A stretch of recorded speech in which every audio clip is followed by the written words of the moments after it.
The Jason Gregor Show. Continue that run.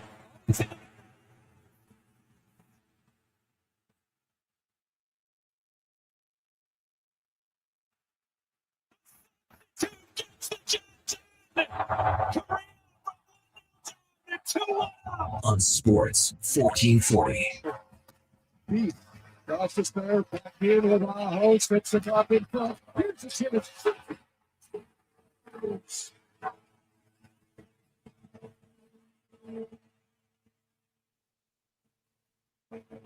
Presented by PlayAlberta.ca, Alberta's only regulated online gambling website. Experienced goalkeeper at the age of 34. In Mexico.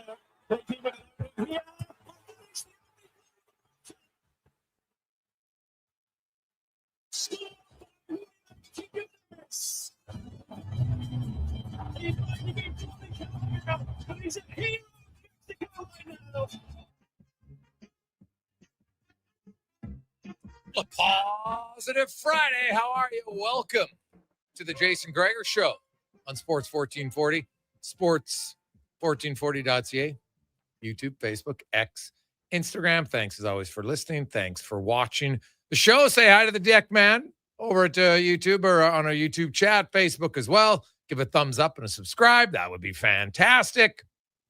Of course, Canada. That's got to be a record for most corners in a half for a Canadian team. Unfortunately, they didn't get a shot on goal on any of the corners. Come on.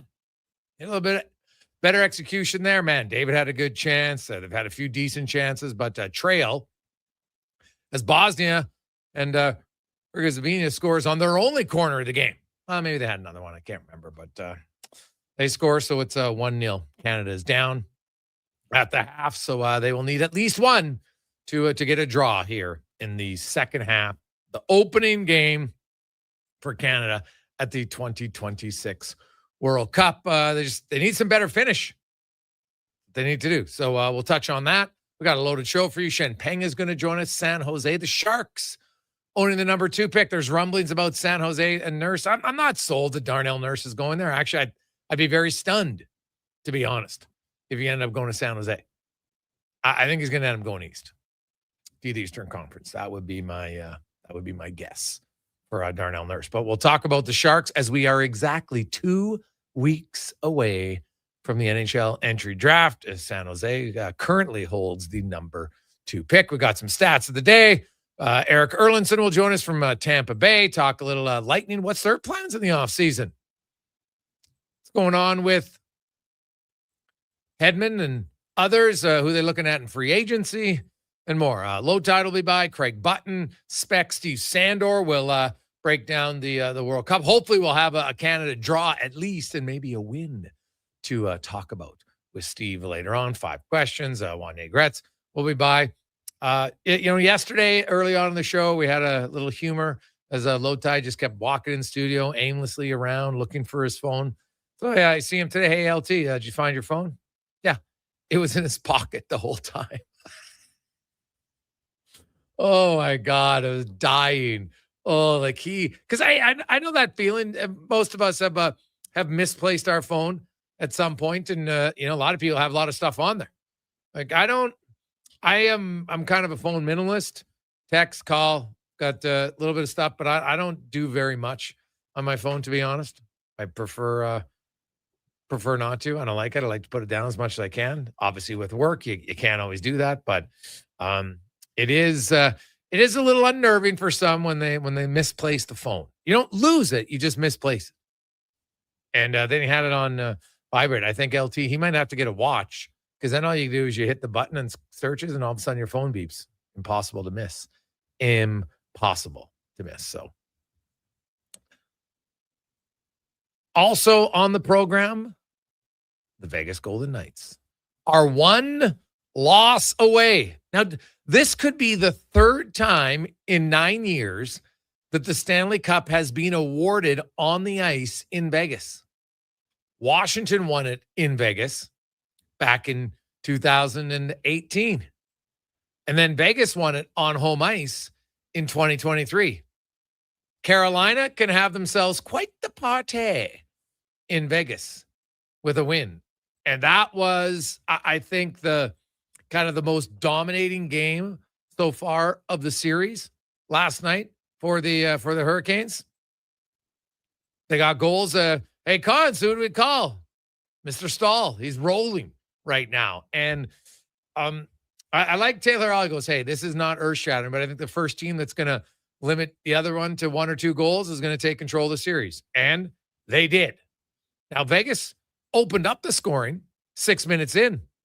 Pavel Dorofeev scored.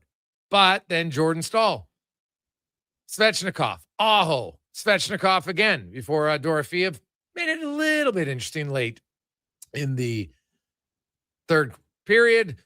Carolina couldn't score in the empty net, but they win 4-2. Carter Hart has allowed 4 goals in 5 consecutive games. Obviously, a Stanley Cup final record. Not a record you want. It's a record he has. Mr. Stahl, of course, ties the NHL record for 5 consecutive games with a goal in the Stanley Cup final. Pretty damn impressive. And now every game is different. I know Vegas, they're probably going to come out with a better effort on home ice when they now are facing elimination. It's different for sure. But Cons last night, especially for the first 2 periods, Vegas didn't have very much. Like, they've really dominated the second period of the series until last night. They did not generate. I know they were leading 1-0 for a short period of time, but I thought Carolina really controlled the majority of that game. Yeah, I'm with you. And, we kind of joked, like, whoever gets that first or 2 goals, it's not going to matter anyways, because the series has been just so back and forth. And yeah, I mean, I think I give a lot of credit to Carolina and what they've been able to do, because we said it this, when you get to the 3rd, 4th round with this team, like, who's going to step up? They don't have that guy. And you mentioned it, Jordan Stahl just continues to kind of put this team on his shoulders when they need a big goal. He's there for them. You go down 1-0, he bounces back, showing why he has the C on his sweater. And really good game for Carter Hart. Obviously not what he's wanting. 4 straight game, giving up at least 4 goals. That's not good. Yeah, for all the naysayers that Stuart Skinner had in this town, he never did that. So it's going to be an interesting one setting up. They get a couple days off, maybe a little time to recoup, but love what I'm seeing from the Carolina Hurricanes. Yes, so they are 1 win away from their first championship in 20 years. And Jordan Martinook, local guy, lots of friends and family around. I'm sure they'll be fired up for that opportunity for him to have the cup. Order fans, many of you likely probably rooting for Taylor Hall. If you have a rooting interest for people, other guys, I don't know if Sebastian Aho or Svechnikov really do it for anybody as far as a chance to win, but here they are, and they are 1 game away. 833-401-1440, 833-401-1440. That's where you can text us. Hey, Greggs, what do you think about Nurse to Philadelphia? Would you do Nurse and a 3rd for Couturier? Each are overpaid and both run 4 years, but the saves the orders a little cap space from Kyle. Well, so you're saving cap space, but you're getting a $7.75 million center.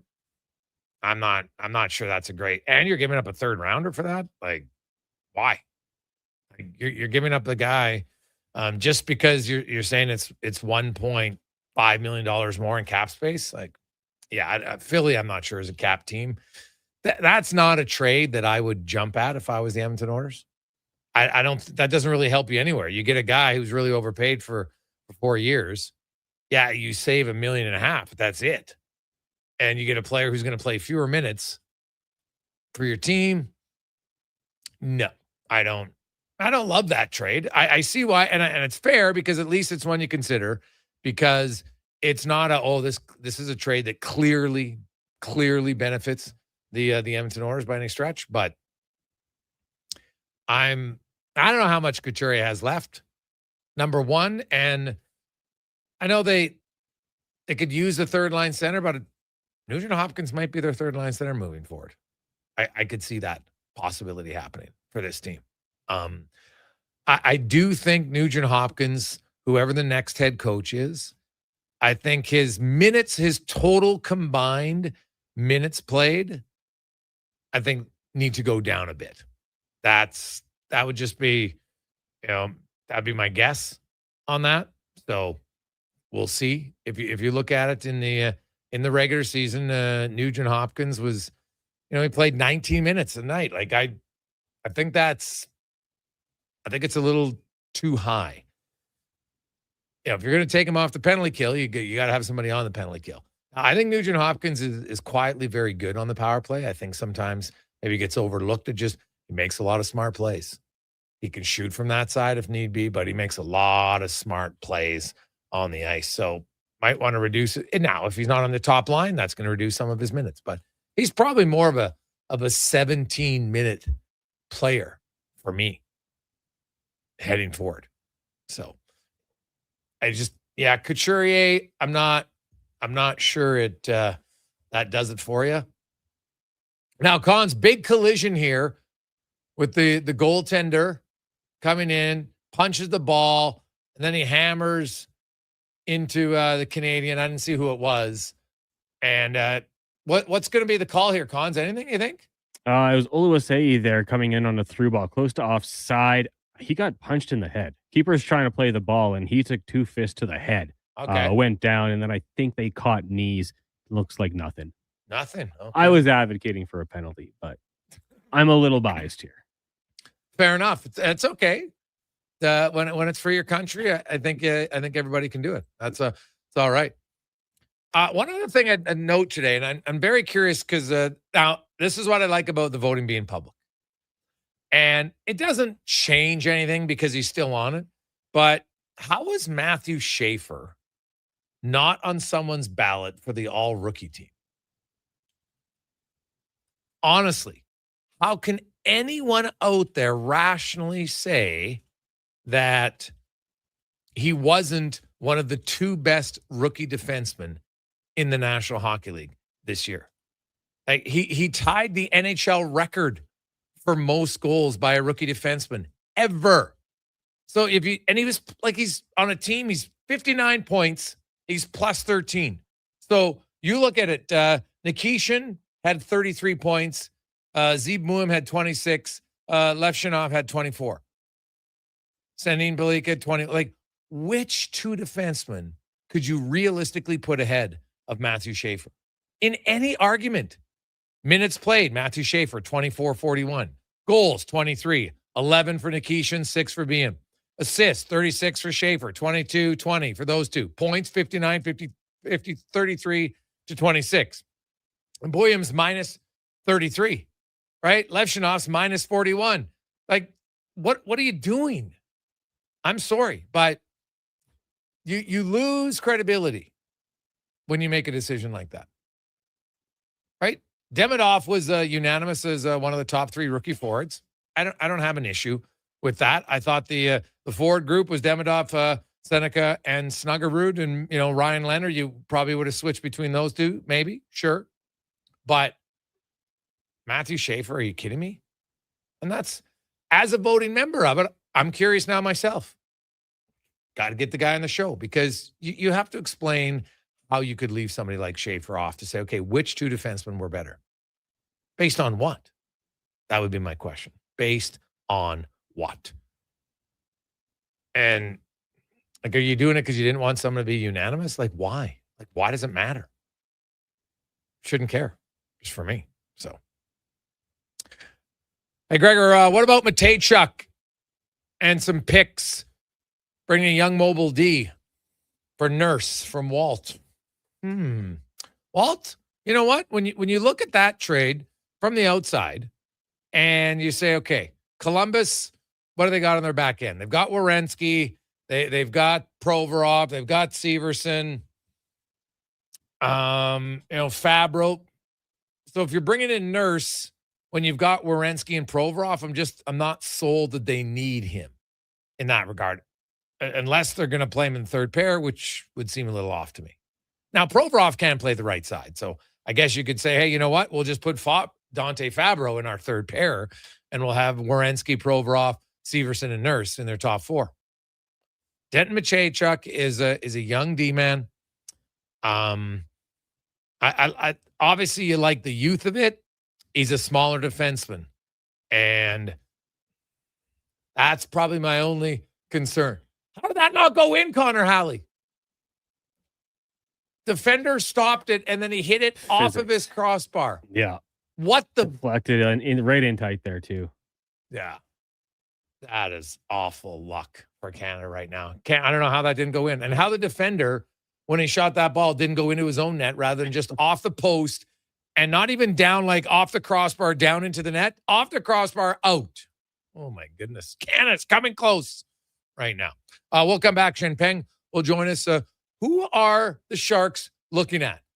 We'll find out on the Gregor Show, presented by PlayAlberta.ca. Listen up, friends. Operation Pizza is a go at Papa John's. They're introducing new personal pizzas just in time to celebrate the premiere of Toy Story 5. These adventure-sized pies come in new, exciting flavors like Sheriff's Roundup, Space Ranger-oni, and Reach for the Pie. Or take your personal pizza to infinity and beyond by creating your own flavor just for you. Order 2 or more with Papa pairings and get yours for only $9.99 each. New personal pizzas are ready for takeoff. See Disney and Pixar's Toy Story 5 in theaters June 19th.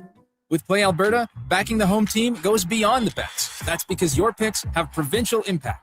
Play Alberta is the only app in the province that puts all revenue directly back into supporting programs and services that Albertans rely on every day.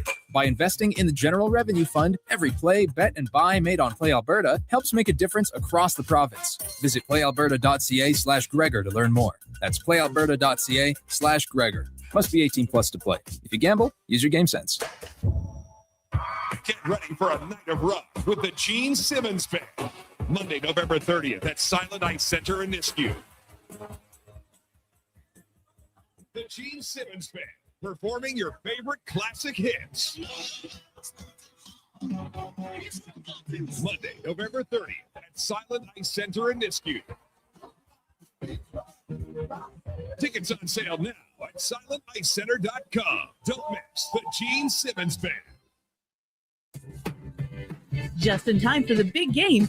Score big savings at the Brick. Save up to $1,300 off sofas, up to 25% off bedroom and dining packages, plus save up to 40% on select mattresses. And buy more, save more, up to $1,000 off select major appliances. Watch Team Canada score big on a big screen TV, up to 50% off open box electronics. See store for details and exclusions. The Brick, saving you more.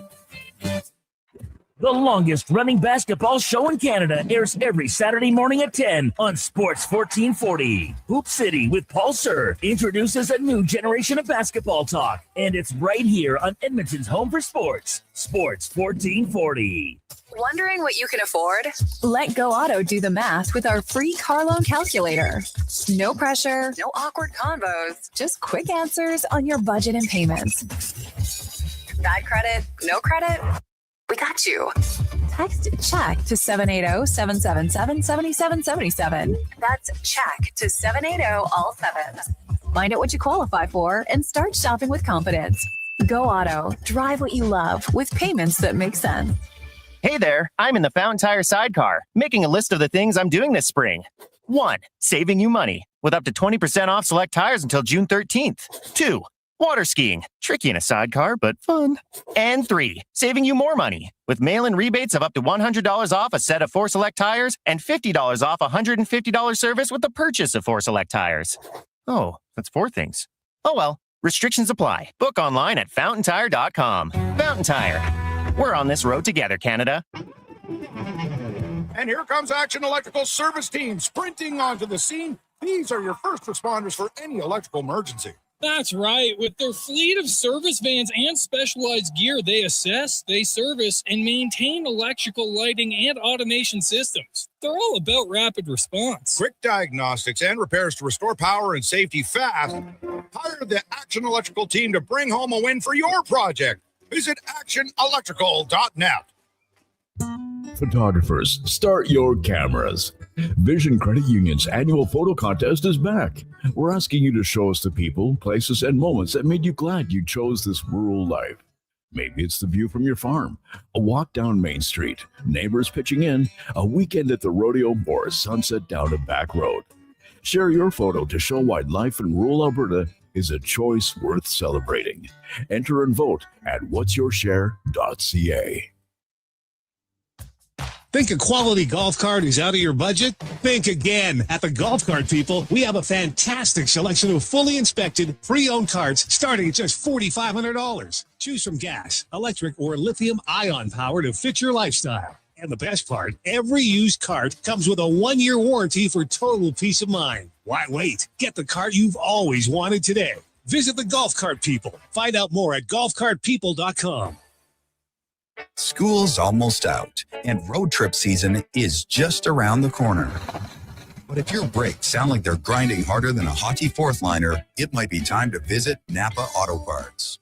Napa has all the quality parts, tools, and know-how to help keep your vehicle running smoothly and road ready. With over 85 locations in Alberta, visit your local Napa store today or shop online at napacanada.com. That's Napa know-how. You don't just need property services, you need problems handled. HireGood provides cleanup, debris removal, site monitoring, and safety attendance across Edmonton. We reduce issues on your property, keep spaces safe, and take pressure off your team. We resolve real problems for businesses while creating real impact because our team is built on second chances and they show up every day ready to prove it. Visit hiregood.ca or call and mention Jason Gregor for a first-time discount. HireGood. Stable jobs create stable lives. Portions of this hour brought to you by Mortgages to Go. Need cash and have equity in your home? Mortgages to Go has you covered. When the bank says no, they say yes, and they've been doing it in Alberta for over 23 years. Call 1-888-888-5998 or visit mortgagestogo.ca. The Jason Gregor Show, the best of Edmonton sports talk and beyond. This is Sports 1440. Presented by PlayAlberta.ca, Alberta's only regulated online gambling website.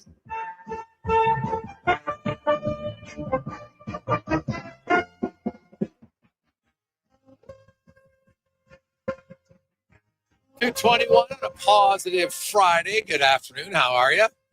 Gregor Show always brought to you by PlayAlberta.ca. Tonight, Lotto Max, $15 million and 15 prizes of $100,000.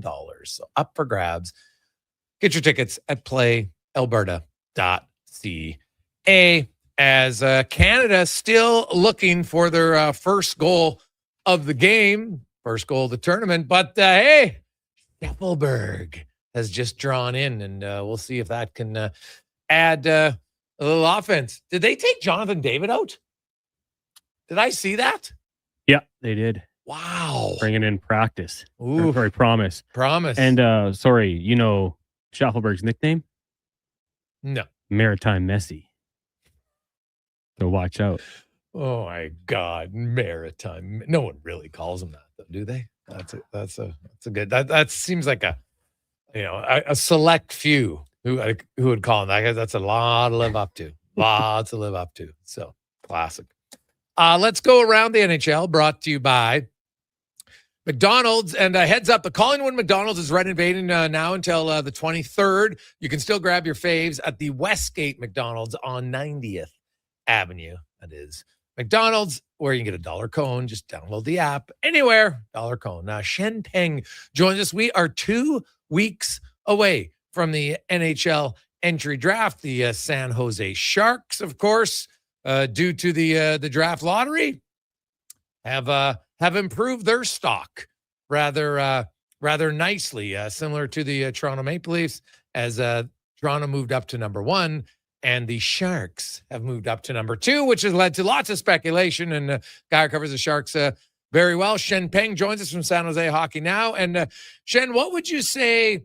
Like, I think at the end of the day, they're going to pick at number 2. It's rare that we see guys trade up or down. But do you think they're going D-man automatically? No, I don't think it's automatic. But yeah, you're absolutely right. The last time a top 5 pick moved post-draft lottery was 2008. So just doesn't happen a lot. But I don't think it's automatic. I still hear a little bit about maybe Stenberg. Okay. But again, though, yeah, I mean, the talent is obviously there with the Stenberg, so he's still in there. Okay. What I look at San Jose, and clearly they want to upgrade their defense this offseason. There's not a ton of defensemen available. Which ones do you see them potentially re-signing to stay in San Jose and not test free agency? I think Vinny Darnay makes the most sense because he is bigger than, say, a Mario Ferraro, which I believe Mario Ferraro will walk. But also, too, Vinny will probably come in cheaper and for a shorter term. We talk about a Mario Ferraro who has been a big part of the Sharks' defense for the last 5 or 6 years, but obviously a big part of not very good teams. And I would guess the calculation, I don't know this for a fact, but the calculation is sort of like, well, in 3 to 5 years when the Sharks are competing for the Stanley Cup, hopefully, is Mario Ferraro on your defense? And maybe Mike Weir doesn't think so. And so that's why Mike Weir has already stated that he is going to let Ferraro test the market. And of course, Ferraro, if he comes back with it doesn't get great offers, then maybe he would come back to San Jose. But I expect Ferraro at his age, 27, and with a light defensive market. And we talk about Ferraro's shortcomings, but we don't talk about his positives, right? And so he's an all-in defender. He skates well. He's a good one-on-one defender. And so he's a guy that I think is going to get a good contract out there that the Sharks probably will not match. Yeah. Okay. What about now? Klingberg's obviously not coming back, right? It doesn't seem like it. Yeah. Nick Leddy, same thing, not coming back. I don't know. I don't know that for a fact with both of them, but that doesn't sound like the Sharks desperately need to improve their defense. They have 2 defensemen signed right now in Orlov and Dickinson. Mukumudulin's an RFA. If they had to return back to Klingberg as your PP1 quarterback or Leddy, then things probably didn't go well in the offseason in terms of their acquisitions if they are serious about making the playoffs next year, which they are. And so, maybe I could see those guys coming back if as kind of last-ditch options, but I doubt that those guys would be the high, the top of the list for the Sharks. San Jose's got a lot of good young forwards, but they don't have defense. Do you think an Eklund could be dangled, for a Nemec or other defenseman? It does make sense on the surface, right? And if the Sharks, especially if they do end up drafting Stenberg, then it makes even more sense to maybe dangle one of their forwards out there. Eklund for Nemec, it does, like I said, make a lot of sense. There was a rumor out there at trade deadline that Mike Weir debunked. It was like someone said that there was an offer of Eklund straight up for Nemec. You do wonder about Nemec, why anytime a young defenseman of that age, top pick, just recently gets dangled, you wonder why. You should be suspicious, whether it's a David Jiricek or it's a Braden Schneider. Why wouldn't their drafting team just keep them? And so I do think that there are shortcomings with Nemec. And so maybe Eklund is, the Sharks might consider that too rich. I'm not really sure. But there definitely is a kind of a fit there, like Eklund in terms of, if you want to look at his shortcomings, well, a lot of it is like his size, and you wonder how he's going to hold up in the playoffs, if he's going to help you win a lot of games in the playoffs. But then, you have the contrary, though, with, like, say, the Hurricanes, right? You see smaller guys like Stankoven or the Sabres, Zach Benson, and it's not about the size, it's about the heart.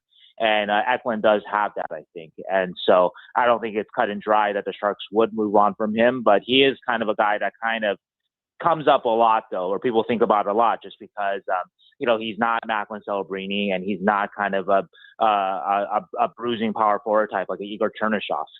Yeah. No. Okay.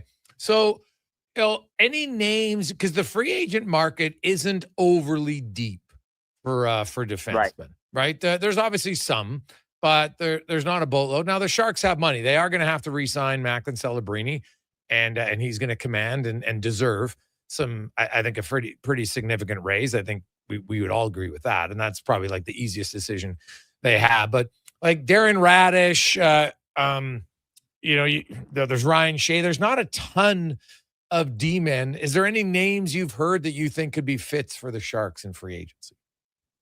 Yeah, well, Shea, you mentioned could be a good fit. I'm not sure if he's going to come back to Pittsburgh. And so he's a guy that maybe has a little bit untapped, had kind of a breakout career season for the Penguins. John Carlson's a guy that I would I would think would be a great fit for the Sharks. But as has been put out there, and I was able to double check on that at the combine.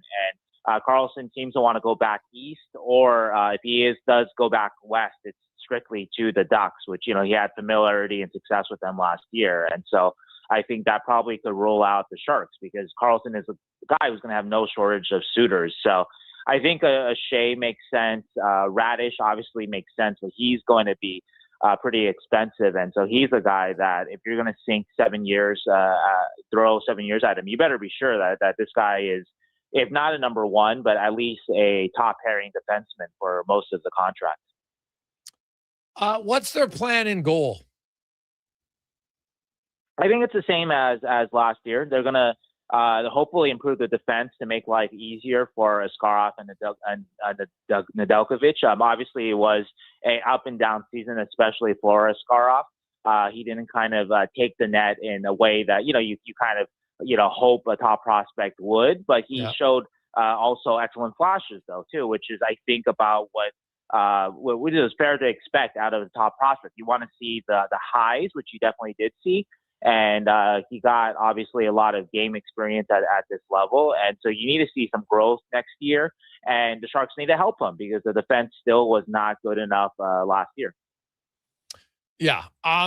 What about down the lineup? If you look at the Sharks and obviously, Toffoli and Kiefer, and you got Eklund right now. And then obviously you got the two young guys in Smith and Celebrini, Michael Misa, the other one. What about a guy like Ryan Reeves? Did he serve his purpose? Do you think they want to bring him back at this age? Is it worth it? Or do they look and say, okay, we think local guy here, Zach Ospachuk, he's more than capable of kind of handling that role now? Yeah. I do get the sense that it is possible that, Ryan Reeves, kind of to put it coldly, but maybe he did kind of serve his purpose, and obviously a great room guy and brought up the kind of the morale, the spirits of the team. Great presence in terms of just like the shark tooth necklace. That was his idea, his purchase, I believe. Things like that. That was their victory, a post game victory, a locker room thing was the shark tooth necklace. So things like that, really outstanding for the team. But obviously at his age and how much game that he does have left. And they did re-sign a depth forward in Ty Delangelo a couple months ago. And so you wonder how much space there is for kind of that 13-14 forward type. They already have a Barclay Gaudreau who will be in the last year of his contract. And so, so you kind of do wonder if there is still that space for Reeves. I wouldn't rule it out, and there's still a space for a guy like that. And especially, come like, the deadline playoff time, teams seem to like to have that extra guy around, even if he doesn't play, kind of like a Delorier, and I think Carolina is an example of that. But yeah, it's I think there's a good chance. I wouldn't rule out him coming back, but there's a good chance that he's not back. Okay. Lastly, the Eklund name has been out there. Like, is there anybody else you think in San Jose they'd be willing to move to acquire a defenseman? I mean, obviously it depends on the caliber of defensemen, but you mentioned you didn't mention Colin Graff, who had a really good season, and I think one of the reasons why you feel pretty good about the Sharks forward core, because it's not just about Macklin Celebrini or Will Smith, the headline guys, but there's guys like Chernyshov, like Graff, like even Ostapchuk, right, that can really raise the ceiling of the Sharks forward group next year. Okay. And obviously, overall, that's a strength, and so they may move some of that forward for defense. Okay. Well, Shen, I'm with you on agreeing they probably make the pick at number 2. I still think McKenna is going to be the guy who goes at number 1, and then San Jose. Right. Do they go a defenseman? They are going to look at Stenberg. Do you think they'd have any interest in Malhotra? I looked into that. I was kind of curious about that because he is the center, right? And that is sort of like, you can never have too many defensemen, never have too many centers, but it doesn't seem like that's a high interest guy for them. I think in Stenberg you have that refined for an 18-year-old game. Obviously, he can play up with men, and maybe he becomes like a point per game winger. So there's a pretty high ceiling there, like a Lucas Raymond. And obviously in Reed Carls, you have potential future number one defenseman. Yeah. Whereas Malhotra, I don't know if he is a future number one centerman. He may be a little, I'm not sure. And so yeah, he doesn't seem to be as high up on their list as far as I can tell. Okay, that's fair. Awesome stuff, man. We really appreciate it. Have a great weekend, Shen. No Darnell Nurse talk. Well, I don't think I'm not sure that San Jose is going to be on his list, to be honest. Yeah, well, I wonder, like, if I know your time is short, but why not though? Because the Sharks are obviously in a better place than they were last summer. Yeah. And you hear like LA's on their list and Pittsburgh, and I don't know. I feel the Sharks. I'd rather be at least competitively with San Jose in the future than LA. So. Yeah, the Pittsburgh one, I think that's people just saying that because of his former junior GM, right? I don't like when you've got Carlson, you've got Letang. I don't see why you're going to add another $9 million defenseman. Right? Like maybe I'm wrong on that one. The Sharks would make more sense to me for sure than that. And I would actually think you're correct that San Jose would make more sense than LA. I even think LA was a little bit of the Ken Holland connection. So I think ultimately Darnell Nurse is going to go out east. That's going to be my guess. I could be wrong on it. Because I think there's they need a defenseman back. And obviously I guess you could say you get the rights to Ferraro. And I like Mario Ferraro, but I don't know if I like him on a cup contending team. No, that's fair. And that's, I think, the Sharks calculation too for letting him walk. So yeah, they think by the time maybe they're competitive that, he's not necessarily a guy that's going to help them become more competitive. Is that fair? Right. Yeah. No, I think that's fair. That's fair. Awesome. Thanks, Shen, man. We appreciate it. Have a good one. Yeah, you too, man. Talk to you later. That's Shen Peng joining us from San Jose. I love it. Hey, you want to talk Nurse? Sure. Like, I think they could really use Nurse in San Jose. No question. But like I saw some people say, oh, Colin Graff. I'm like, hey man, Colin Graff had a really good year. I don't discount it at all, but I'm not sure Graff is any better than Howard at all. Or Matt Savoy. So I just don't know if you need another kind of smaller forward like that. So Graff isn't. He had a really good year, and I could be completely wrong on him. I'm not sold that he's the guy, for the Oilers. So that's all. Like it was a really good season for him. Like scored almost as many goals in the NHL. Now, granted, twice as many games as he did in college, which is good. 20 goals, 21 goals, something like that. But I'm not in love with that. But I am in love. Hey, Kyle Laren, Connor, there's still a chance. He could get in. Oh, man. Canada needs a goal here. Let's go. What do we got? 20 minutes left, Cons? 14 plus extra time. Okay, so around that. All right. Let's say about 20 minutes. We'll come back. We got a lot of texts to get to. Also, we will discuss our stats of the day. And as always, we got a few beauties on the Gregor Show presented by PlayAlberta.ca. Hey, hon, I'm getting expressions and images to frame my hockey card collection in the man cave. Perfect. I'll come with you and bring our wedding photos. For sports memorabilia and family treasures, think Expressions and Images, your local custom framer since 91. You name it, we frame it. An electrical solar team is now making a play for sustainability and savings. They're specialists in powering up for a greener future. That's the strategy. Designing and installing high-efficiency solar panels. They're helping homes and businesses combat rising utility costs by harnessing the power of the sun. A smart move for efficiency and the environment. Hire the Action Electrical team to bring home a win for your project. Visit actionelectrical.net. The job isn't done until the last load is hauled, and having a semi-trailer out of commission is not an option.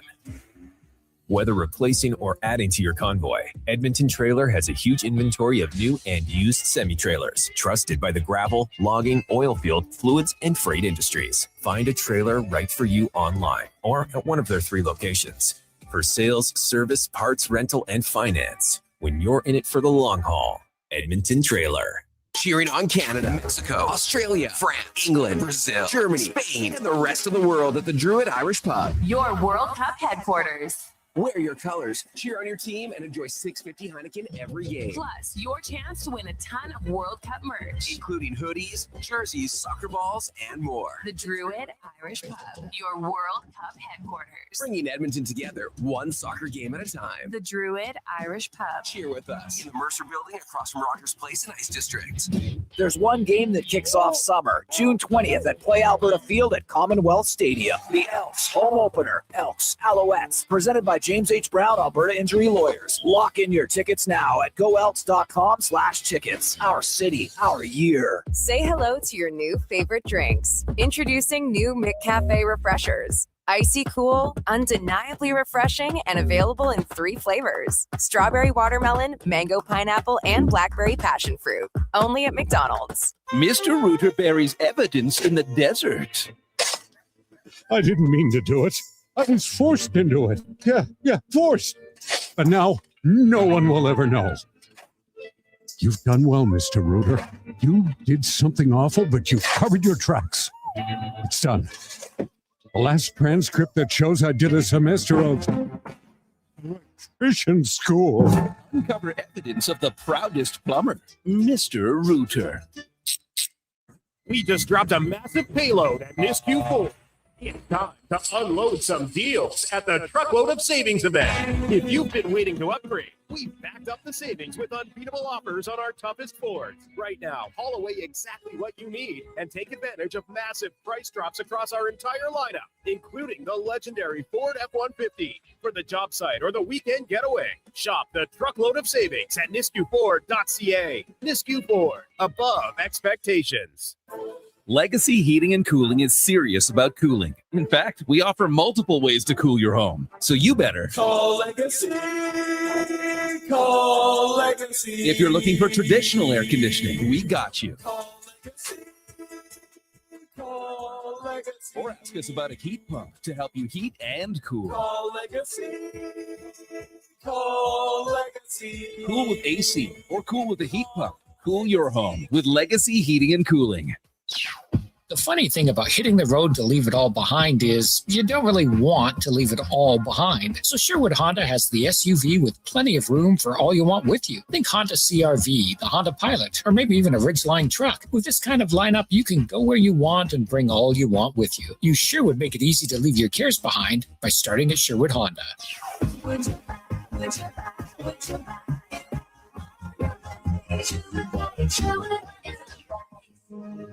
At Wendy's, get a 10-piece nugget small combo for just $8.99. That's right, $8.99 for 100% Canadian chicken, plus fries and a drink. That's just good nuggenomics. Only until June 14th. In restaurant at participating Wendy's locations. Taxes extra.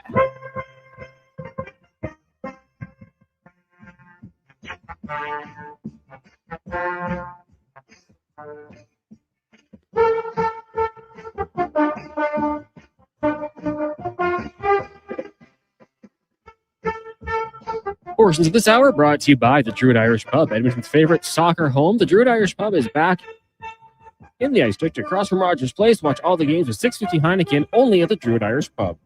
The Jason Gregor Show, the best of Edmonton sports talk and beyond. This is Sports 1440. Presented by PlayAlberta.ca, Alberta's only regulated online gambling website.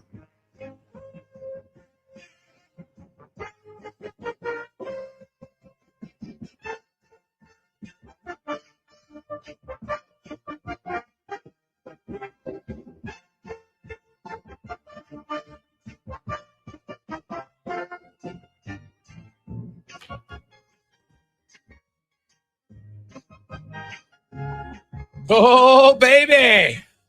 Woo! Kyle Aaron ties it for Canada.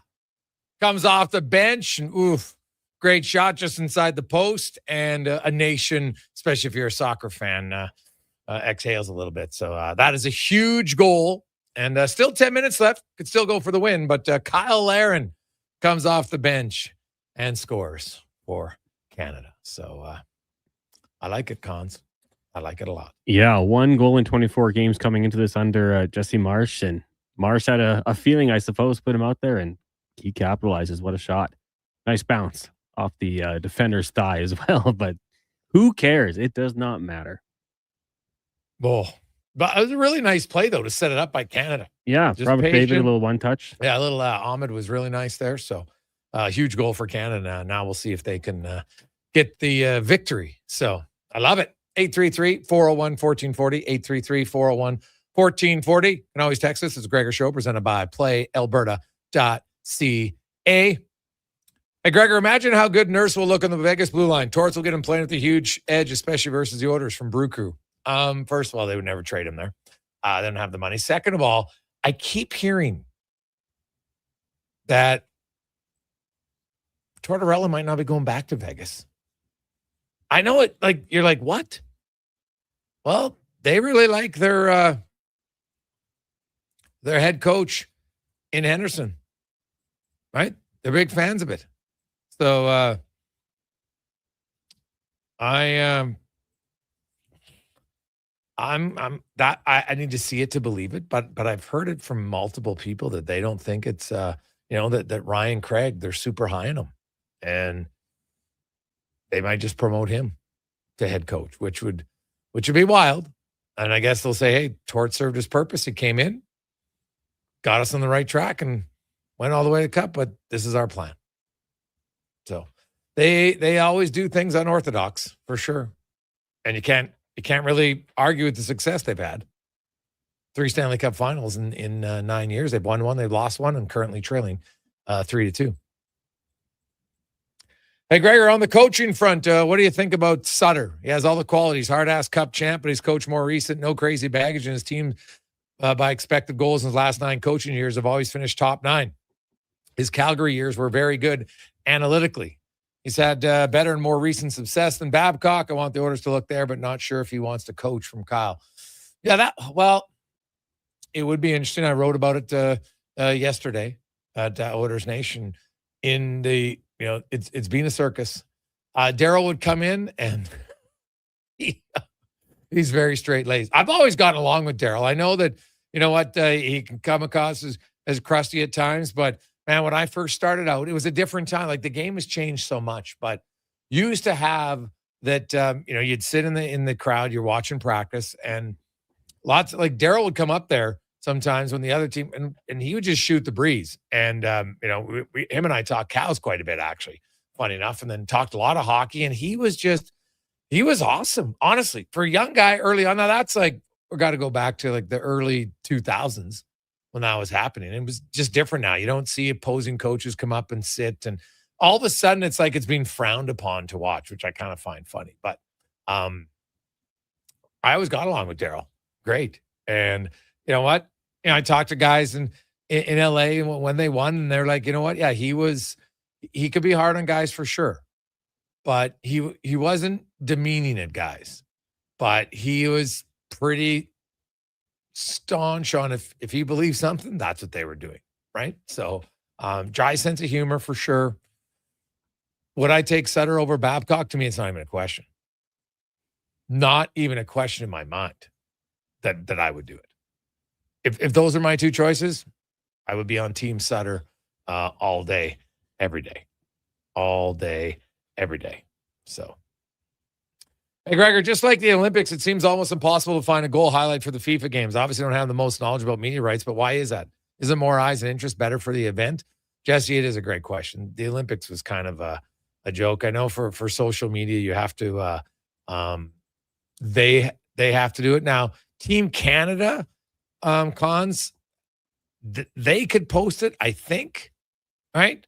But I think that's kind of where it goes. I don't even know if, like, has TSN done it? I haven't. Yeah, TSN can post it. TSN can post it. So if you want to find it on their socials, you can. And then, you can typically just search it and you'll find it from someone. You want to be a little quicker, but it won't last long. They'll typically take it down. But I feel like World Cup hasn't been as crazy as the Olympics. Like, that was down in no time. Yeah, I see it. I see it now. It's on quite a few sites, actually. I went on X and just Googled, put in Kyle search engine and put in Kyle Aaron goal, and boom, it's up. So you can go check it out there.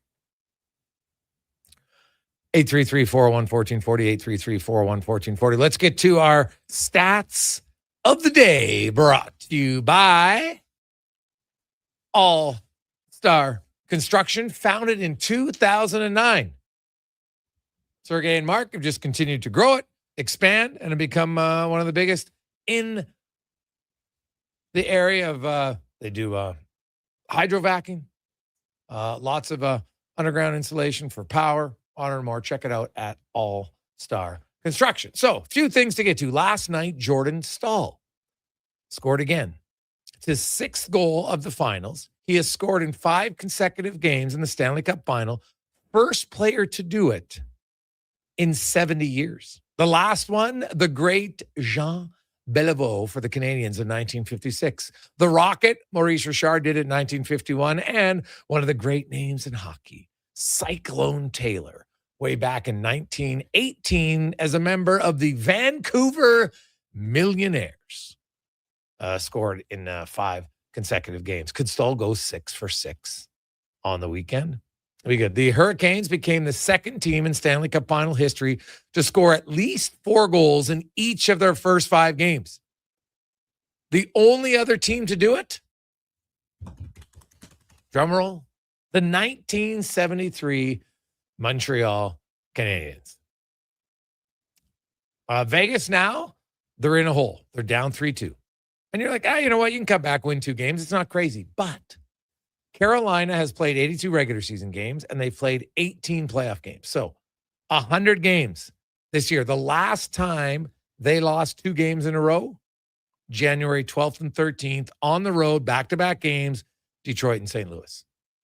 They've only lost 2 in a row 5 different times. That's it. And none since the 12th or 13th of January. So it's going to be tough. Brandon Bussey, how about this? Became the first goalie in NHL history to make his first 2 career playoff starts in the Stanley Cup final and win both games. So it's a little bit of a Cinderella story. It's another team that might win using 2 goalies. John Tortorella, no plans to put in Aiden Hill. When asked about Carter Hart, he said, come on, that's the stupidest question ever. So definitely is not a guy who thinks they are going to change net minding. I don't know if you watched it yesterday or not, but the World Cup started with quite the bang as Mexico took down South Africa. But what was wild was there was 3 red cards in the game. The 2022 World Cup had a total of 4 red cards. And South Africa and Mexico had 3 in the opening game. That in itself was quite wild to watch. The NBA, fun little stat. The Knicks, many of you saw it, 29-point deficit erased. Well, the Knicks have they have 2 fourth quarter, 20-point fourth quarter postseason comebacks in the past 3 weeks. The rest of the NBA has had 3 in the last 30 years. So when you call the Knicks the comeback kids, it's pretty legit. That's what they've been. Some wild comebacks for the Knickerbockers, and now they're 1 win away, going up 3-1. Did you see this for Wimbledon? So, the players in Roland and Garros, they're protesting over the prize money at the Grand Slams. Thought it's kind of a joke. So Wimbledon comes out and announces that this year's purse is a total of $85.8 million. $4.8 million for the single champion on both the men and the women's side. It's a 20% increase from last year. Biggest annual increase in the history of the event. So my question, how can you just magically increase it by 20%? That's significant. How much money did you have going in? Right? Honestly. So if I'm doing the math, if it was it was probably around 71 mil previous. Now it's up to 85.8. Like, that is a massive, massive jump. And you're just kind of like, well, they obviously had the money. They just chose not to do it until someone complained. And did you see yesterday something that hasn't happened in 50 years? The last time a world record was broken at the college championships. Auburn junior Jacoby Tharp broke the 110-meter hurdles record, the world record, yesterday. And he did it not in the finals, but in the quarterfinals. ran a time of 12.75 seconds.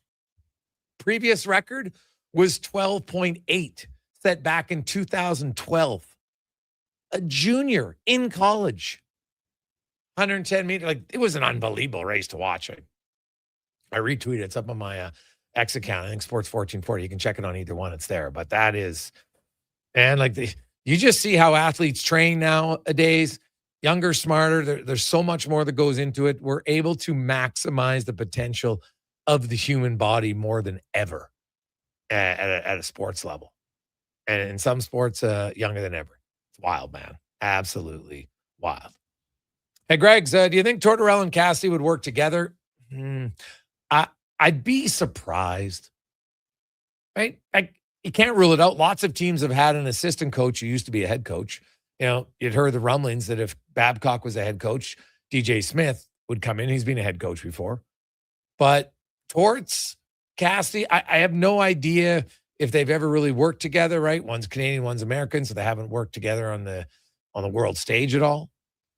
My gut would probably say no. I wouldn't. I like your thinking, but I would say no for sure. Hey guys, I think Patrick Watt's a bit of a hard ass, but at least he's more relevant than Babcock and Sutter. What are your thoughts on him? CLA. What do you mean more relevant? Patrick Watt's defensive systems have been awful. The New York Islanders, Sorokin saved them by playing unbelievable. Look at what they gave up. Like, I wouldn't have much interest in Patrick Watt as a head coach, to be honest. Not based on just the lack of defensive structure. No, I wouldn't do it for him at all. I would take Sutter over him in a heartbeat. I would take Raw over Babcock. To me, I don't see why you would go down that path as an organization. I'm sorry. You have a history, a long history of a man who has narcissistic tendencies and has documented on record numerous cases of bullying players. Why would you do it? I don't see the risk. I think the risk outweighs the reward, in my opinion. The guys don't want to playoff rounds since 2013, so obviously their goal is to win. I don't buy that he would do it. So, hey Gregor, how much respect does Bowman have in the league after the Holloway, Broberg, and Jari fiasco? What smart GM is willing to take a chance and lose a trade with the Oilers? Could be career-ending for other GMs. I don't know if that necessarily, comes into play, because so they decided not to match Broberg and Holloway, and then literally like 2 days before, actually a few days after it, they had made the Podkolzin trade. Right, the Jari trade was a bad trade. Now, could it be better next year? Yeah, if he plays better, sure. But this year, it did not look good at all. Overpaid. Looked like it was, to me, a little bit of a desperation move. That's how I would look at it. So, but I don't think the GMs look and say, "Oh, I can't trade with Stan," because you don't go into a trade worried about if you're going to lose it. Right? Because if your only goal is say, I'm only going to make a trade if I win it, you're not going to make a lot of trades. Because no team goes in and say, we're 100% losing this trade. Maybe sometime at the deadline, you got a veteran player that you can acquire for nothing because the team's just going to give him a chance to go for the cup. It's a little bit different. But in a situation like this, when it comes to Darnell Nurse or other moves in the summer, I don't think a GM's going to be like, well, I can't make this trade because it's with Edmonton. And what if Bowman ends up on the right end of it? I don't really think that's the mindset of GMs. At least it couldn't at all. So we'll see. Hey guys, is it true Kate's behind the Babcock card? If so, then 3,000 to 5,000 ticket holders should cancel their tickets. It's bizarre that you think Babcock's a decent human being. I love your choice of Daryl Sutter, though. You'd really enjoy in here from Heffy. Yeah, like the Babcock one it's not one individual, right? We've heard that players met with him. Although, did you hear Marty Walsh's comments in regards to, and I got to find it. I want to get the exact quote before we go to break. But so Marty Walsh was interviewed recently last night, and he had a comment. I just got to go find it. basically saying you don't really want to put that on the players. Thinks it's unfair to put it on the players, even suggesting they're not the ones who make the decision. It's management, it's coaches, it's not him.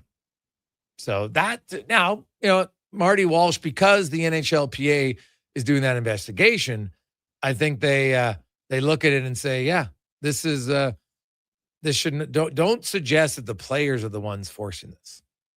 But I don't know if you can state that they didn't have a say. If they're talking to them and speaking with them and signing off, say, okay, we're good with it, then they're good with it. We can have a whole conversation as to why that would be, but we'll see.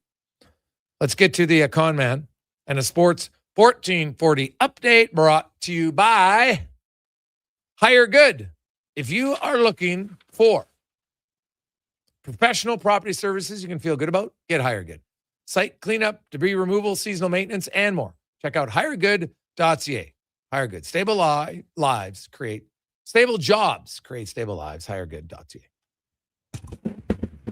The Sports 1440 update. Out in Toronto, Canada and Bosnia and Herzegovina drawing at 1 apiece. Full time just wrapping up here. Up next for Canada will be Qatar on Thursday in Vancouver. Later on today, Paraguay taking on the United States, 7 o'clock from Inglewood, California. Major League Baseball today, Jays taking on the Yankees at 5:37. We'll have that one for you here on Sports 1440 following the Jason Gregor Show on the AM dial. Alejandro Kirk will make his return to the lineup for the first time since April 3rd. Meanwhile, outfielder Dalton Varsho heading to the 10-day IL with a left wrist inflammation issue. Catcher Tyler Heineman designated for assignment. Also, outfielder Davis Schneider was called up earlier this afternoon. In the city, Riverhawks hosting Yakima Valley. That one gets going at 7:05 down at Remax Field. Coming up in hour 2 of the Jason Gregor Show, we'll be joined by our co-host Wanye Gretz, and we'll look at the Lightning with insider Eric Erlandson. I'm Connor Halley. This has been a Sports 1440 update. This is Sports 1440, a Stingray radio station broadcasting on Treaty 6 territory. Download the free iHeartRadio app and listen to CKJR wherever you go. Listen up, friends. Operation Pizza is a go at Papa John's. They're introducing new personal pizzas just in time to celebrate the premiere of Toy Story 5. These adventure-sized pies come in new exciting flavors like Sheriff's Roundup, Space Ranger-oni, and Reach for the Pie. Or take your personal pizza to infinity and beyond by creating your own flavor just for you. Order 2 or more with Papa Pairings and get yours for only $9.99 each. New personal pizzas are ready for takeoff. See Disney and Pixar's Toy Story 5 in theaters June 19th. Expand your brand with Fusion Promo Marketing. Fusion is your trusted partner for all things branded merch and apparel. Thousands of products perfect for businesses, sports teams, and corporate events. Fusion with a Z. Promomarketing.ca. Legacy Heating and Cooling is serious about cooling. In fact, we offer multiple ways to cool your home. So you better Call Legacy. Call Legacy. If you're looking for traditional air conditioning, we got you. Call Legacy. Call Legacy. Or ask us about a heat pump to help you heat and cool. Call Legacy. Call Legacy. Cool with AC or cool with a heat pump. Cool your home with Legacy Heating and Cooling. There's still time to book your tournament at the Ranch Golf and Country Club. As one of Alberta's top tourney courses, the Ranch makes hosting fun and easy for any group or business. No matter how unique or unusual, they'll accommodate your vision for an event no one will soon forget. Start planning your tournament today at their beautifully landscaped course on the outskirts of West Edmonton. On-site event coordinators are here to help. But hurry, availability is limited and booking fast. Visit theranchgolf.com. Got a car you're ready to part with? Find out what it's worth. Fast, easy, and totally free at Go Auto. We're talking top dollar trade-ins, whether it's a little worn or still rocking that new car smell. Just a few clicks, and boom, you've got your value. Text value to 780-777-7777 to start. That's value to 780 all sevens. Why guess what it's worth? Let Go Auto show you the money.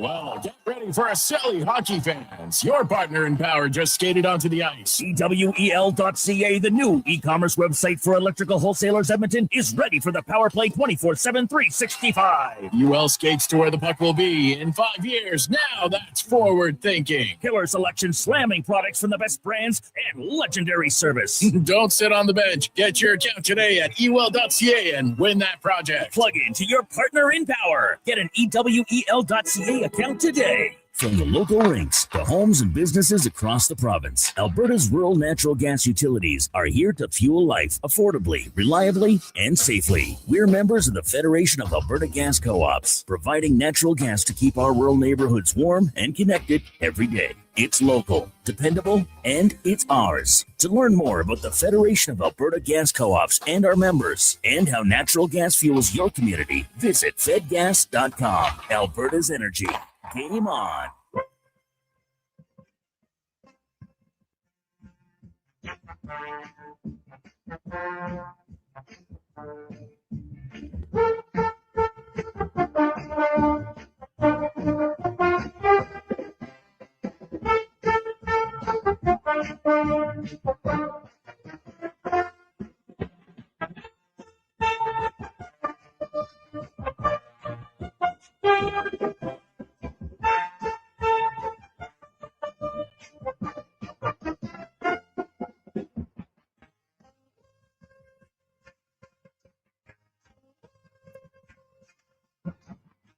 Portions of this hour brought to you by Can Torque. We offer sale, rental, repair, and calibration of hydraulic, pneumatic, and battery-powered torque wrenches, stud tensioners, and flange maintenance equipment. Order today at cantorque.com. The Jason Gregor Show, the best of Edmonton sports talk and beyond. This is Sports 1440. Presented by PlayAlberta.ca, Alberta's only regulated online gambling website.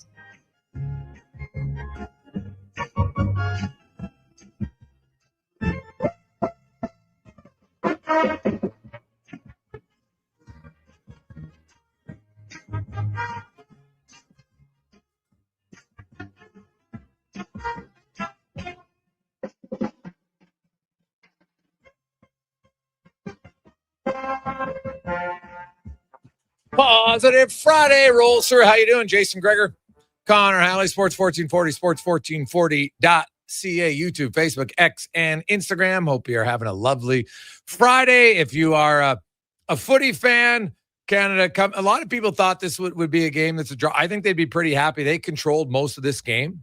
Canada did, and probably could have had a better result, but they didn't have the better result. They get a draw, which is great, but now you're going to have to, it might come down to goals for, goals against later on in the tournament. So you're going to have to beat Qatar for sure, and maybe preferably try to beat them by 2 if you can. So we'll see how it goes, but obviously a good start because I think mentally you didn't want a loss on home pitch just to start the tournament. It's you can easily come back from a draw and still be competitive than if you have a loss. So big draw for Canada, huge goal for Kyle Larin, Connor Halley in this one, and now we'll see, because I thought Canada was a little nervous. Like, the one thing they've got to adjust, their corner kicks were terrible. Yeah, I totally agree with you. I mean, you felt like that goal was coming just the way the game was going. The field was tilted. It was eventually coming. Kyle Larin had a really good chance in the final minutes as well, just blocked by the Bosnian defender. But yeah, I really didn't like that strategy. And it was, typically with corner kicks, we like to see them drop it into the box and, hope you get a head on it or it drops down. Someone gets there for a tap in, the way that worked for Bosnia. Canada's first couple, they're doing the quick pass and it just wasn't working. No. So it was I thought, karma for Bosnia to score in the fashion that they did, especially after what Canada was doing.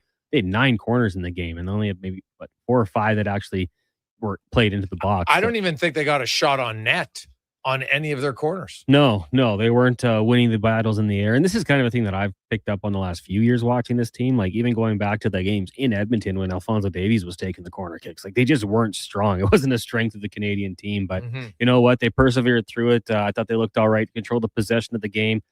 Passes, you look at the accuracy and the stats I'm looking at, 78%. I feel like that was generous because it looked like they were just a little bit off. The timing was just disrupted a little bit. That could have been a lot worse, I think, for Bosnia. So, hey, good for Canada. After the game, they're all seeing their families. They all seem happy. A very cool moment, and big game now coming up on Thursday against Qatar in Vancouver. A couple goals, like you said, you win by a couple goals, you're setting yourself up for a pretty good chance, and we'll see what happens from there on out. But really cool moment. Loved what I saw, Gregor. Like just the scenes in Toronto before the game were outstanding.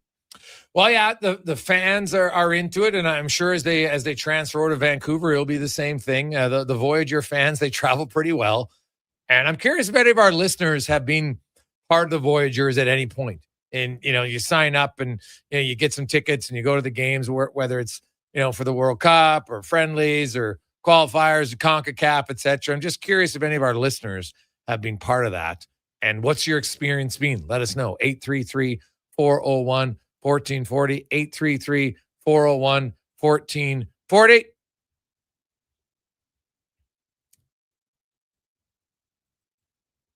Hey, Gregor, the players could have said no to Babcock, but they didn't. Oh, yeah, I agree. They didn't. Well, that doesn't make it right. Right? Like that's what I don't understand with people. Well, if they're okay with it, well, and when you look at it, do you think the players are doing all the research? Right? You got Zach Hyman. Well, he coached. Oh, geez, okay. Well, he says he's good. My experience with him personally. And that's what they go off of. And I'm sure that Mike Babcock tells them everything they want to hear. Oh, yeah, you know what I've learned? I'm not going to do that. It's easy to say it, right? And naturally, people will believe you that you're not going to be a douche. Because seriously, that's what it is. Oh, you know what? I've learned, even though I've been a bully in every stop or a control freak / narcissist, this time it's going to be different. But when you go back and you listen to Jason York talk about it, Babcock, as a rookie head coach in Anaheim, took 3 veteran players, took their name bars off their stall, didn't even let them practice with the team in training camp. Think about that. Name another coach who would do that. And people, well, he's not allowed to. The organization allowed it, but it's garbage. You don't treat people like that. You didn't even give them an opportunity to compete. How's that good? Right? Like, honestly, how can anybody say that that is normal behavior for a coach? That was as a rookie head coach. And so what? You did it, and now your power builds. I've got more control. I got more power. He got drunk with power, and he got away with it for a long time. And then, because even when it got brought up a few times, it didn't change because he's like, I'm Mike Babcock. I'm invincible. I can get away with it. You've got all these examples, people. Right? Like we've got Gregor from Tootsie Roll. Oh, it's a cancel culture. Oh, screw off with the cancel culture, man. Like that's such a lame phrase. Babcock canceled himself by being overbearing, stepping over the line, being disrespectful, bullying. Full stop. No one else did it. He didn't get fired by the mob. The NHLPA said not acceptable, as they should have. So, sorry, not buying for a second cancel culture. Give me a break. I don't like cancel culture online for people who want to, somebody says something, whatever. But this is multiple with numerous examples from Franson to Medano to York to Titoff to Marner to Columbus. Go through, and those are just the ones we know. Right? We've heard it. Lots of other ones. I had Todd Simpson reach out to me online afterwards. Read my article and said, hey, man, you described him perfectly. He was listening to the Commodore interview. The guy's a bully. He said, hey, he tried to bully me. Now, he stood up for him, and guess what? He got traded right out of there. Now, some players will do it. And I know it's always easy for everybody to sit back and say, wow, why not just stand up to him? Okay. If it was that easy, then, yeah, people would do it. It's uncomfortable. The coach has all the power. You try to step back, guess what? Now you're gone. You're fired. Maybe you're sent to the minors. Your career's over. It is a clear power position. It's why your boss isn't supposed to do it. Right? People get fired. You can't do it. So I don't understand why people will defend Mike Babcock. For what? And I don't even care about coaching.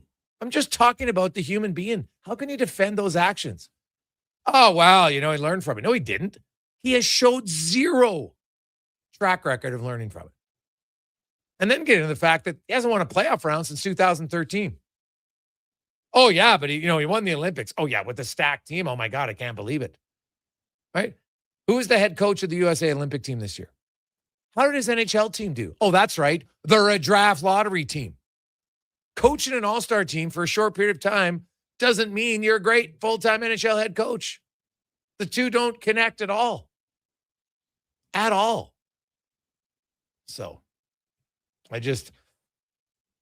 And if you're gonna defend Mike Babcock, then put your real name. Go on social media and defend him. At least have the guts to do it.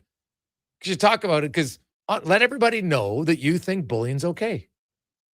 Right? At least put your name behind your words. Be confident about it. Don't be anonymous. Right? If you truly believe it's that great of a thing to do, then go put it out there. That to me is the most gutless thing going. Right? You see trolls online under some fake handle, whatever. They never have the guts to put the real name on it. So.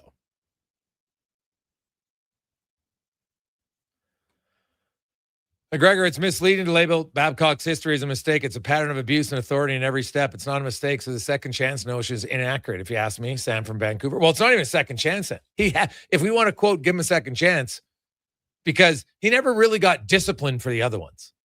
So the Marner one was really the first time that came public. Then his second chance was Columbus, and he didn't even last until training camp. Like, come on. I know. Hey, Gregor, if Babcock does get hired, will you ask him these questions? Yeah, I'd have no problem. Just like I asked Dan Bowman question. Asking a direct question doesn't bother me at all. Why would I be? What is Mike Babcock going to punch me? Because I'm going to ask him truthful questions? Here's a laundry list. Why did you think actions like how you treated Franson, how you treated Marner, Columbus, why did you think that was okay? It's a very valid question. Allows people to understand, gives him the opportunity to explain it. It's a totally fair question. I had zero concerns asking the question. None. Zil. Nisku. Our factory-trained service techs are on hand for all welding equipment repairs. We're a fully warranted center for Miller, Lincoln, and ESAB. And we service all makes and models. Proper, regular service extends the life of your gear and keeps it running at peak capacity. Don't wait for a breakdown. Book your service appointment today at 780-979-0470. AWS Welding. We make it happen. Experience the home ice advantage with your window coverings. Novo Blinds provides factory direct pricing and fast turnaround on roller, zebra, blackout, drapery, and motorized blinds. Book a free in-home consultation at novoblinds.ca. Our new McCafe crafted sodas just drinks or something more? Like Sprite Berry Bliss, Creamy Strawberry Coke, and Orange Dream. All swirled with fizzy flavor and topped with silky cold foam. Only at McDonald's. At participating McDonald's restaurants in Canada. Okay, new strategy. I'll just live in the freezer till October. It's spacious in here. It's spacious. There's a better way to survive the coming AC season. Pro Solutions is your one-call solves-it-all expert for AC repairs, tune-ups, and new installations. We offer convenient financing options and fast appointments so you can enjoy your entire home, not just the freezer. Now I can leave the frozen peas where they belong. Book now at prosolutionsinc.ca.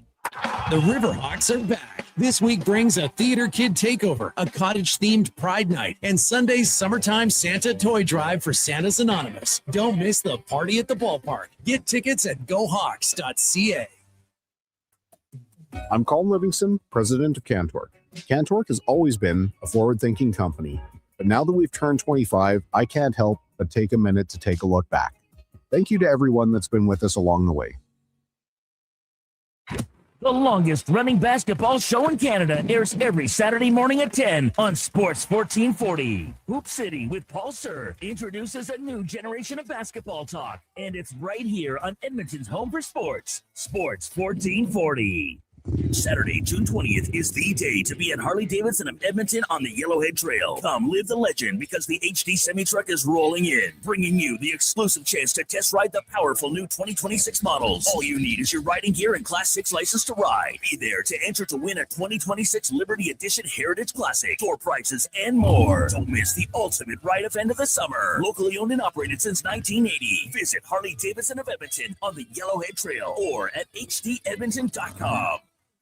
shoulder pain. It can make even the simplest things like reaching up, lifting a bag, brushing your teeth, or sleeping frustrating. Rotator cuff strains, impingement, arthritis, they're some of the most common issues we treat every day. I'm Grant Fedoruk, and at Leading Edge Physio, our team brings postgraduate training, evidence-based technology, and just the right amount of humor and humility to help you feel better. Because we never forget the most important part, the gratitude we feel for every patient who allows us the opportunity to care for them. Because life shouldn't hurt. When it does, leadingedgephysio.com. For over 60 years, the folks at Diablo Boots have been selling the best Canadian-made boots. Handcrafted in Winnipeg, Canada West makes the best quality cowboy, biker, and work boots for Diablo Boots with replaceable soles and heels. Why buy cheaper quality like Ariat, Justin, and Red Wing made in China when Canadian-made is better? Support Canada's workers and Diablo Boots for the best boots. So save on boots by Save On Foods. That's Diablo Boots, 3340 Gateway Boulevard on the east side of Save On Foods. Canada West and Diablo Boots, the two best names in the boots business.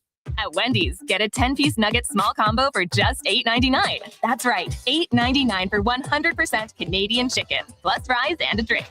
That's just good nuggenomics. Only until June 14th. In restaurant at participating Wendy's locations. Taxes extra.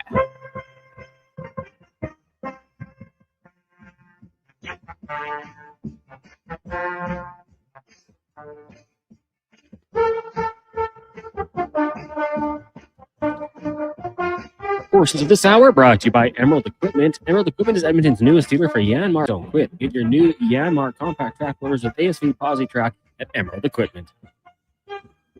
The Jason Gregor Show, the best of Edmonton sports talk and beyond. This is Sports 1440. Presented by PlayAlberta.ca, Alberta's only regulated online gambling website.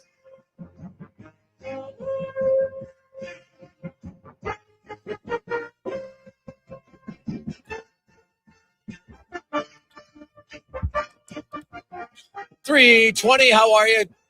Gregor Halley, Kruger Sports 1440, sports1440.ca is always brought to you by PlayAlberta.ca. Lotto Max tonight, 15 mil and 15 prizes of $100,000. You can also check out Jason Gregor Show Odds Boost. Got a little CFL action for you. Got the Jays and the Yankees.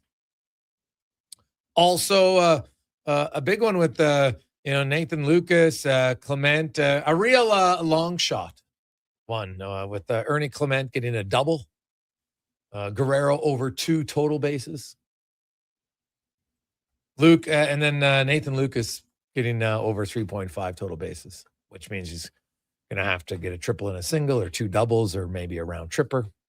I guess 4 singles would do too. So it's been on fire. So go for a little bit of fun on that one. 833-401-1440, 833-401-1440 as we go in the room now, brought to you by Action Electrical. Take action on your savings. Don't waste any more time. You've been thinking about it?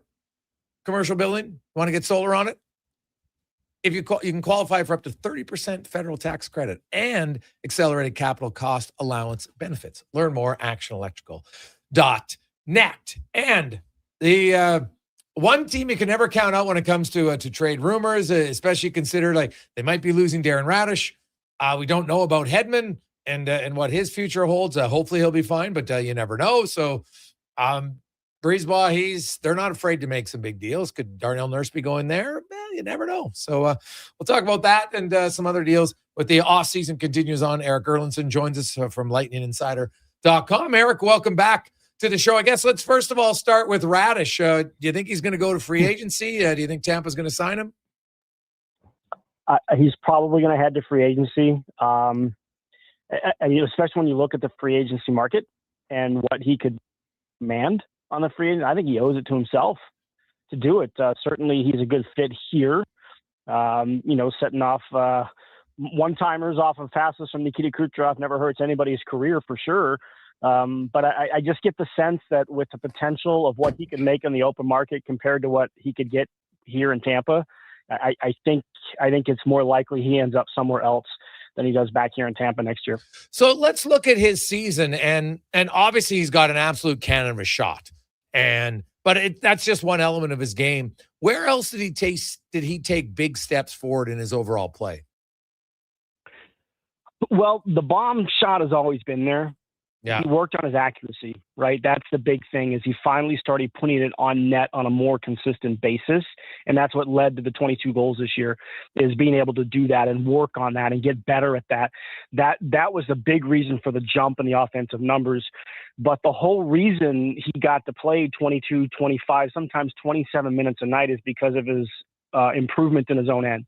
He got so much better in defending. It's still not a strength. I wouldn't call it a strength of his game, but he got a lot better at it.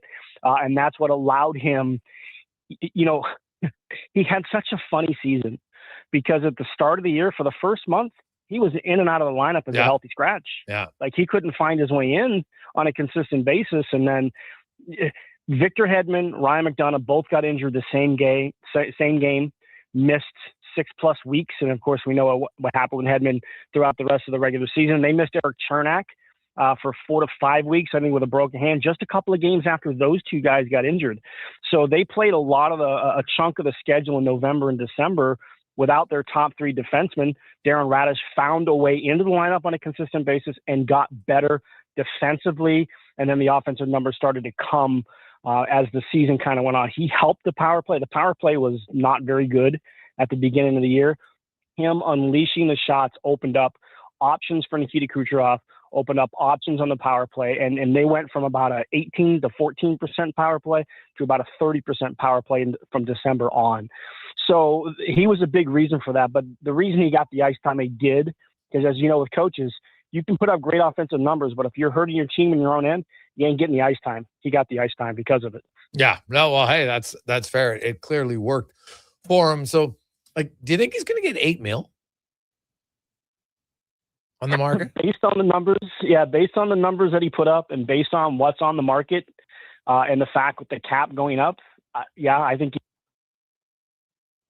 Yeah, I could see him possibly landing with the San Jose Sharks. I think San Jose's got a ton of money.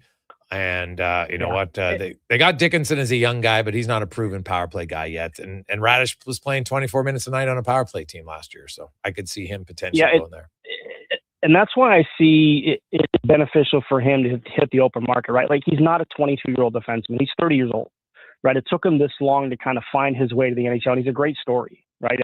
There's a lot of comparisons in terms of his track to Mark Giordano when Giordano became such a really good defenseman later on in his career. That's why I think he owes it to himself to hit that market because he can find a lot more money, I think, on another team than he can here in Tampa based on what he did and based on the track that he's kind of taken this year. You just have to hope that he's not a one-year wonder, right? If you're a team that's going to purchase Darren Radish in free agency, you have to hope he's not a one-year wonder. Now, if Radish leaves, then you look at their back end. What's the latest you know on Hedman? Are you expecting him back and playing? That's the expectation. Okay. The belief was that had they advanced past Montreal and gotten into round 2 against Buffalo, that he wouldn't come back and he would have been ready to play for game 1 against the Sabres. Obviously, we can't answer that question because they didn't get there. But it sounds like he was working his way back. And, the conversation he had with us here on team breakup day, he sounded like he was in a much better spot in terms what he had to deal with and kind of get himself back mentally. So I think the expectation around here is Victor Hedman will be ready to go once training camp begins. Long time to go between now and then. As you said, Julien Brisebois is always a sort of a wild card when it comes to what his plans are because you never get leaks out of this organization. But the expectation is Victor Hedman will be ready for the start of training camp. Okay. Well, that's good news. So Radish leaves.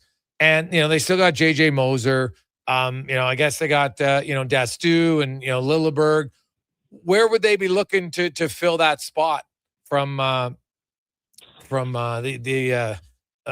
vacated by Radish? Is it just internally, or do you think they might be looking for a trade?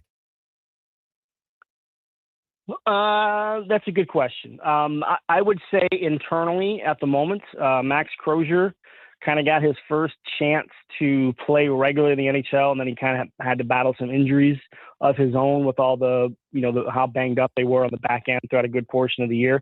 But he's a guy who can play. He's out of Providence College. I think he's about 25 years old now. He finally found a regular spot. I think they would like him on the right side to take one of those spots. And as far as the power play goals, goes, I should say, is, Charles-Edouard Dastou, again, another late bloomer, if you will. He's sort of a left-handed version of Darren Radish in some ways. He doesn't have the 95-plus mile-an-hour slap shot, but he's got a great wrist shot. He's always put up great offensive numbers in any league that he's ever played in. I think if they lose Radish, I think they view him as somebody who can kind of replace some of that offensive production. So that'll be an internal one as well. That's the one thing this year they found out. They found out they have more depth on defense than they realized they had. Problem is you're probably going to lose Darren Radish. You're probably going to lose Declan Carlisle, who did go on to play with Team USA at the World Championships. He's going to be a Group 6 free agent if they can't find a way to re-sign him. So their depth's going to take a little bit of a hit on the back end. But I think players that leave, I think they look to fill those internally. Okay. Looking up front, what about in goal? Obviously they'll just stick with Vasilevsky and Jonas Johansson. Vasilevsky obviously is the no-brainer, but are they happy with their backup? I think they would like better numbers outside of the fact that, Johansson earned the team points in more than 50% of his starts. And, I think you would take that, but I think you would like it to be a little bit better, because if they were a little bit better, maybe you could spot, a non-back-to-back situation for Vasilevsky to take a night off, right? Didn't have a lot of those opportunities except for when, Vasilevsky missed about 3 weeks with an injury. Johansson, took over. I think he had 7 or 8 consecutive starts from there.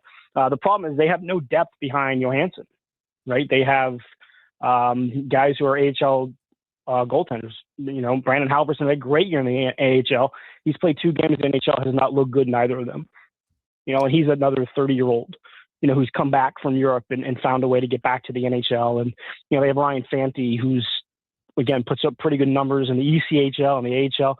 They don't have any depth behind their top 2 guys. I think that's a concern for them moving forward. I think if they could shore that up, because if one of those 2 guys misses some time at the NHL level, who's going to come up and fill in some spot starts? It's a very competitive league, as you know. It's a very competitive division that the Lightning are in. They can't afford to give away points. Yeah, well, Florida's coming back. I think they'll be competitive. Obviously, Montreal and Boston, and who knows about Toronto. Detroit, I don't necessarily think. I think Ottawa is still a pretty decent team if they get good goaltending. So the division is going to be very competitive. It was a very successful year for Tampa when it comes to the awards, and and Kucherov wins, and Cooper finally wins a Coach of the Year. Vasilevsky wins for best goaltender. So in that regard, it was pretty good. When you look at Tampa Bay, because they obviously still have the pieces, what do you think went wrong in that series against Montreal for them not to get the win? You look at Game 7. It was kind of how the series went, right? They outshot Montreal 29-9 and lost 2-1. Sometimes you run into a goaltender. Jakub Dobich was really good, especially in Game 7.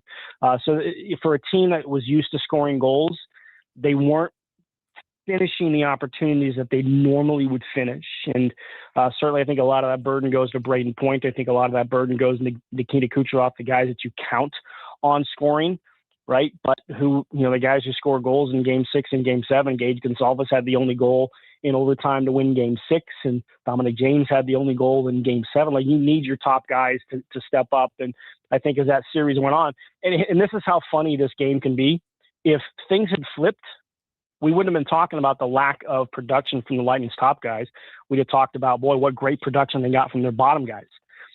It would have been the same if Montreal had lost. They didn't get any production 5-on-5 out of their top line, which was one of the best lines in the league during the regular season, but they got depth scoring, right? So it's funny how that kind of works. But to me, it just comes down to when you had as close of a series as that was, for as the amount of minutes that the game was either tied or within one goal, you need your big guys to come through at key times. I don't think they got that enough in that series against Montreal. Yeah, totally fair. Eric, as always, man, great to catch up with you. We appreciate your time. Enjoy the off season.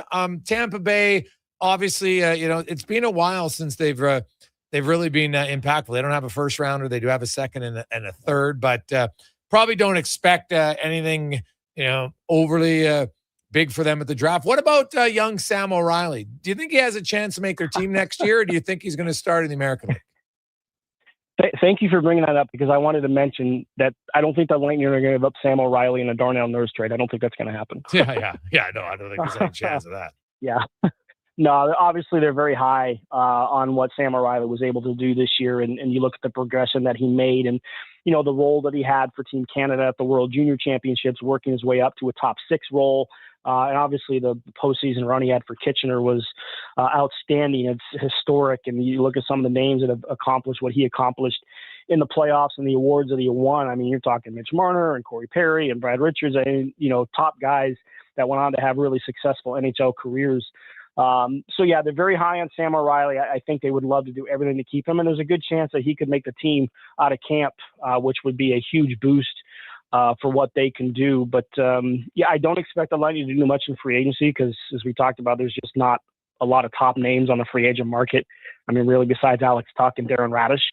So if they're going to make any moves, it is going to come trade-wise. And if that is going to happen, it probably does happen at the draft. Awesome. Eric, thanks so much for this, man. We appreciate it. Have a good summer. All right. Thanks, Jason. Be well. There you go. That's Eric Erlinson from lightninginsider.com. 3:35 Wanye Gretz will join us next. It's a Gregor Show presented by PlayAlberta.ca. 833-401-1440. 833-401-1440. You can text us. Get your thoughts. If those of you who are watching Canada gets a draw in their opening match at the World Cup. So, decent start. Actually, they played well. Controlled most of the game. That's one that they look back on. They probably feel like, we should have won that game. And man, you win that game, you really would have set yourself up great. Almost could have, wouldn't have walked into the round. But Qatar now is a must-win game for Canada next Thursday. We'll return. It's a Gregor Show presented by PlayAlberta.ca. With Play Alberta, backing the home team goes beyond the bets. That's because your picks have provincial impact. Play Alberta is the only app in the province that puts all revenue directly back into supporting programs and services that Albertans rely on every day. By investing in the General Revenue Fund, every play, bet, and buy made on Play Alberta helps make a difference across the province. Visit playalberta.ca/Gregor to learn more. That's playalberta.ca/Gregor. Must be 18 plus to play. If you gamble, use your game sense.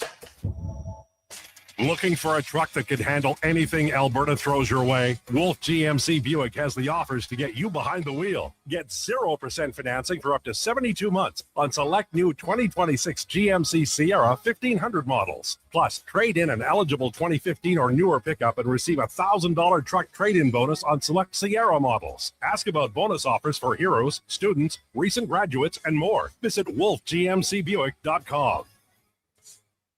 Hey, sports fans, we've got a clear choice for you. At Crystal Glass, we provide customers with the perfect glass for any job. From home to auto and even commercial, installation or repairs, we're your team. Call 310-GLASS or visit crystalglass.ca. Crystal Glass. Come for Canada's largest trade shows, the biggest names in entertainment, exhilarating sporting events, and more. And stay for the experience at the Edmonton Expo Centre. Looking for the perfect place to host your next big event? From trade shows to galas, meetings, and concerts, the Edmonton Expo Centre has the space, event expertise, and service to make your next event unforgettable. With over 522,000 square feet of flexible event space, in-house catering, and operational expertise, they bring your biggest vision to life. Learn more at EdmontonExpoCenter.com today. Edmonton's only 24-hour-a-day sports radio station can be heard anytime, anywhere. Sports 1440 is streaming on your phone, your tablet, your computer. Download an app today and listen to Sports 1440.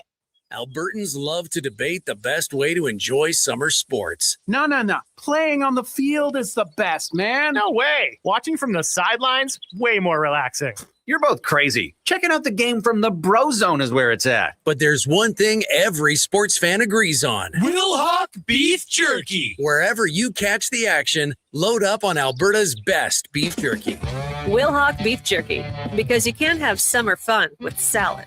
Only available in Leduc. Are you a skilled laborer? All-Star Construction wants to talk to you. A heavy equipment operator with Traco or backhoe experience, All-Star Construction wants to talk to you, too. With work in and around Edmonton for local land developers, All-Star Construction offers year-round employment. Whether it's power, gas, or telecom, developers rely on All-Star Construction to get the job done. So if you're a skilled laborer or a heavy equipment operator with Traco or backhoe experience searching for work, search All-Star Construction on Indeed. I'm good to go. Good to go. With Mortgages to Go, you'll be good to go. Mortgagestogo.ca says yes when the banks say no. That's why Alberta has trusted Mortgages to Go for over 23 years. If you need cash and have equity in your home, you're approved instantly, guaranteed. Call 1-888-888-5998. That's 1-888-888-5998. With Mortgages to Go, you'll say, I'm good to go. I'm Dr. Vance Elliott. The goal of every one of the thousands of hair restoration procedures I've performed is a full, natural-looking head of hair. I work directly with my patients for the consultation, the procedure, and the follow-up, so we can achieve the best results possible. When people see what we accomplish, I don't want them to think, wow, great hair transplant. I want them to think, Wow, great hair. Go to drvanceelliott.com and contact us today. Don't miss a moment of Blue Jays baseball this season. Join play-by-play announcer Ben Showman for the game live on Sports 1440. The Toronto Blue Jays are on Edmonton's home for all things sports. Sports 1440.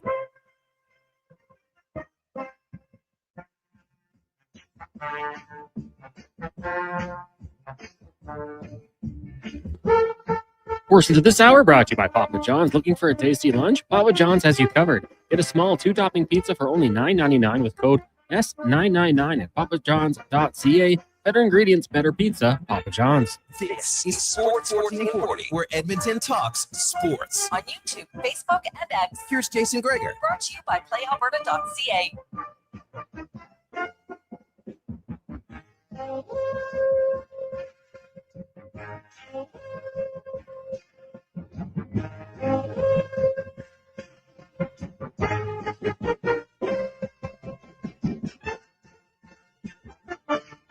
Positive Friday continues on. Jason Gregor, Connor Halley, Declan Kruger, Wanye Gretz. What are you guys eating in studio right now? Connor, what are you eating? I have chicken and rice and vegetables, and Declan has potatoes and beef. I can really smell it. Eh?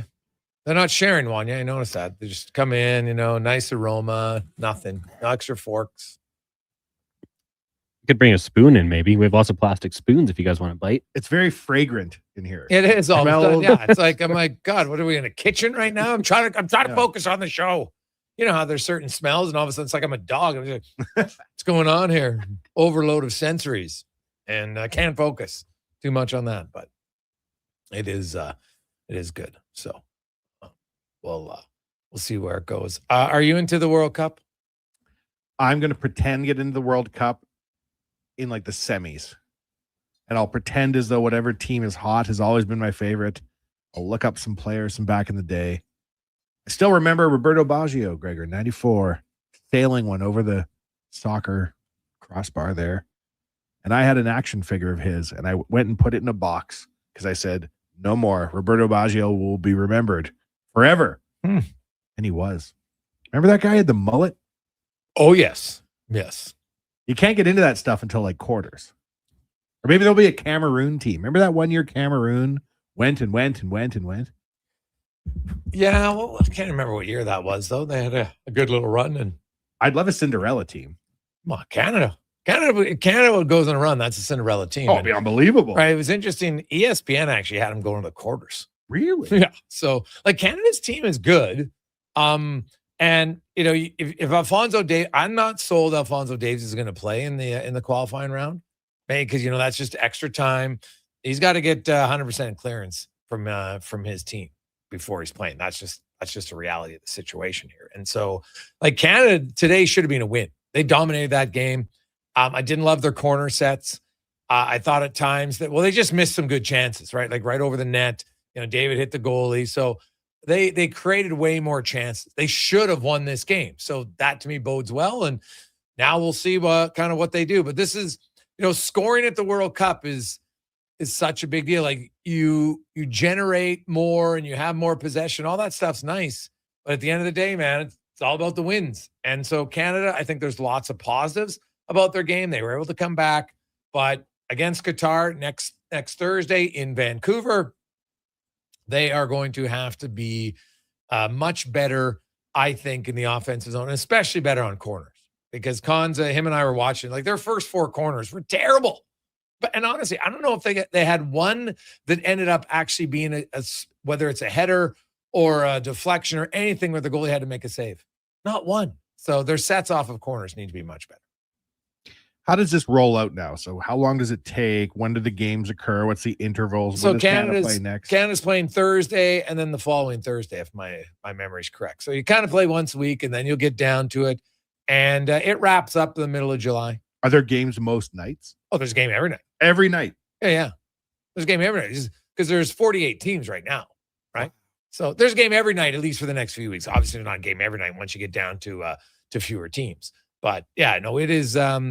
If you're a diehard soccer fan, I got it. Like this is euphoric for you, man. Like there's like hockey at the Olympics. Okay, it's great, but some of the games are kind of like, man, I'm not that interested in it really. But heck, I found myself watching Korea and Czechia last night, and it was a hell of a match. I watched the second half, and I was like, geez, like okay, I'm right into this. And so the Canada game, when they scored during a commercial break for us, so. We turned the sound on in the studio because obviously can't have the sound on when we're doing the show live. But all 3 of the boys in there were fired right up when they scored. It's awesome. And the 4 games tomorrow, the latest at 10 o'clock at night from Vancouver. Same thing Sunday, Monday. So instead of one game then waiting till 7, Wanye, it's just nonstop every 3 hours. We had a big shushing at Nation HQ because I don't know who scored for whatever country. Some of the boys there, Waz, Brett, Hayden, they were just cheering so loudly. And we were like, what do you guys, you don't care about this game? They're like, we care about every game, every goal, every play. Like, what are you talking about? Some people get into it. The real soccer fans, buddy. Every game for them is a playoff game. Oh, for sure. Like obviously you have your country you cheer for. And but then all the other games, like I know there's a huge passionate fan base of soccer fans in the city. And you know what? From watching Premier games and the Bundesliga and others, like they're right into it. And so this one, now that you have not only the World Cup, but the timing of it's great. Like lots of times we'd have games at like either middle of the night, late at night, 9, 6 a.m. Like this is ideal for us. You get games at 1 o'clock and 7 o'clock Edmonton time. Like perfect. Obviously, the 1 o'clock isn't ideal for people who have a real job.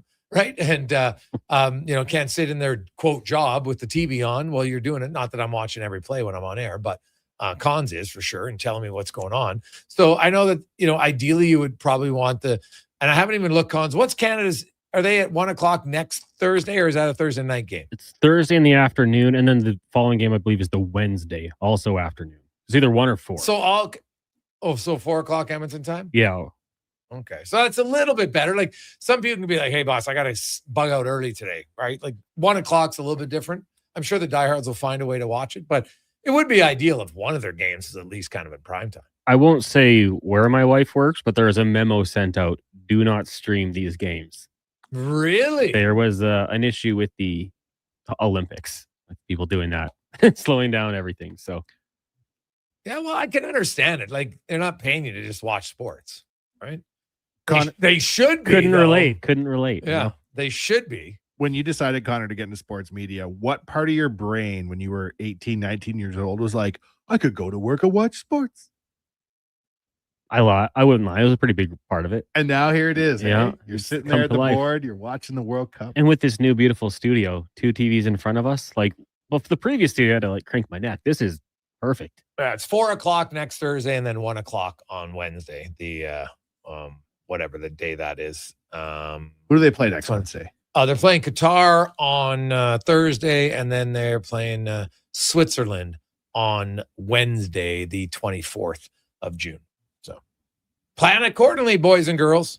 Plan accordingly. Then, then you'll get into the later on you have the group stage games and everything like that. So it'll be a lot of fun to find out who's the round of 32, I mean. And the round of 32 will start likely on the 28th, I would guess, because the last game of group games is between groups K and J on the 27th. So then you get right into it on the 28th, and you rock and roll, man. That'll be fun. Who do you think's going to win the the World Cup? I know you don't like predictions and that sort of thing. Who did I think I picked Brazil this year. Brazil? Yeah, like Spain's good, England's good, Brazil's good, France is good. And there'll be other countries, but those are probably, I would think, maybe the top four. I haven't even looked to see where the rankings are, but off the top of my head, I would guess those are the four favorites. It means so much to British soccer fans. Like if England could advance, it's almost like the Knicks. It's almost like the Maple Leafs. Like the England national team always finds a way to be star-laden, not do much. And I know Liam at work, he would be over the moon. Oh, God, yeah. David Beckham ads with Home Depot. I don't know if you've seen those. Like they're locked in. Yeah, very true. 833-401-1440, 833-401-1440. We got a lot of texts flying in. Guys, I have to say I'm not a huge soccer fan, but found myself much more engaged in the game than I expected. Now I can't wait for the next one. 4 o'clock's even better as my night shift doesn't start until 8, so I can go right from the game to work. Well, there you go. Perfect. 1 o'clock, I'm guessing maybe if you're working a night shift, might have had to get up a little bit earlier than usual sometimes, depending on it. So, 4 o'clock means you can have your normal sleep routine, get up, way you go. And then shout out to all those who do work the night shift, man. That's a tough gig to be on the night shift. So, police officers, hospitals, firefighter, and then lots of people in lots of different industries that are working the night shifts. So some of you working night shifts at the convenience stores or McDonald's, wherever. So kudos to those night shift workers. Hey, Gregor, am I missing something with the Kucherov Hart? You're telling me a team who has a Jack Adams winner and a Vezina winner is more valuable to his team than Connor or McKinnon?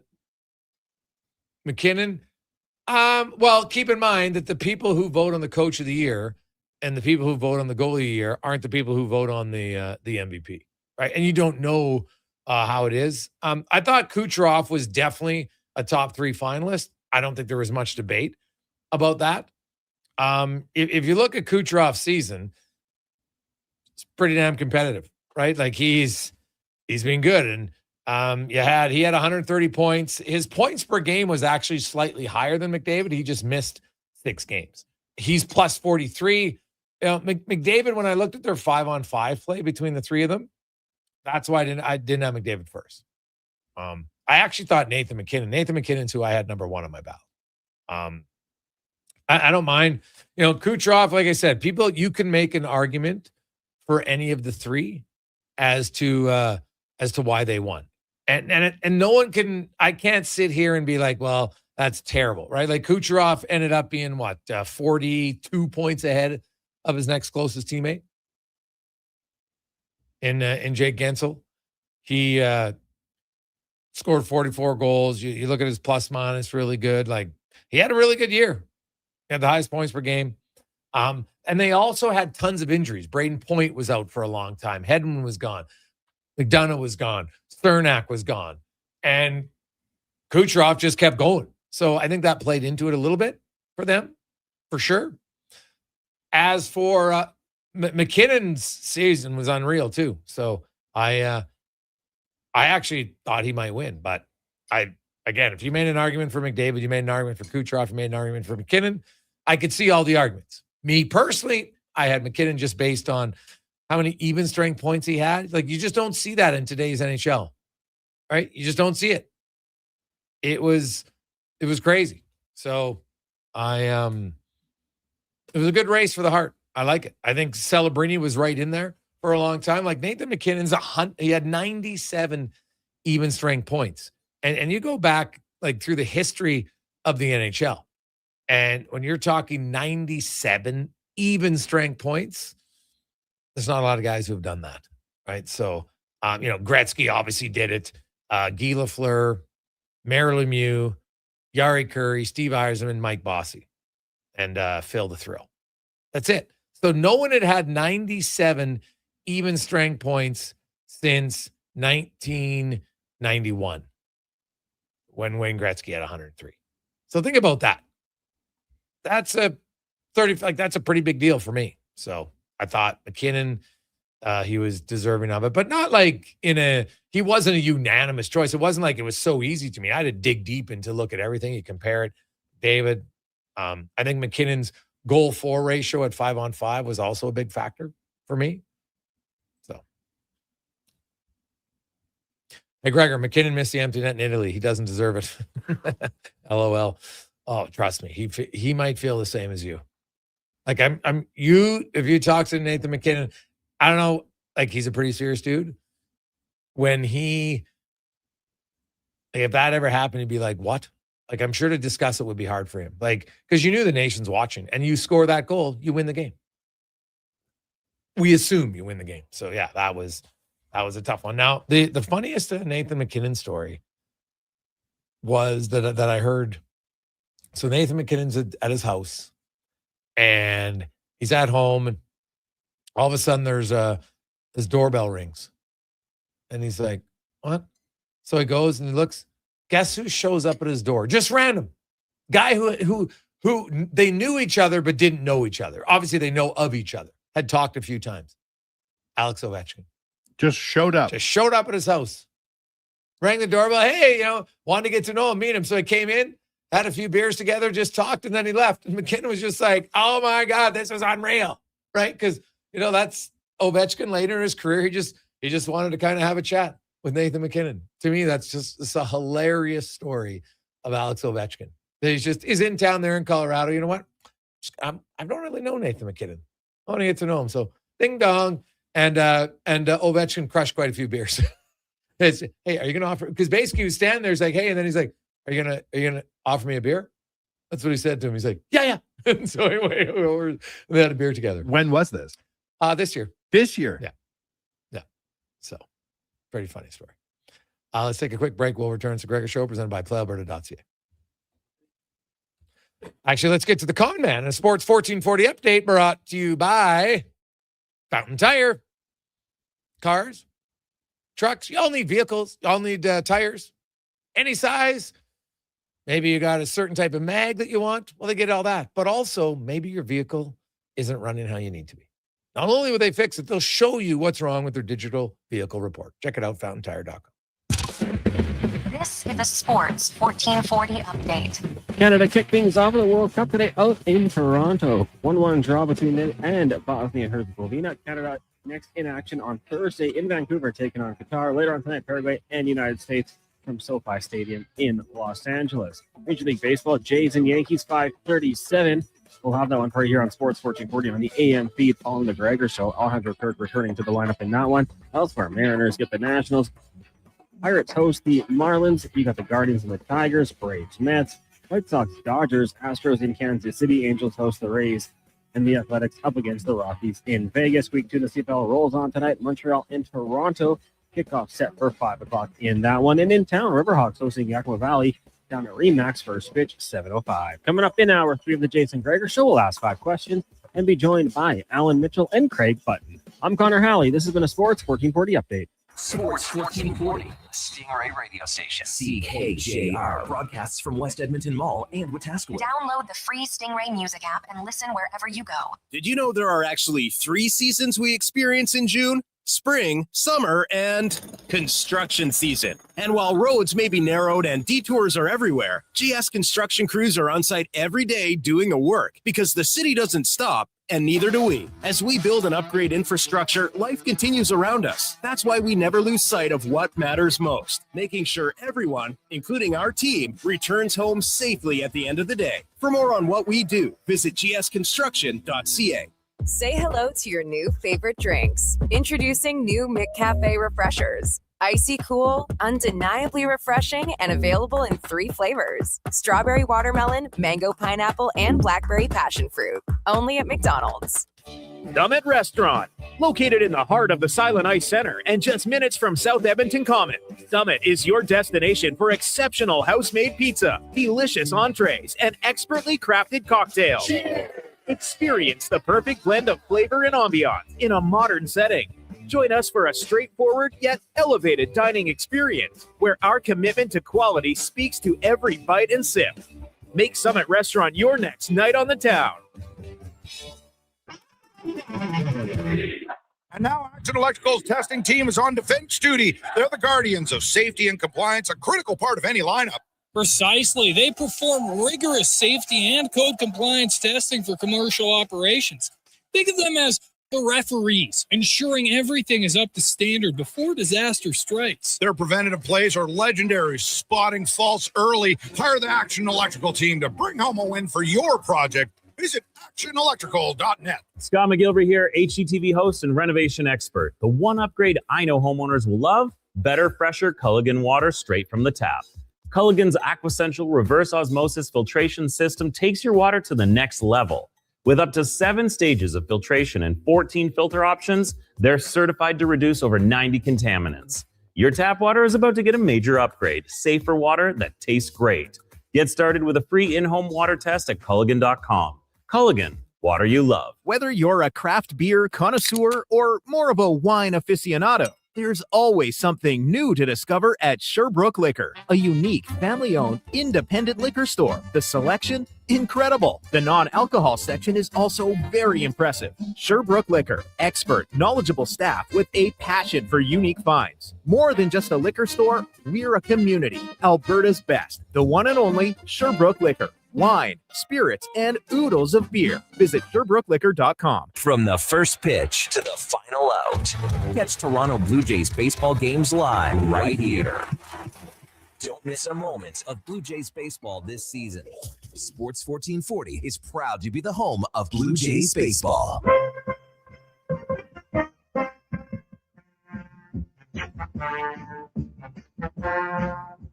Portions of this hour brought to you by Leading Edge Physio. From weekend warriors to professional athletes, kids playing soccer to grandparents in the garden, rotator cuff tears and tendonitis to post-surgical knees and hips, we fix your body. Life shouldn't hurt. LeadingEdgePhysio.com. The Jason Gregor Show, the best of Edmonton sports talk and beyond. This is Sports 1440. Presented by PlayAlberta.ca, Alberta's only regulated online gambling website.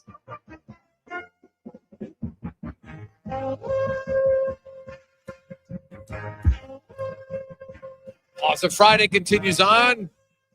How you doing? Hope you have big plans for the weekend. Well, ball hockey playoffs for the kid. Can't wait for that. Should be a lot of fun. We could see 2 championships awarded this weekend in both the NBA and the National Hockey League, as Carolina has forced Vegas to the brink of elimination. And Carolina has not lost consecutive games since January 12th and 13th, when they lost to Detroit and St. Louis. So could Vegas do it? 100% they could. Earlier in the year, only 5 times this year has Carolina lost 2 games in a row. One, the very first time they did it. First game was on the road. Second game was at home against Vegas. So could Vegas win at home and then go into Carolina on the road and win a game 7? We shall see. It should be good drama on the weekend. And of course, the Knicks.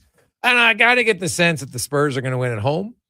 I don't have that same sense about the Vegas Golden Knights, but I think the Spurs will find a way to force that to a game 6. We'll see. But either way, it's going to be some great weekend sports. And of course, got CFL. Elks back in action a week tonight.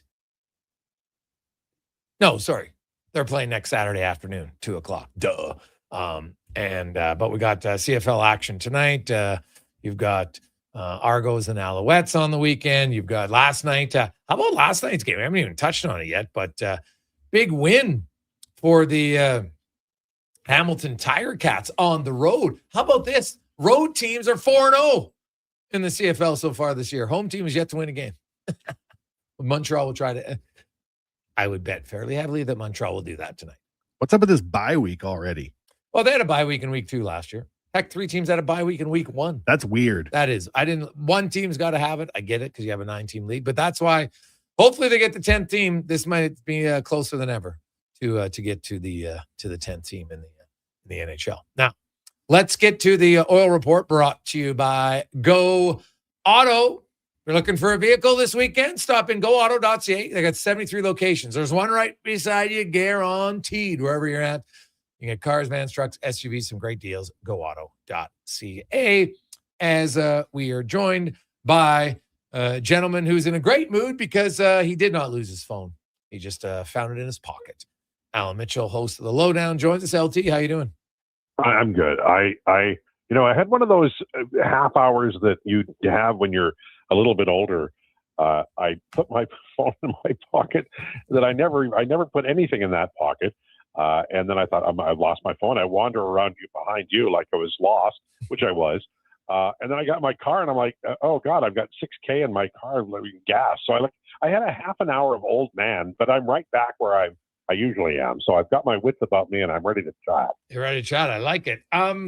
So Al, first, before we get to the orders, did you have a chance to catch the second half of Canada and Bosnia Herzegovina this afternoon? Yeah, I did. I was a great goal by Laren. I felt like, that they didn't defend the Bosnia goal. It was a great goal, but and they're not great at scoring. Canada as a nation, the women can score like crazy, but the men have a hard time. So it was a really nice play to the middle, and then you got to give Laren all the credit in the world. And I was cheering like crazy and telling him what a great person he was, screaming at my television.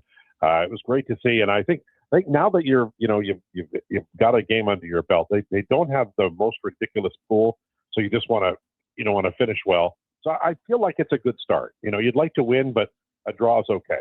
Yes, fair enough. Edmonton Oilers, who we've since Monday, a lot has unfolded this week.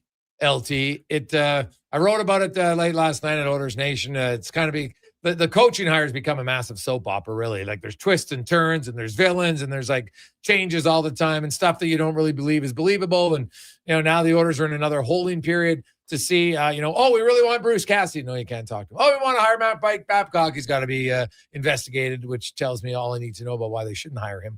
But what do you make of this? And what's your spidey sense telling you as far as are they going to have to go to option 3 for a head coach?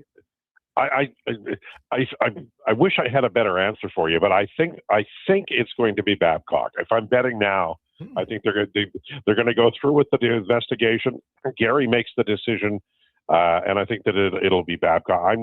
I don't think this is a particularly. I think when you start out and you say, okay, we want this, and it spits out like 5 names, and your first choice isn't available because Vegas is being stubborn and Gary won't intervene, and then maybe your second choice signs in LA, and now you're looking at, okay, well let's pull Mike Babcock out, and it just feels like this is a weird plan, and I think that when you have to go to the NHLPA, when you have to go to the NHL and say, hey, can we do this? You're already probably in a little bit of turmoil, and they don't have time for this. I understand waiting late. Hell, I think it's okay to wait late. Maybe by the 28th of June have this together, but they don't have any assurance on when the investigation is going to be done. And there are other coaches. When you prune down the possible list this close, you put yourself in a bad position. I think they are. There are capable coaches out there. I think the Oilers should pivot, but I don't think they will. I think Babcock's the guy. Okay. I'm interested to see what's in the investigation. Like, what else is there that he could have done that's beyond the asking for the pictures? So that, to me, I find fascinating. Darnell Nurse, the team asked him to waive his no trade, and then he asks for a trade. So if we want to call it a mutual breakup, or if it might have been a young Alan Mitchell in grade 3 in Maidstone, where it's like, no, I broke up with you first. No, I broke up with you first, because that's kind of what happened here for the Edmonton Oilers. But what's your expectations on a return for Darnell Nurse? Well, what I'm hoping Stan Bowman does is get out from under a lot of the cap. So you take you don't retain anything. You take a Nick Thieler or whatever, and then you've got $6 million or whatever the difference is, 5.5, and you can go out and get a player like a Jordan Kyrou with that money. Not that you'd get them just for free, but you'd be able to pick up 2 players, and the big one would be purchased with the cap room. My concern is that they're going to get somebody who's got I'm trading you my issue for another issue, because despite what some people think, Darnell Nurse is not an issue. He's a very fine player, and he's a healthy player. that left side of the defense has some injury worries. He's very durable. He can play in all situations. So my hope is that Stan Bowman values the cap room that he might be able to get in sending him away, and doesn't retain 2.5 and then take on a $5 million guy who has his own issues. I think there's a chance here to get free and clear if you can, as close as you can. If you can get $5 million, if you can take a $3 million player for Nurse and not retain, I think you're in a much better position. So that's what I think Stan Bowman should look for. I'm not sure, I'm not sure who's going to be out there. I know Pittsburgh, Philadelphia have been rumored, maybe LA. You'd like to see some of the young players from Los Angeles. I like some of the young players, but I don't know if they'll go that direction. So I hope they get off the cap a little bit and have a little more walking around money when the trade is over. Yeah, the Pittsburgh one, to me, you got Carlson, you have Letang. I'm not sure that one works per se. We'll see, but same as LA. Philadelphia is one that I could definitely see if I look at the Flyers defense core. To me, Darnell Nurse can, he's a second pair defenseman all day long, and I could see on some teams he's not a number one defenseman, but he could play in your top pair with if your number one defenseman's a right shot. Yeah, and a guy like Kyle Dubas in Pittsburgh, he knows what Darnell Nurse is, and I know it was in junior, but he's probably followed Nurse's career. And whenever Nurse is with a very capable right side defenseman, as we saw with Cody Ceci, or Evan Bouchard or Connor Murphy, Nurse is fine, and I think that somebody like Kyle Dubas will probably feel like he knows Darnell Nurse better than anybody, and I think that Nurse could go to Pittsburgh, play with like a legit, real top drawer defenseman and flourish. This is a guy who I think he may leave Edmonton and have the best years of his career. And I think a lot of other fans don't look at it like that, but I can see that happening easily.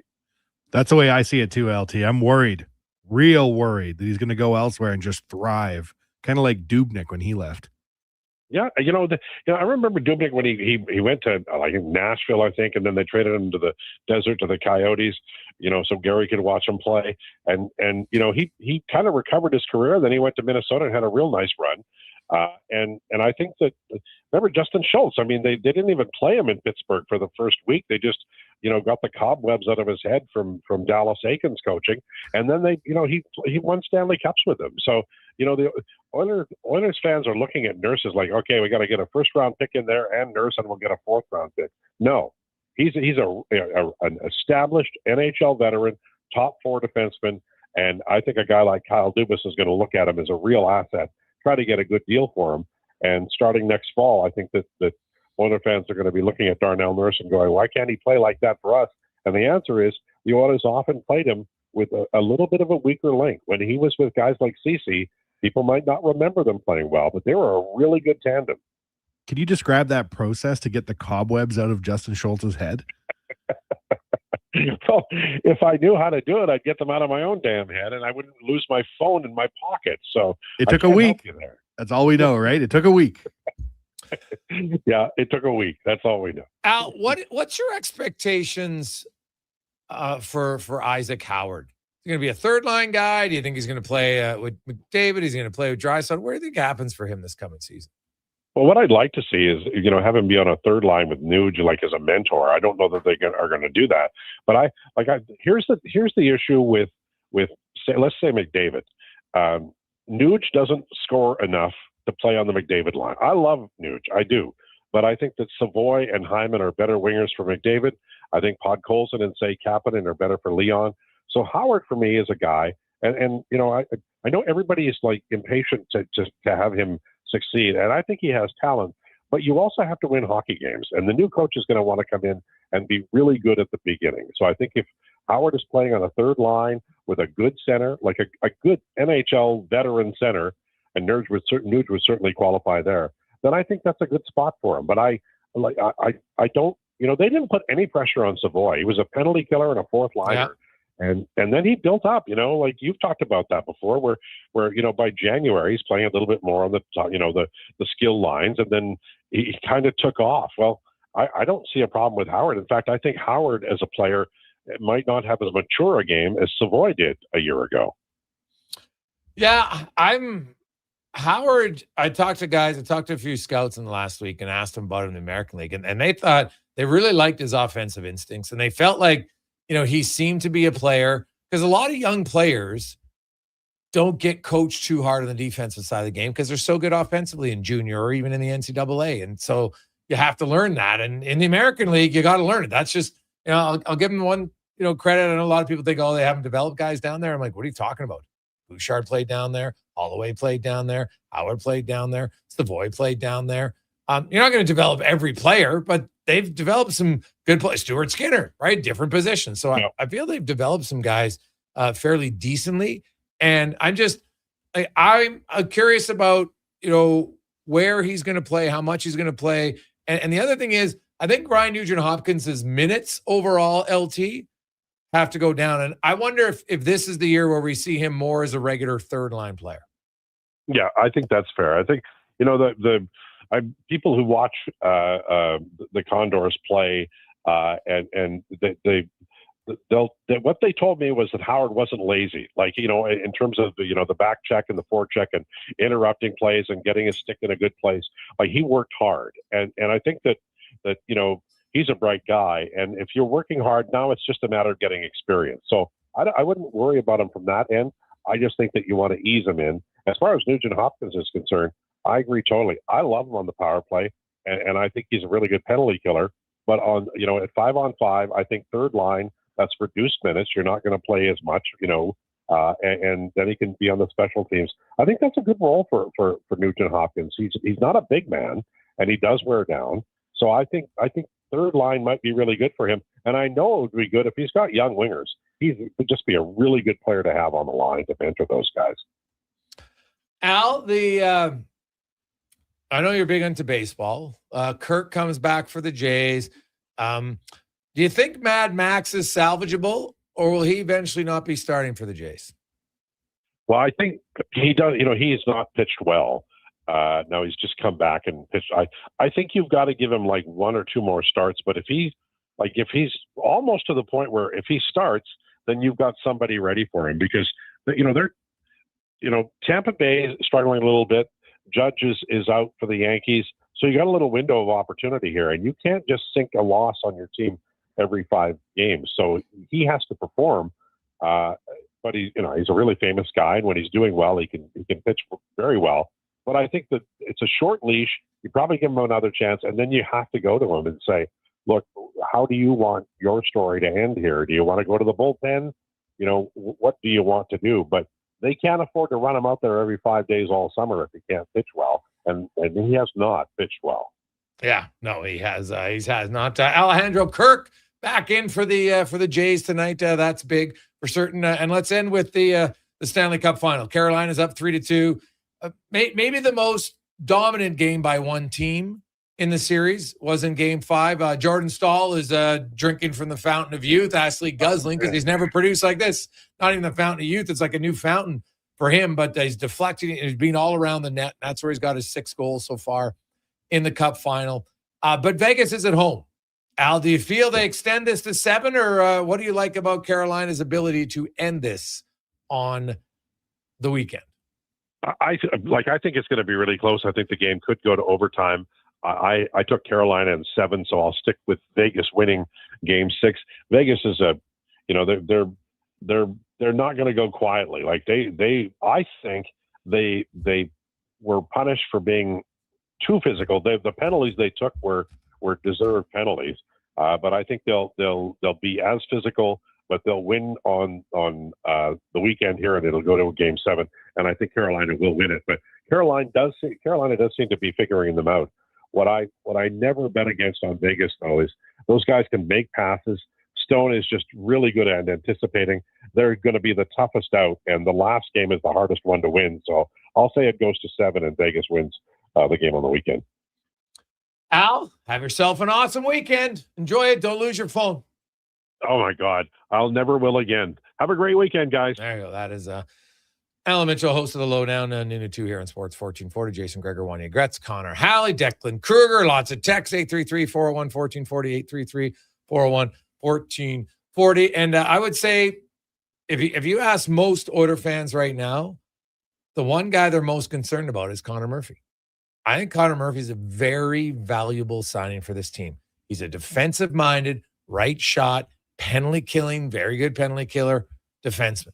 And they need it. Like, I like Ty Emberson, but he doesn't bring what Murphy brings 5-on-5 at all. Ty's more of a third-pair defenseman. Great. And, if you lose Darnell Nurse, you can't lose Nurse and Murphy. That would be that's a pretty big tough pill, man. They were their best D pair in the playoffs. And the team, I know that you're banged up at center, but they are the best D pair in the playoffs. Short sample size, I understand it all. But Connor Murphy, does he sign? I reached out to my understanding on Connor Murphy is that, yes, there's been talks. There's a little bit of a holding period here because you don't know who the coach is. So, you got 2 weeks before the draft. And then you basically got 3 weeks before free agency, right? You got 19, just under 3 weeks before free agency. You'd like to get that sorted out definitely before free agency. You have to have your coach in place by then. I don't think there's any doubt about that. So the draft maybe like day 2 because the owners don't even have a pick on day 1, but day 2 could be important. Take a quick break. We'll return. It's the Gregor Show presented by PlayAlberta.ca. Need a new ride for road trips, errands, or just life on the go? Go Auto offers a massive selection with over 15,000 new and used vehicles to choose from. With over 70 locations across Western Canada, finding your next ride has never been easier. Whether it's a roomy SUV for the family, a sleek car for the open road, or a rugged truck for your weekend adventures, you'll find it here at a price you'll love. Explore thousands of vehicles today at goauto.ca. The job isn't done until the last load is hauled, and having a semi-trailer out of commission is not an option. Whether replacing or adding to your convoy, Edmonton Trailer has a huge inventory of new and used semi-trailers, trusted by the gravel, logging, oil field, fluids, and freight industries. Find a trailer right for you online or at one of their 3 locations. For sales, service, parts, rental, and finance, when you're in it for the long haul, Edmonton Trailer. Listen up, friends. Operation Pizza is a go at Papa John's. They're introducing new personal pizzas just in time to celebrate the premiere of Toy Story 5. These adventure-sized pies come in new exciting flavors like Sheriff's Roundup, Space Rangeroni, and Reach for the Pie. Or take your personal pizza to infinity and beyond by creating your own flavor just for you. Order 2 or more with Papa Pairings and get yours for only $9.99 each. New personal pizzas are ready for takeoff. See Disney and Pixar's Toy Story 5 in theaters June 19th. Just in time for the big game. Score big savings at the Brick.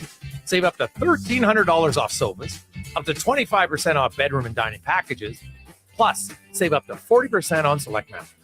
And buy more, save more. Up to $1,000 off select major appliances. Watch Team Canada score big on a big screen TV, up to 50% off open box electronics. See in-store for details and exclusions. The Brick, saving you more.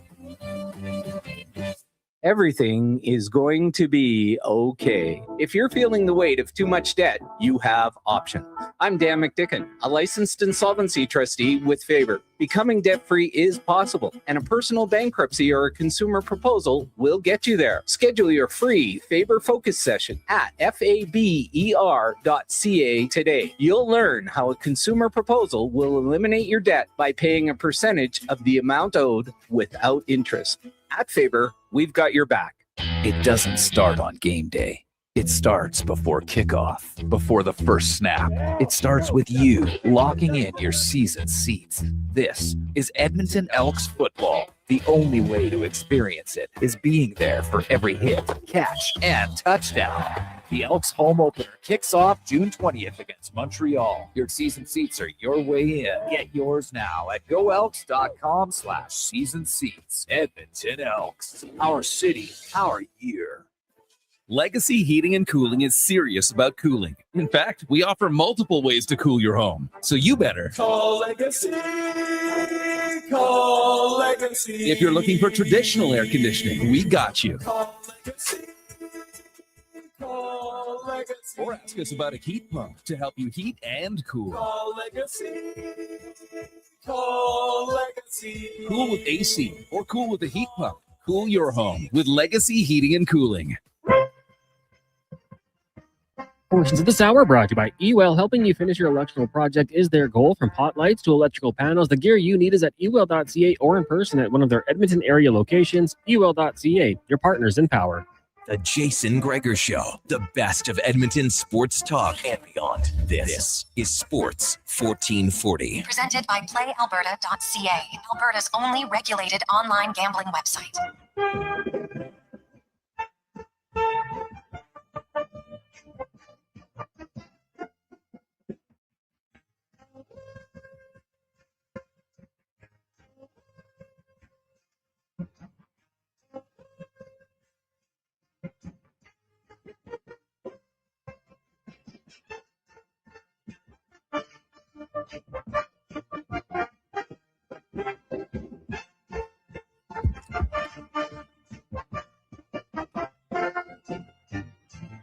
Four 424. Jason Gregor, Connor Halley, Wanye Gretz with you. Sports 1440, sports1440.ca, YouTube, Facebook, X, and Instagram. Casino, sports, live dealer, lottery, instance, and more, all in one place. PlayAlberta.ca, where you can get involved in the game and have some fun if you like it. Stay within your limits. Jason Gregor, Connor Halley, as we get to our big guest of the day, brought to you by Silent Ice Center, where, hey, they'll have a pretty big guest on stage later this year, Mr. Gene Simmons. The Gene Simmons Band in a very intimate location. You want to get your tickets, silenticecenter.com. As Stanley Cup winning scout, GM, Craig Button, joins us from TSN. Butts, how you doing?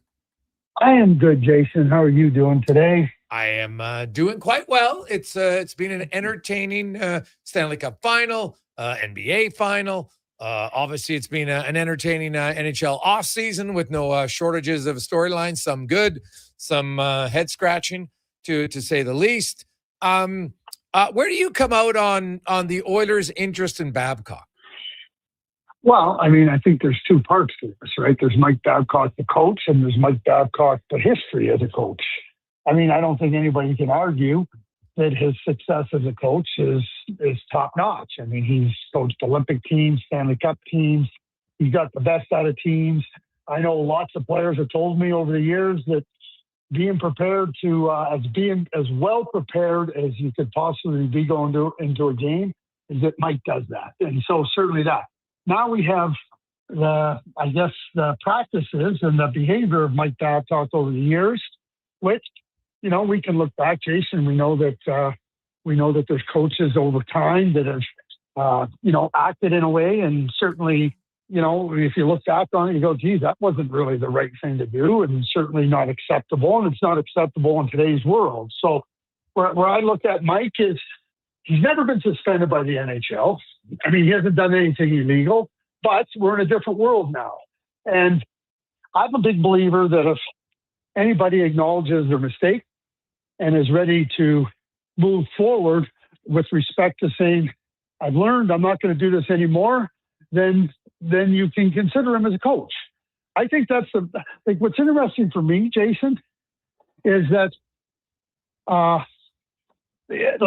you go to the NHLPA, and the NHLPA can ask the NHL to investigate. Here's what I think.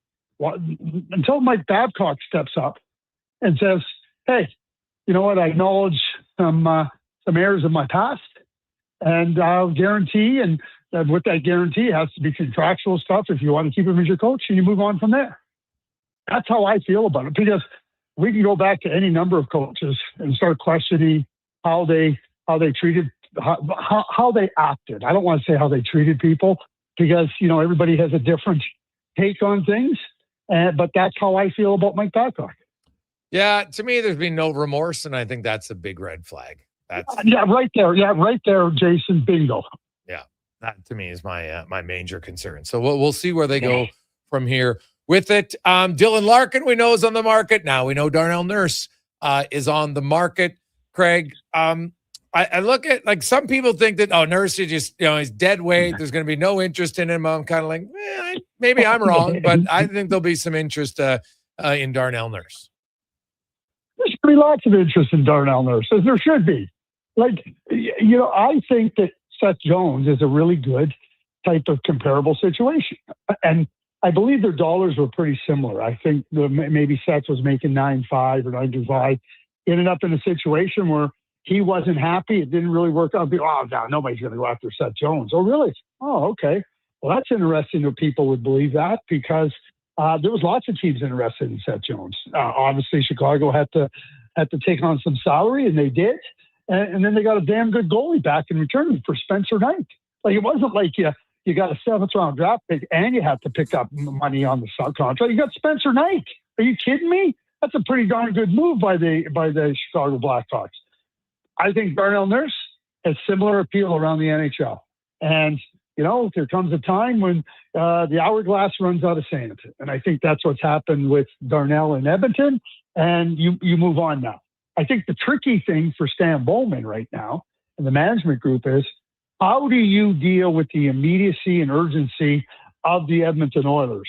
Because I don't think you can trade Darnell Nurse for prospects and draft picks. I don't think that gets you to where you want to be. And I think the immediacy and urgency of where the Edmonton Oilers find themselves, what their declaration is, I think that now poses a different challenge for Stan Bowman and the group. Yes, I think that's well said.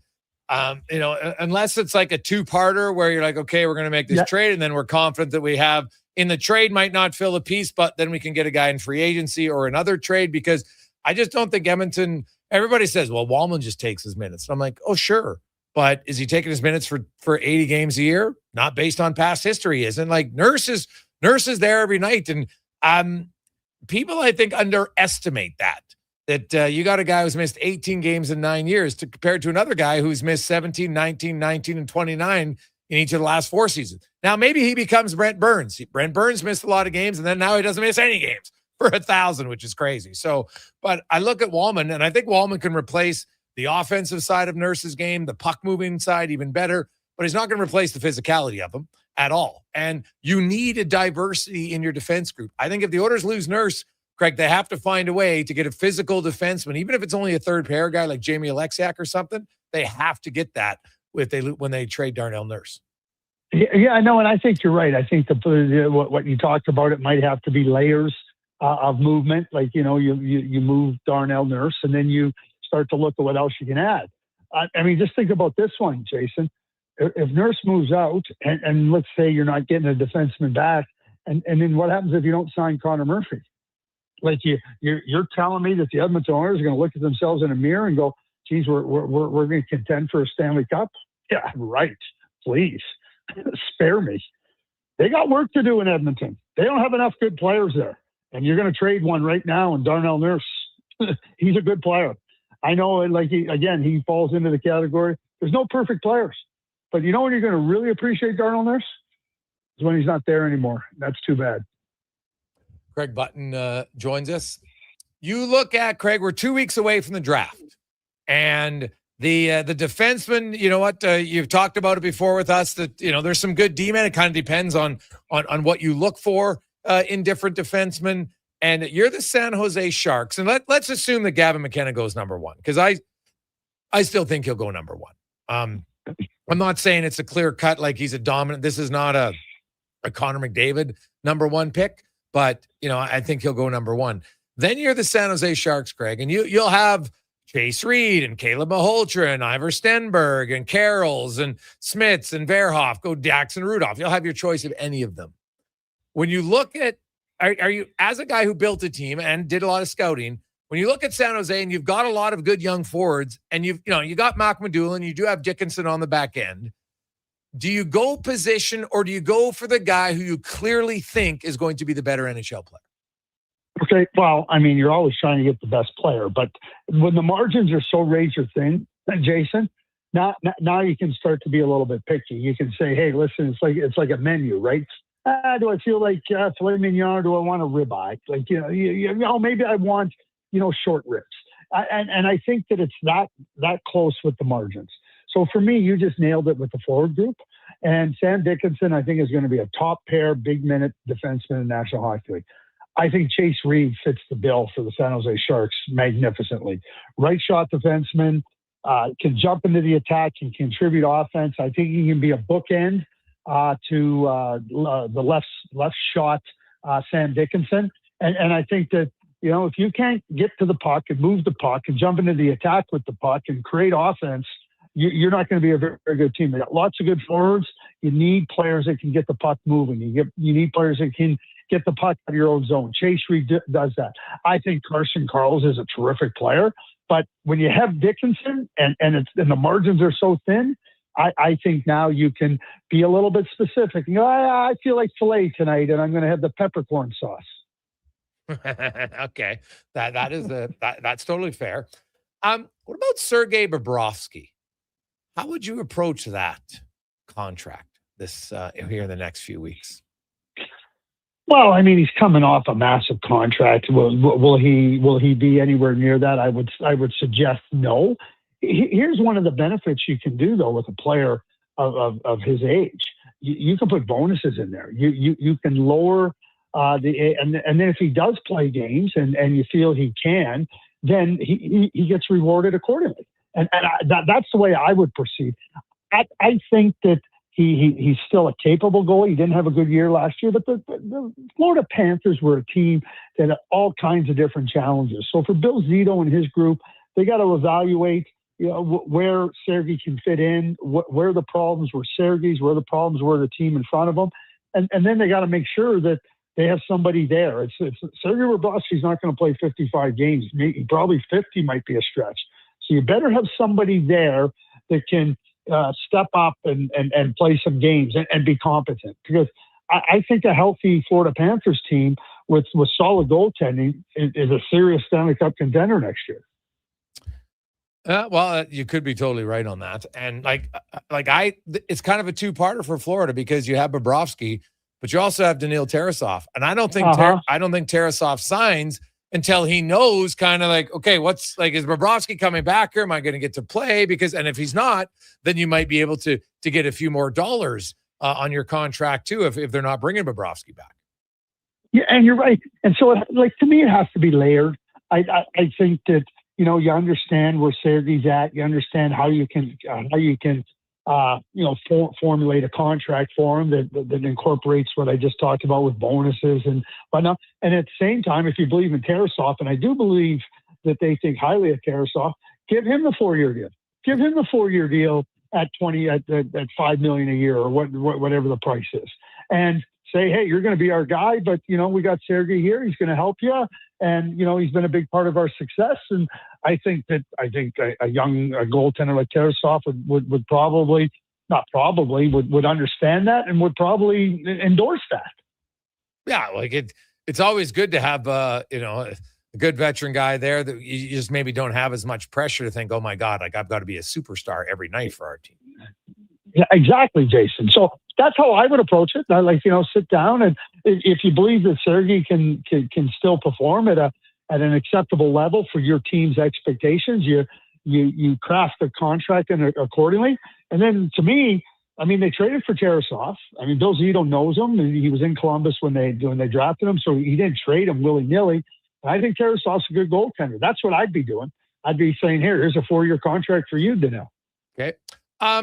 The Philadelphia Flyers are one of the names that's been out there interested maybe in Darnell Nurse. And when you look at their defense core, York and Rasmus Ristolainen, Nick Seeler, Oliver Bonk, Jamie Drysdale, Emil Andrea, they definitely could use an upgrade on their back end. There's no question about that.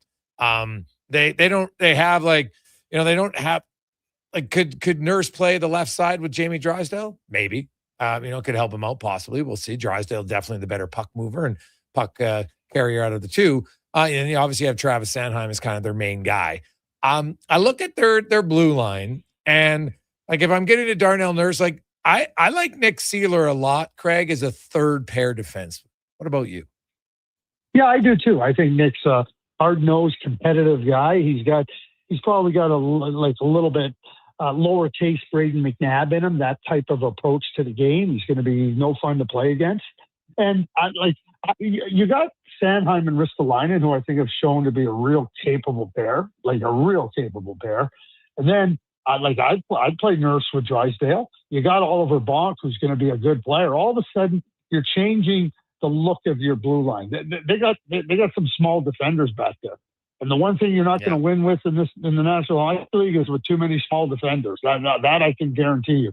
So there could be a way to move around, and knowing that you have Bonk coming and he's going to be good, and you could add a big guy who's rambunctious and energetic, and we're talking. I think could get him into a spot where the newness of the situation, fresh look at him. I think Darnell could be a good player to play with Jamie Drysdale, because Jamie now has come into his own. So I think changing the look of your blue line in Philadelphia would make. I think it makes total sense, and I think Darnell Nurse would be a good fit there. Again, what are you asking him to do? Where's he going in to do it? And are you ready to accept him for what he is? And I think those are the big keys. But I think he'd be a nice fit in Philadelphia. Yeah. So it will be fascinating to watch that. Dylan Larkin. Hey, I know he gave his 3-list team of Minnesota, Vegas, and Florida. I'm kind of chuckling. I'm like, okay, that's a great start. But dude, if I'm Steve Yzerman and the guy's got 5 years left, I'm just like, okay, thanks for the list. When you're serious about some options, get back to me. Yeah, exactly. You nailed it. Listen, the no move clause is put into place to protect the player from the team going, oh, God, we're going to move you. So you have to say over it. This isn't Colton Parayko. Colton Parayko was asked to waive his no move clause. He decided not to because the team was looking to trade him. This is different. This is Dylan Larkin now that's asked to be traded. So you're exactly right. That no move clause, either it's real simple. Either Steve Yzerman, Dylan, you want to leave? Hey, listen, we're disappointed. Whatever your emotions are. I'm talking about from Steve and Detroit's point of view. Yeah. But if you think you're telling us that you're going somewhere when you've demanded a trade, good luck. Good luck, mister, because it ain't happening on my watch. Yeah, exactly. Unless they're going to get a really good value deal, a fair value deal in return. And I'm just not sure Vegas has it. Minnesota doesn't really have the pieces. I think Florida might if they want, but they'll be, okay, sure, we'll trade you Dylan Larkin. You're going to give us Lundell, right? You know what I mean? Bingo. But I think, too, where the Red Wings find themselves, they can't go start trading for prospects and prospects here with Dylan Larkin. No. And Larkin's contract, $8.7 million, 5 years. Good, really good player. Dylan's a really good player and a really competitive player. So, yeah, great. Bill Guerin says, I want to get him. Good luck getting him. Somebody asked me the other day, what would it take? Well, who are the prospects? Yeah, no prospects getting Dylan Larkin. I go, what would it take? I said, Matt Boldy. And they go, they're not going to do that in Minnesota. I said, well, then they're not getting Dylan Larkin. Yeah, you got to. Simple, right? Yeah, you got to give up something to get something. It's not just we get Dylan Larkin, we're going to give up a draft pick and some, because I thought a lot of people the name starts at Urov or so, and I'm just like Urov. Yeah, no. I'm like, really? You guys think that's going to get you Dylan Larkin? Give me a break. So. There's only one way that Urov will get you Dylan Larkin, and that's if Steve Yzerman says convincingly, "I know he's going to be like Datsuk," and he's not going to be. Yeah, very well said. Greg, are you a World Cup fan? Yeah, I am. I thought Canada pressed today. I thought they had a lot of good pressure. I thought that I love Kevin Kilbane. I think he's just outstanding. In his analysis, he's forthright, he's straightforward, and I think he just gets it top to bottom and everywhere in between. And I think he talked about a little bit of the nerves, but what did they have, 9 corners in the first half? Yes. And they just really couldn't. They really couldn't take advantage of their pressure. And whether that's nerves, whether that's not enough of what I call finishing skill, because it's tight in there, and you got to have those touch passes, through balls, and it's a real skill.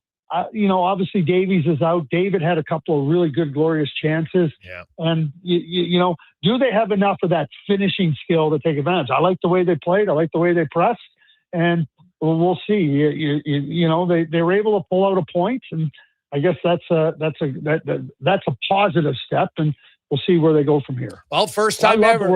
Love the World Cup. First time ever for Canada at the World Cup that they didn't lose a game that they played. They were 0-6 prior. So that's a step in the right direction to get a draw, and maybe they can get their first ever win next Thursday against Qatar. So yeah, I agree. Yeah, it's fun. It's just a fantastic tournament. Yeah, it is good. Craig, always good to catch up with you, buddy. Have a great weekend. Yeah, you too, Jason. Thanks. There you go. That's Craig Button from TS. And quick break. We got 5 questions. Spec will join us. Also, Steve Sandor. We're going to talk a lot of Canada's game and the corner sets and some of the little tweaks, because there's lots you liked. Really, the only thing that you critiqued really was their finish. Everything else about their game was great. But what's maybe the most important part? Finishing. It's pretty key. We'll come back. It's a Gregor Show presented by PlayAlberta.ca. With Play Alberta, backing the home team goes beyond the bets. That's because your picks have provincial impact. Play Alberta is the only app in the province that puts all revenue directly back into supporting programs and services that Albertans rely on every day. By investing in the General Revenue Fund, every play, bet, and buy made on Play Alberta helps make a difference across the province. Visit playalberta.ca/Gregor to learn more. That's playalberta.ca/Gregor. Must be 18 plus to play. If you gamble, use your game sense. For a silly hockey fans, your partner in power just skated onto the ice. EWEL.ca, the new e-commerce website for electrical wholesalers Edmonton, is ready for the power play 24/7, 365. UL skates to where the puck will be in 5 years. Now that's forward thinking. Killer selection, slamming products from the best brands, and legendary service. Don't sit on the bench. Get your account today at EWEL.ca and win that project. Plug into your partner in power. Get an EWEL.ca account today. Are new McCafe crafted sodas just drinks or something more? Like Sprite Berry Bliss, Creamy Strawberry Coke, and Orange Dream. All swirled with fizzy flavor and topped with silky cold foam. Only at McDonald's. At participating McDonald's restaurants in Canada. I've got some good news if you've been thinking about a heavy-duty truck. The 2026 Ram 2500 Black Express is now at St. Albert Dodge. You've got 20-inch black aluminum wheels, black Mopar side steps, body color, bumpers and grille, and a Sport Performance hood. Available in all the colors for $68,990. Plus, new this year, Ram's best-in-class 10-year powertrain warranty. Now's the time. Head up the trail and see how easy it is to do business at St. Albert Dodge. You've got a go-to coffee spot, a trusted barber, even a lucky game day jersey. But when it's about looking your absolute best, there's only one name you need, Mr. Dirk. Family run since 1939, we're experts in crafting impeccable tailor-made suits and offering a wide variety of everyday styles. Pair that with personalized one-on-one fittings and the convenience of on-site tailoring. Mr. Dirk elevates your style game. Visit our Edmonton store or explore MrDirk.com. Score big on style with Mr. Dirk. Diamond Rides is one of Alberta's premier specialty charter companies. With our luxury motor coaches, we provide our customers with the safest and most reliable ground transportation services. Our seatbelt-equipped, top-of-the-line motor coaches have become the preferred carrier for many local sports teams, tours, corporate outings, and other various travel needs across Western Canada. For more information and to request a quote, contact sales at 877-748-0991. Or visit silentrides.ca. Hey there, I'm in the Fountain Tire sidecar, making a list of the things I'm doing this spring. 1. Saving you money, with up to 20% off select tires until June 13th. 2. Water skiing, tricky in a sidecar, but fun. And 3. Saving you more money, with mail-in rebates of up to $100 off a set of 4 select tires and $50 off a $150 service with the purchase of 4 select tires.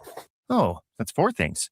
Oh well. Restrictions apply. Book online at fountaintire.com. Fountain Tire. We're on this road together, Canada. Alberta, we're wild and tough and beautiful. We agree that good enough isn't good enough. And though everything that matters starts with a home and a family.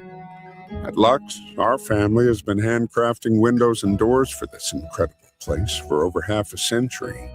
There's no place we'd rather be. Everything we are is windows and doors.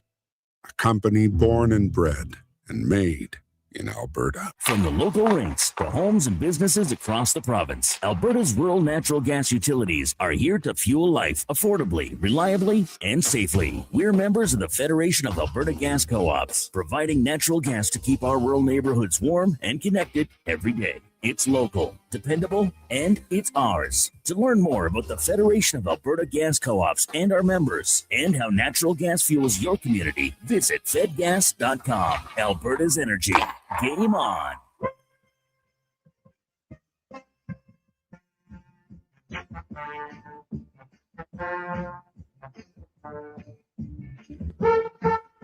Courses of this hour brought to you by 01 Hockeyology, Edmonton's home for elite hockey development, skating analysis, performance assessments, and year-round training at the West Edmonton Mall. Elite hockey development at 01.ca. That's ZERONE.ca. The Jason Gregor Show, the best of Edmonton sports talk and beyond. This is Sports 1440. Presented by PlayAlberta.ca, Alberta's only regulated online gambling website.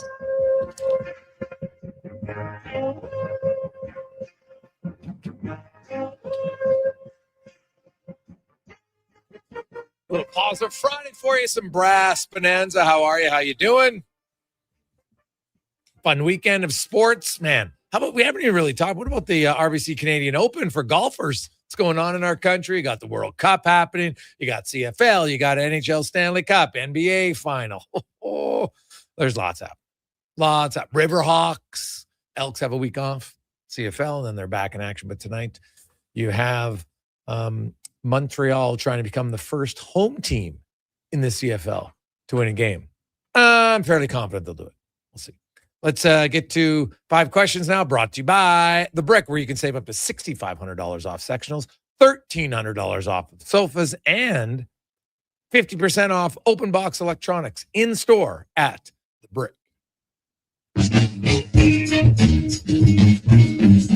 It's time for 5 questions on the Jason Gregor Show. All right, guys. Question number 1. After the 1-1 draw earlier today, how confident are you that Canada can finish top 2 in their group? We're learning a lot, or I'm learning a lot at least, about the World Cup today, Connor. I think that there's no reason they can't beat Qatar next week. What do you think about that? I like it. I think Canada showed very well today in the vast areas of their game. They got to improve their corners and they got to improve their finish. And they do that. And they might win but 2 or 3 goals, honestly, against Qatar, right? Because Qatar is ranked even lower. But, what's going to happen now is it's probably going to come down to their 3rd game, which is going to be crucial. So that's, but the next one is the first one you control. And if you can have a really good outing with, maybe create some positive numbers in your goal against differential, that'll go a big way. Who's the 3rd game against? Switzerland. Yeah, and Swiss are good. Canada could push them, but that'll easily be the best team they play in the opening. And hey, Swiss win 2 in a row. Maybe we'll see what happens. Question number 2 for you guys. Oh, you're saying they might not be as they don't care as much about the game. Maybe. Maybe there's some red cards too. We're just going to go on crazy hypotheticals. Who knows? Maybe some players won't be available. Okay. Question number 2 for you guys. There is a lot of host cities this go around at the World Cup, from Vancouver to Miami down to Guadalajara. If you guys are going to watch a game, and we won't even factor in teams, you just go to one of these facilities to watch a game, which would you pick? Well, I'm cheating here because I know where I'm going. I used to live in Mexico City part-time. Anybody who gets the opportunity should go to Mexico City for any reason. It's amazing. So, but which city though? Guadalajara, Mexico City, Monterrey, Mexico City. Oh yeah. Okay, so the Estadio Azteca, that would make sense. That's obviously the that's kind of their main stadium. I'm gonna go. I've been to Toronto, I've been to Vancouver. So obviously, if I was picking, I'd want to go to a Canadian market where Canada's playing because you'd have a lot of Canadian fans. So I'd be a little selfish there. But if we assume it's not a Canadian game, then I would want to go to Monterrey. Mexico would be awesome. Question number 3 for you guys. Will one, neither, or both of the NBA and NHL finals wrap up over the weekend? I think they're rigged. I think it's all going to 7, maximum revenue, maximum cheering, maximum TV. I think the NBA will go to 6, but I think Carolina is going to win it on the weekend. All right. Question number 4. If you were the Vegas Golden Knights, are you considering making a change between the pipes? 4 straight games with 4 or more goals allowed for Carter Hart. I just think it's too hard to you're in the Stanley Cup final. It's an elimination game now, and you're going to go to your goalie who hasn't played. I got to look it up when the last time Aiden Hill even played a game, or started the game, because he hasn't played a moment of the regular season of the playoffs, right? So Aiden Hill, I'm looking it up quickly. The last game he played was April 9th. at Seattle. I would. He hasn't played a home game since March 30th. I don't think I can put him in the net when he hasn't played in over 2 full months. You've gotten this far with Carter Hart, and I know. Hey, guess what? The Svechnikov goal, brutal. That goal was terrible. First goal, no issue with. Third goal, not much of a problem with. The second goal, and that was kind of the backbreaker, really. So, but you kind of got to live with it at this point. You're pot committed to him, and some would say maybe it's karma. I tend to agree. I don't think now's the time to change it up. You got to ride it out with the one you've been going with. Final question for you guys today. On this day in the year 2000, X-Men starring Patrick Stewart and Hugh Jackman was released. There's a lot of X-Men, so not limiting it just to the popular ones. But if you could have any of their powers, which would you take? Well, I looked this up because I'm not that familiar with X-Men. And there's a lot of powers here that are definitely of some help, but I don't know how really helpful. Like if I'm Cyclops and I can shoot powerful optic blasts, how does that help me on a day-to-day basis, Gregor? Can I go down to the office and shoot a powerful optic blast through a wall and wow people? Yeah. Doesn't seem very practical. Like super strength, what am I going to do? Lift a desk and throw it across the room? To what end? Well, what about, you could be Jean Grey, though. Seems to have everything. Right? Telepathy, telekinesis. She can control minds globally and move. Like, imagine being able to control minds to get some common sense into our political landscape. Dare to dream. That would be beautiful. So I'm going to say I want to be Jean Grey, the Omega level. No question. That's who I'll be. Connor? I mean, there's lots of the cool ones, but I think I would go with the Nightcrawler because he can teleport. I think that would be the best trait to have. Like, what do you want, Wanye? Coffee? I'll be right back. But are you going to like solve crimes if you get these powers? You're going to teleport on a day-to-day basis into Costco and be like, haha, no membership card. Yeah, 100%. I'm not doing this to help society. I'm doing it for me. I got to go, get some milk from the fridge. Be right back. You just Connor, can you use your powers to help us? No, I'm good. Can I help myself? Yes. Oh, I'm into the bank machine. I'm inside of it. Now I'm in the vault. Outside of it. Yes. Now I'm in the vault. Thank you very much. Now I'm out of the vault. Yeah. I appreciate your honesty, Cons. I'm not helping anybody else. This is strictly for myself. Yeah, and it's a thin line. All of a sudden I'm doing bad things, so it's just keep it simple. Now, obviously, you'd want to be the Wolverine.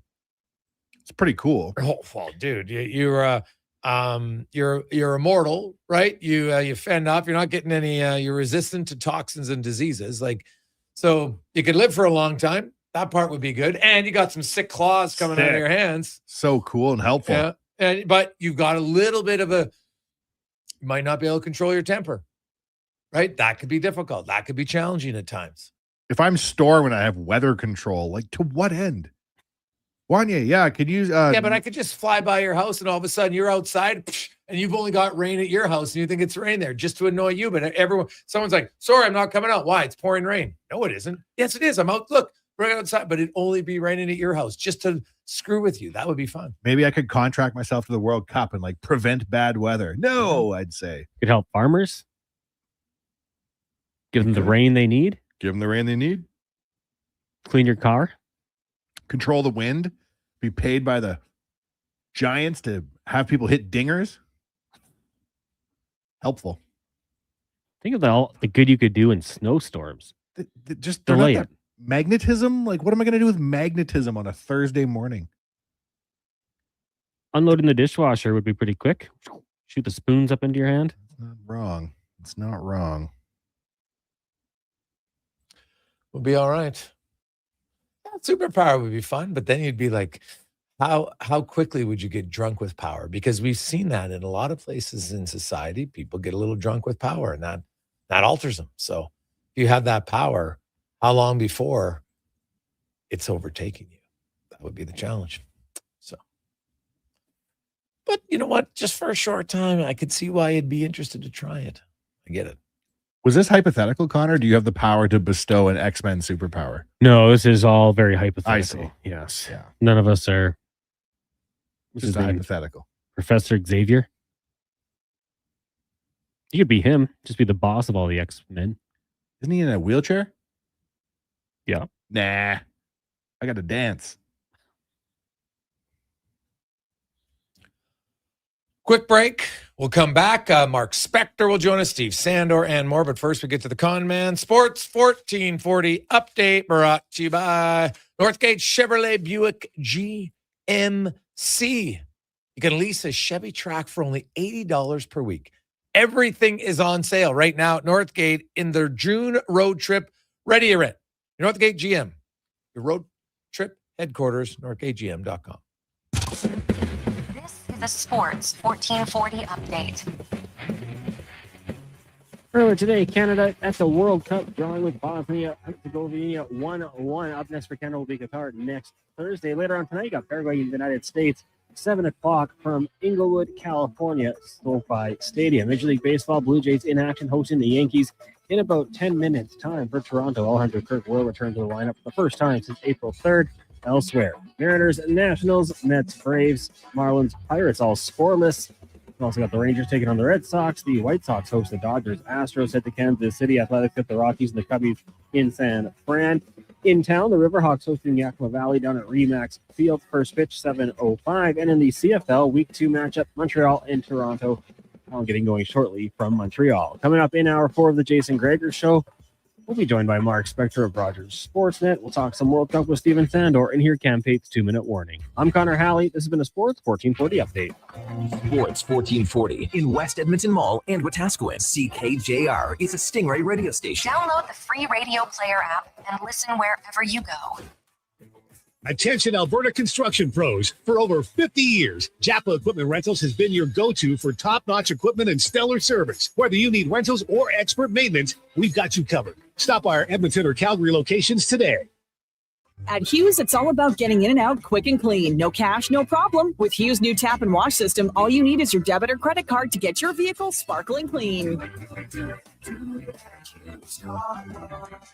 Find us at HughesCarWash.com. Hi, Mike here from Northgate Chevrolet Buick GMC. This deal's only good till 6 o'clock tonight. We need your credit card to hold the color. Hold the color. Summer package. Winter package. And the ever-famous re-PDI fee. I gotta pay you to rebuild the car? Does this sound familiar? At Northgate, we do things differently. We offer 0% financing, a great selection of new, pre-owned vehicles. So if you'd like to do business a different way, stop in and see us today, 13215 97th Street, or visit us online at northgategm.com. You're in Northgate country. Just in time for the big game. Score big savings at the Brick. Save up to $1,300 off sofas, up to 25% off bedroom and dining packages, plus save up to 40% on select mattresses. And buy more, save more, up to $1,000 off select major appliances. Watch Team Canada score big on a big screen TV, up to 50% off open box electronics. See store for details and exclusions. The Brick, saving you more. Guys, there never seems to be enough time in the day, but you need to make time for this. Ken Franchek here. If you're 40 or over, a quick PSA blood test is crucial for early prostate cancer detection. The Prostate Cancer Center's Man Van is a mobile health clinic driving change for men's health. A few minutes could save your life. To get the Man Van out to your business or event, book today at getcheck.ca. At Wendy's, get a 10-piece nugget small combo for just $8.99. That's right, $8.99 for 100% Canadian chicken, plus fries and a drink. That's just good nuggenomics. Only until June 14th. In restaurant at participating Wendy's locations. Taxes extra. For decades, the pioneer spirit of Alberta has been exemplified in the chuckwagon racing legacy of the Dorchester family. And today, you can experience it every time you hit the links. Dorchester Ranch Golf Course is in top mid-season form. Enjoy the longer days on this historic 18-hole course near Pigeon Lake. Stunning views, reasonably priced, and only 40 minutes from Edmonton on newly paved roads. Play the course built with pioneer spirit and family pride. Dorchester Ranch Golf Course. Book your tee time today at dorchestergolf.ca. Cheering on Canada, Mexico, Australia, France, England, Brazil, Germany, Spain, and the rest of the world at the Druid Irish Pub. Your World Cup headquarters. Wear your colors, cheer on your team, and enjoy $6.50 Heineken every game. Plus, your chance to win a ton of World Cup merch, including hoodies, jerseys, soccer balls, and more. The Druid Irish Pub, your World Cup headquarters. Bringing Edmonton together, one soccer game at a time. The Druid Irish Pub. Cheer with us in the Mercer Building across from Rogers Place and Ice District.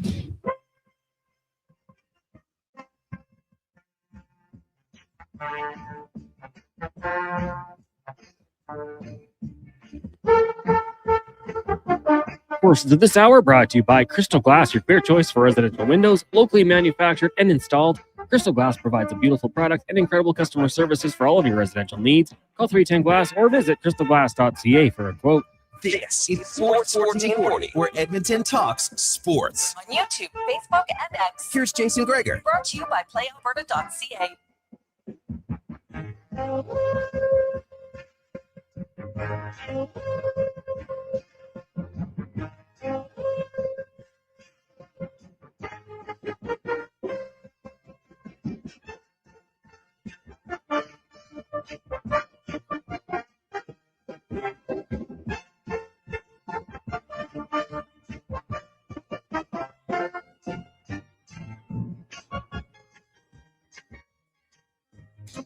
Just after 5 o'clock on a positive Friday.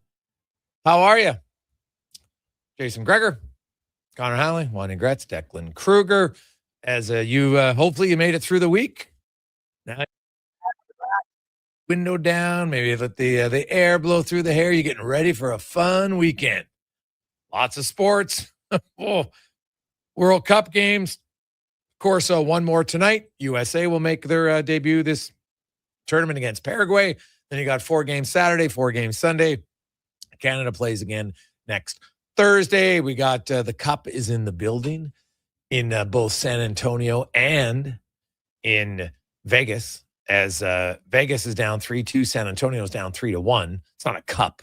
I should rephrase that. It's not a cup in the NBA. It's a trophy, but it is a cup in Vegas. And did you know the previous 2 series involving the Golden Knights, both times the cup was handed out in Vegas. Washington won it in Vegas, and the Golden Knights won it in Vegas. 833-401-1440, 833-401-1440 is where you can text us.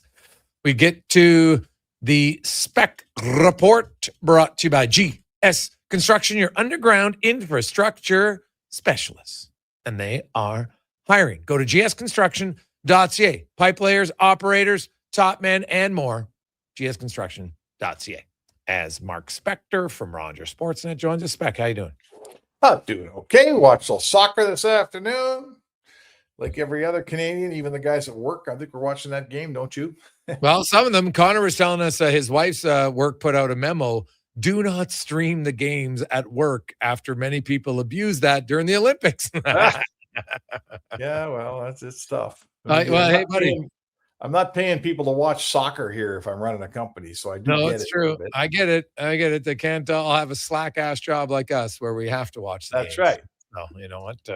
That's a benefit some days for certain. The fun game Canada's the only like their finish was lacking.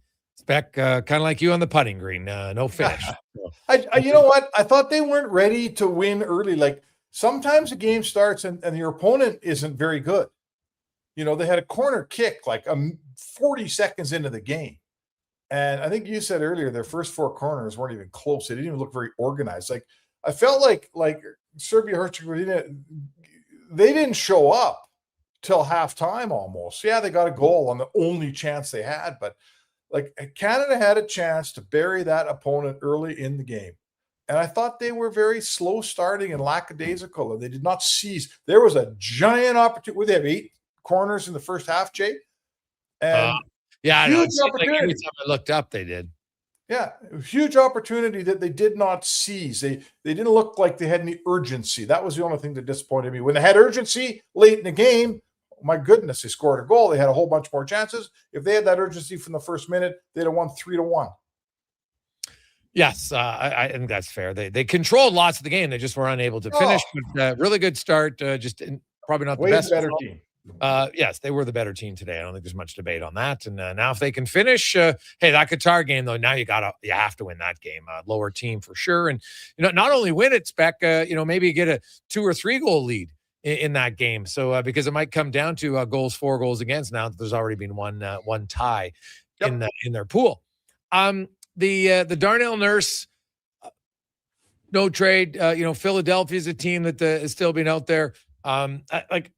I don't think San Jose is a place he wants to go, Spec, to be honest. I'm not 100% sold on that. I can't say for certain, but just in conversations, I think it's going to be more of an Eastern Conference team. That's going to be my guess.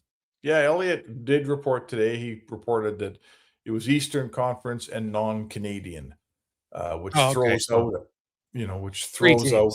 Yeah. Sorry? Throws out 3 teams, Toronto, Montreal, and Ottawa. Right, and throws out a straight across for Riley because they make the same almost, and they have the same amount of time left, and they're roughly the same age. So whatever, that's fine though. Listen, Philly seems like a place that's for sure they're talking Philly, and I don't know, this is the old story where if Stan Bowman works the 3 to 5 teams that Nurse's camp gave him and doesn't like the deal, he's going to go back to Nurse and say, look, I also got an offer from the Los Angeles Kings that I like a lot more.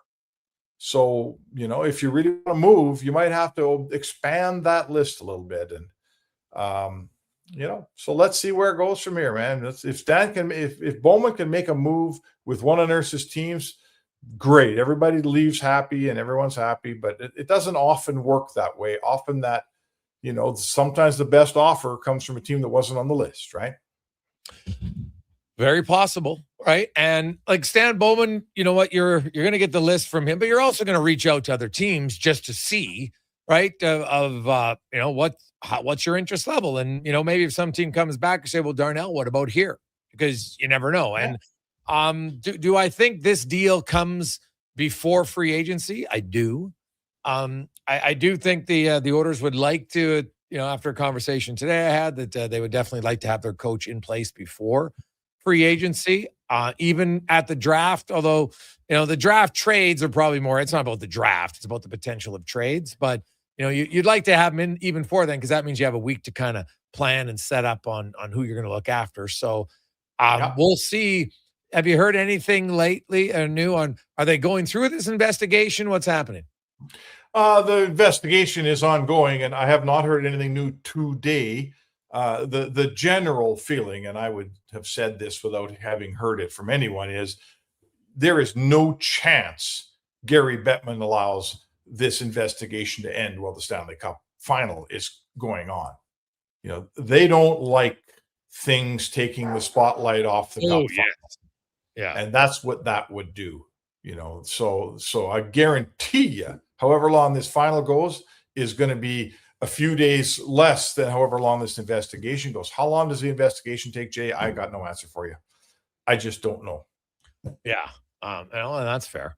Could they run you out of time? Could they make this thing last so long that you got to get somebody else? And Babcock just, by the time they free him up, it's July 15th and nobody cares anymore. What about that? Yeah. Hey, very possible, right? Like, I don't think that they're gonna go out of their way to expedite the process of this investigation, Spec. I would agree with you on that. I don't think they want to go from, okay, we're just handing out the Stanley Cup. Now we're leading into the draft. And in between then, we're going to announce this. I think you make a very fair point. That might be something that, we'll do an investigation. But think about how long it takes them for the appeal process of a suspension. Like, they don't move fast, Spec. I'd be surprised if it was a quick investigation. Well, and particularly, they supposedly have a lot of evidence from 2023 when this happened in Columbus, and that evidence hopefully was preserved, and everybody, do they have to interview all those guys again to get the same answer that they gave in 2023? I don't know. Again, we're all like my side at Sportsnet, Sarah Valley, everyone's reporting that there's a sort of a second, more a bigger incident with a certain player, but that player's moved on, and there's a huge question whether he even wants to take part.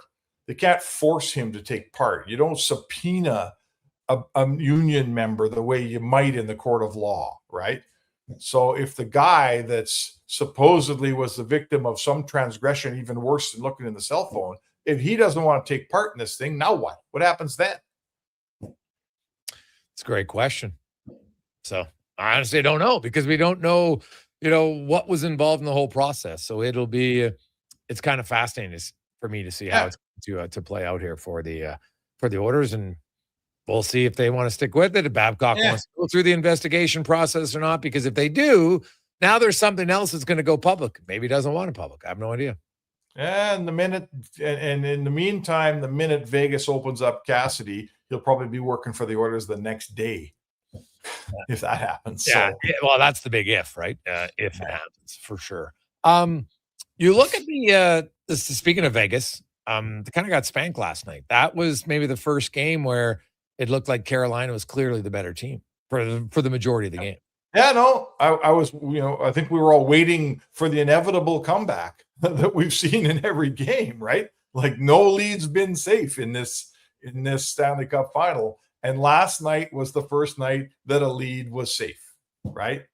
I mean, Vegas pushed, they pushed, but that was the first game where the team that got ahead stayed ahead and won the game. So yeah, that's a change. And if I'm Carolina, I love this. I like what I've done here. Pretty happy. I got 2 chances to win a cup now.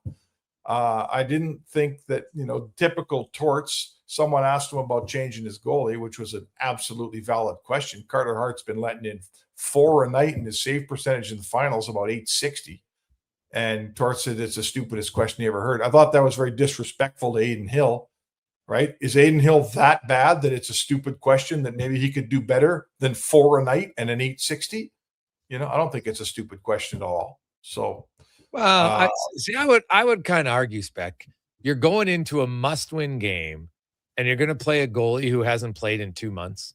Well, the question was, did you think about pulling him during the game? No. I thought the question was, are you thinking about a goalie change for the next game? I thought it was. Hey, listen, I'll defer to you, and let's say that was the question. The guy's got an .860 and he's letting in 4 or 5 a night, Jason. I know, but it's a fair question. But the other guy had an .870 all year. Whatever. Regular season. Whatever. Carolina's got this cat figured out. Like Hart ain't winning it for you anymore. Well, hey, the second goal was the problem last night, right? I had no issue with the first and the third goal, but that Svechnikov goal can't go in, right? Like that. Well, that was the first. But if I look at other games, there wasn't really egregious goals that were scored here. Vegas is just that. I think Carolina was just better than them. So I don't know. You could look at it. I think it changed the goalie, but I just think right now, and hey, maybe there's a little bit of karma at play if people believe in that or not. But I look at Vegas, and right now, Spec, they don't seem to have an answer. They can't create anything. They haven't been able to create much offensively consistently, right? That's their problem. And that's Carolina's calling card that they haven't got to yet, right? Remember watching them play Montreal? Montreal couldn't breathe when they played Carolina after that first period of game 1. Ottawa couldn't breathe. They get swept. Vegas has been better than that. Vegas has scored lots of goals and had lots of opportunities. And, they chased Freddie Anderson. And this is the first time where we're starting to talk about a Carolina team where the opposition is, oh boy, not only aren't we scoring enough, we're not getting any chances here. And that's Carolina's wheelhouse, baby. That's how they beat you. That's the garters, what do you call the big anaconda man that's starting about his 3rd or 4th wrap around you, and all of a sudden it's getting hard to breathe. That's what we're seeing. Maybe that's what we're seeing. That's all I'm saying. And if we are seeing that, Carolina's going to win this thing. Now, Spec, I have one for you because I've heard from numerous places, and because at first I was like, really? That I keep hearing there's a lot of people that think even if Vegas comes back and wins the Stanley Cup, that John Tortorella is not going to be back as their head coach because the organization is very high on Ryan Craig, who's the head coach of their AHL team. Do you think that actually is going to happen? Hey, what do we know? Okay, what can we agree on? We can agree on the fact that Torts' contract runs out after this cup run, right? Yeah. He signed a deal till the end of this playoffs. So that much we know. So they're not tied to Tortorella in any way, shape, or form. Is Vegas noted for their loyalty to former employees? I think we all know the answer to that question, right? New chance. Torts could win him a cup and they'd say, thanks, buddy. We're going to hire somebody else. That's just how they operate. I'm not criticizing them. I'm not ripping them. That's how they operate. Look what they're doing at Cassidy. Cassidy won him a cup, and they're kind of sort of screwing him over here, right? Look what they did with Marc-Andre Fleury. He helped that franchise get off the ground. He was a fan favorite. He did everything. He went to every charity. He did everything, and they kicked his rear end out the door like a bad rumor, man. So could they do that to Torts? You're damn right they could. Sure, absolutely. Would any of us be surprised? Okay, so let's say Tortorella isn't back. Now he's a free agent back. Oh, would the I orders? know where you're going. Would the orders be interested in John Tortorella? Hey, listen, you can't knock his recent track record. He went into Vegas and did a hell of a job. I've been on your show enough times. You know my answer. I'm not a big fan of the guy, right? I'm not a big fan of the guy. But that's okay. Who cares what the sports writer thinks? Like, listen, the guy can coach. Is he, like sometimes old guys like him, they love an 8-game regular season and a playoff run, and that's enough for them. Starting the whole thing again in training camp and stuff. I don't know. Does he have that energy? I don't know. Daryl Sutter was on Sportsnet the other day, and he said, I'd come back and coach if I could coach the home games in the Cup final. So listen, yeah, I get it. I'm getting old too. The travel's long. The season's long. So I'd have to know that Torts had the energy, first of all, because this is not going to be an easy gig here in Edmonton next year for whoever takes it. I think we both agree on that. Well, yeah, like I still think Edmonton is like they're not that far off. I'm not saying they are. I'm not saying they are. I'm saying the spotlight's going to burn hot and bright here next year, man. Hot and bright, because it might be McDavid's last season, and they're going to remind you of that every day. So you better be ready for it, baby. Yeah, man, that's fair for sure. Spec, have yourself a wonderful weekend. Enjoy the lake. We will chat with you on Monday. All right, sounds good. There you go. That's Mark Spector, the Spec Report, brought to you by GS Construction. 833-401-1440, 833-401-1440. Let's take a quick break. We got Steve Sandor coming up next, talking about a national first. Next. Gregor Show, Sports 1440, sports1440.ca, presented by PlayAlberta.ca. Day or night, tasting just the right. You can order Oodle Noodle at oodlenoodle.ca, delivering you the news almost right away. Remember, you can order Oodle Noodle at oodlenoodle.ca. So stay on your couch all day and order oodlenoodle.ca. Oodle Noodle. When your project can't afford downtime, call Japa Equipment Rentals. From excavators and wheel loaders to compaction equipment, Japa has the machines you need. Trusted since 1972. Visit japaequipment.com or stop our Edmonton or Calgary locations. Legacy Heating and Cooling is serious about cooling. In fact, we offer multiple ways to cool your home. So you better call Legacy. Call Legacy. If you're looking for traditional air conditioning, we got you. Call Legacy. Call Legacy. Or ask us about a heat pump to help you heat and cool. Call Legacy.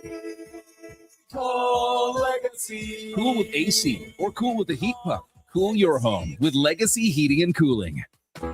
Tee up at the 2026 Golfathon presented by Popeye Supplements June 19th at Rundle Park, supporting the University Hospital Foundation. Play 1, 2, 3, even 4 rounds of golf. Go tracksocialclub.com.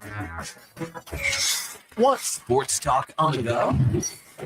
You can listen to 1440 on the AM dial or stream us on your mobile device through apps like Radio Player, iHeart, and Stingray Music. Edmonton sports fans, turn to Sports 1440. 1440. Are you a skilled laborer? All-Star Construction wants to talk to you. A heavy equipment operator with Traco or backhoe experience, All-Star Construction wants to talk to you, too. With work in and around Edmonton for local land developers, All-Star Construction offers year-round employment. Whether it's power, gas, or telecom, developers rely on All-Star Construction to get the job done. So if you're a skilled laborer or a heavy equipment operator with Traco or backhoe experience searching for work, search All-Star Construction on Indeed. You got a go-to coffee spot, a trusted barber, even a lucky game day jersey.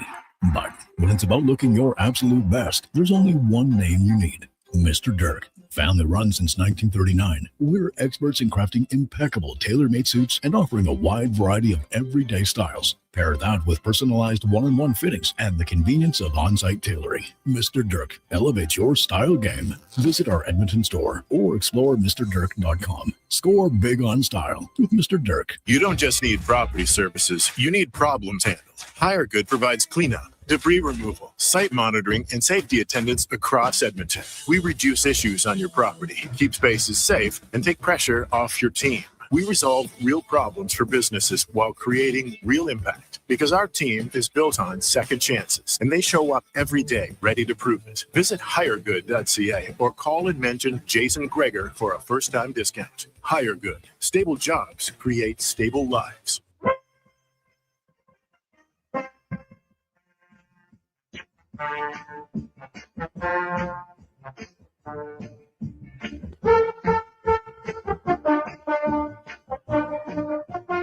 Portions of this hour brought to you by Sherbrooke Liquor, the best place for wine, cocktails, and beers from all over the world. Also, a variety of excellent non-alcoholic options. See more at SherbrookeLiquor.com. The Jason Gregor Show, the best of Edmonton sports talk and beyond. This is Sports 1440. Presented by PlayAlberta.ca, Alberta's only regulated online gambling website.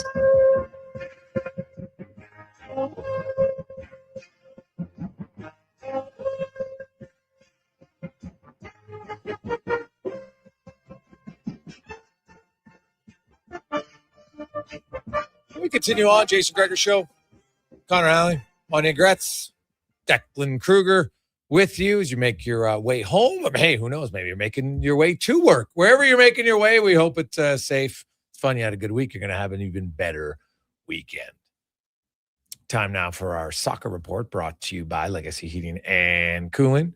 Home with no payments, no interest for 1 year on your AC unit. Don't wait until you got SWAS. Stay cool. LegacyHeating.ca. As Steve Sander from Post Media joins us to talk World Cup. And Steve, obviously, soccer probably your first love, I would think, when it comes to sports. And give me your assessment of. I just thought the corners for Canada were dreadful. They never came close to even being dangerous on any of them. You don't really expect them to. I mean, they had such a size differential between the Bosnians and them. And Bosnia scored on the corner. I mean, that Bosnian team was a basketball team they're playing against. And, it really was like, there was a reason that Jesse Marsh picked, or wanted to have Uzbekistan play Canada in that friendly. Because Uzbekistan resemble Bosnia in a lot of ways. Huge physical team with a lot of guys that are 6'2" and over. That, as I said, you don't go into those kind of games expecting to get a lot of the set pieces. I thought Canada's first corner was its most effective when they played it low.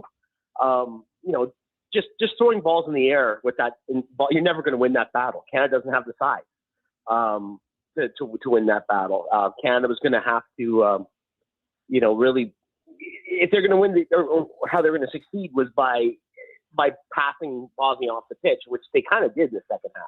It actually reminded me a lot of the South Korea-Czech Republic game last night, where the Czech team was just so much bigger than the Koreans, but the Koreans realized you have to pass around them.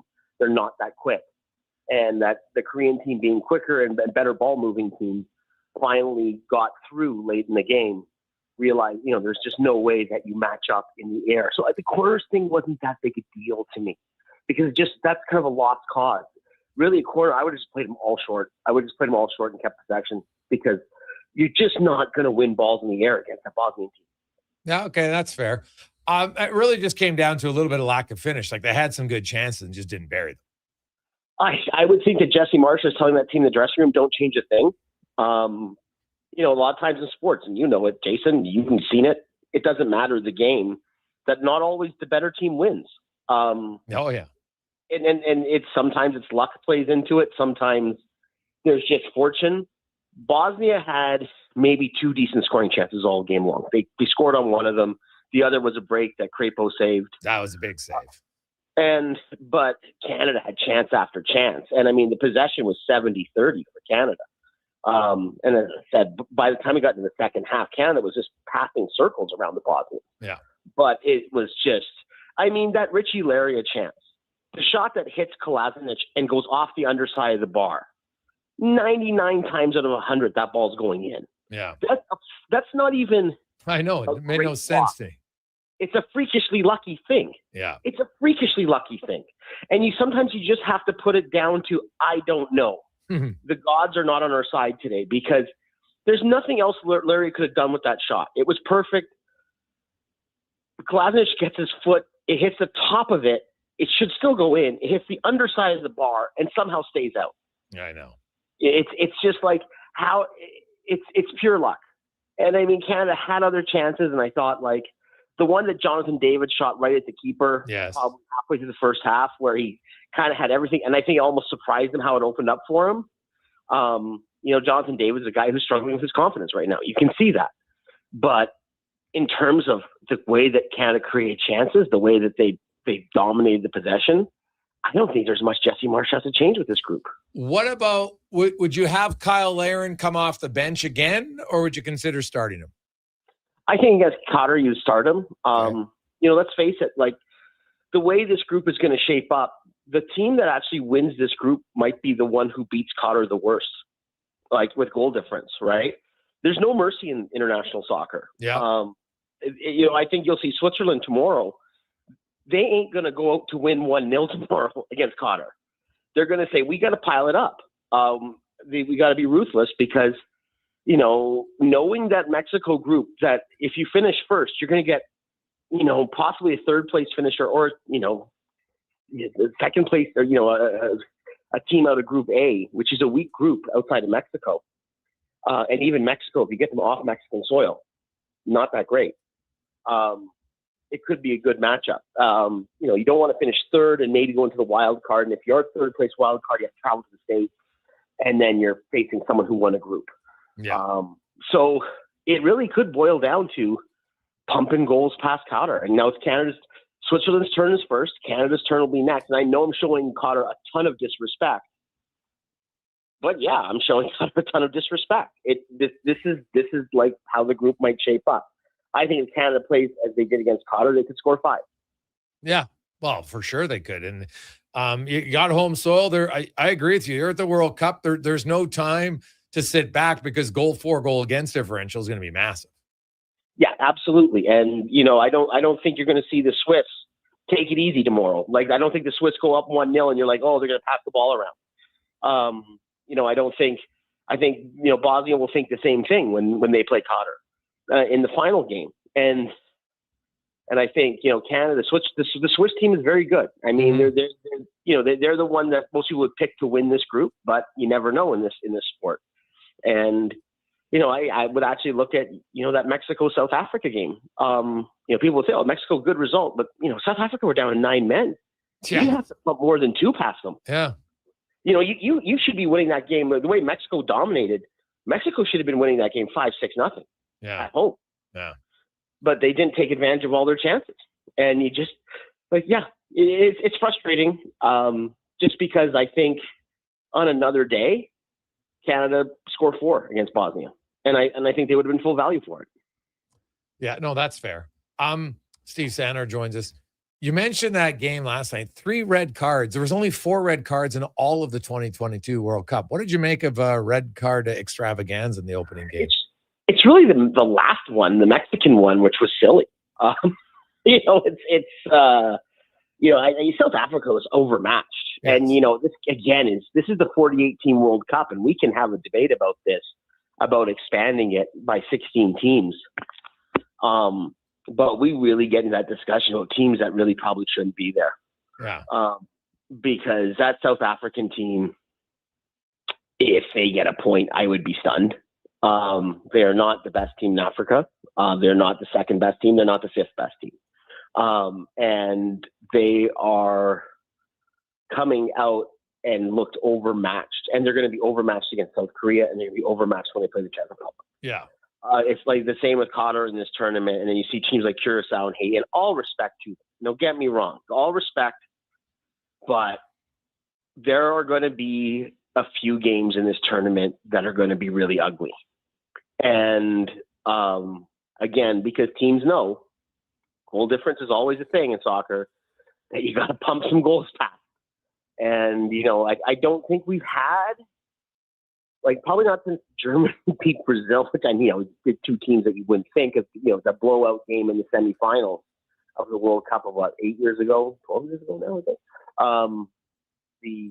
We haven't really had a lot of really stupid blowouts like we used to get in the World Cup, and I think they're going to come back. I think that's going to be something we're going to see in the next week or two in these opening rounds. And again, I stress that Canada's game when they play Qatar is really important, that they join that blowout group. So here's my question. Do you think with them expanding to 48, not certain nations, should there be certain teams that are guaranteed, like Italy not being in the World Cup? I know you have to play through it, and some would say, well, you got to play through it, and that's always better. But I'm like, you have teams that simply aren't good enough, and you could still have a tournament, but there are certain teams that if you're a top-ranked top 10 team, you're guaranteed a spot in the upcoming World Cup, like that year if you're ranked 10. You think that would ever happen? I don't think so, but I think that there could be discussion about the way the regions are broken up. Right. I think the way that qualifying will be done, because there's whispers now about 2030 being a 60-16 tournament, which to me is just absolutely ridiculous. It's the point of why even have qualifying. Yes. I think we all know, and I think that's what makes the Euro tournament such a great tournament, and maybe even more watchable in the World Cup when it happens, is that everyone there is good. Right. There's no soft mark in Euros. Right. Right.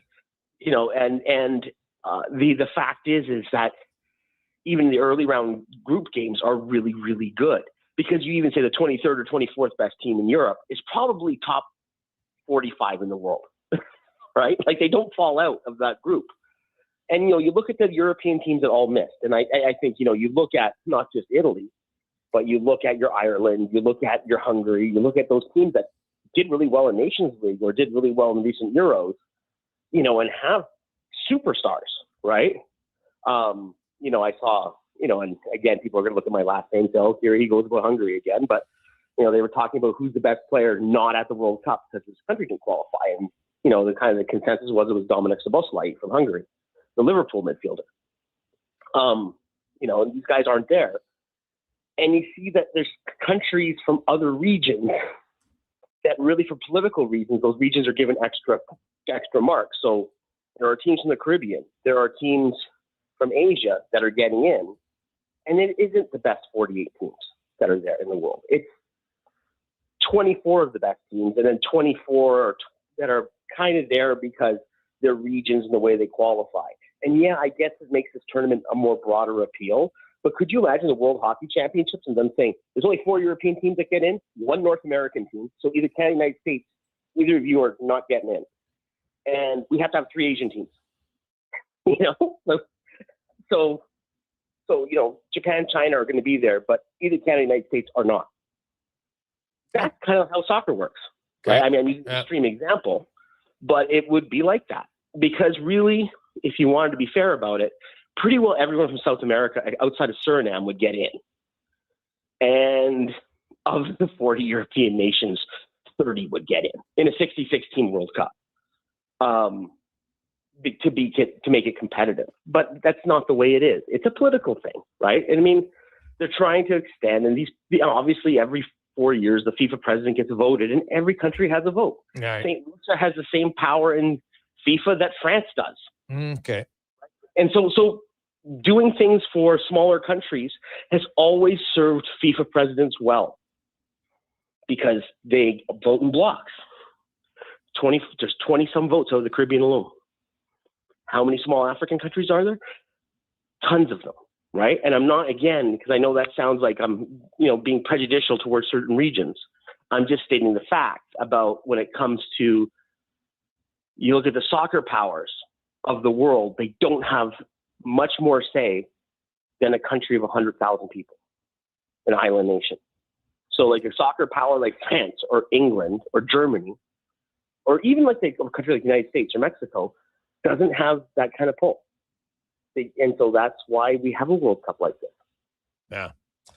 Awesome. Well, we look forward to it, Steve. Canada will have a few days off, and then, of course, get set for Thursday's match, a huge match, and one where I think I agree with you. The offense needs to show up and show up often. Oh, I actually think that you roll through the strikers. All four of them play a half, keep them fresh, and keep it pumping. Awesome. Because I think now is the time that you have to think about putting up a big crooked number. Yeah, I would agree. Awesome stuff, Steve. Really appreciate it, man. Have yourself a wonderful day. All right.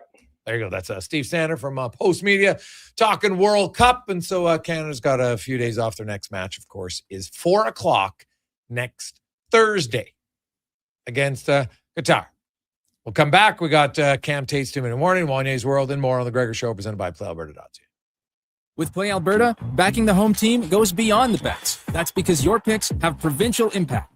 Play Alberta is the only app in the province that puts all revenue directly back into supporting programs and services that Albertans rely on every day. By investing in the General Revenue Fund, every play, bet, and buy made on Play Alberta helps make a difference across the province. Visit playalberta.ca/Gregor to learn more. That's playalberta.ca/Gregor. Must be 18 plus to play. If you gamble, use your game sense.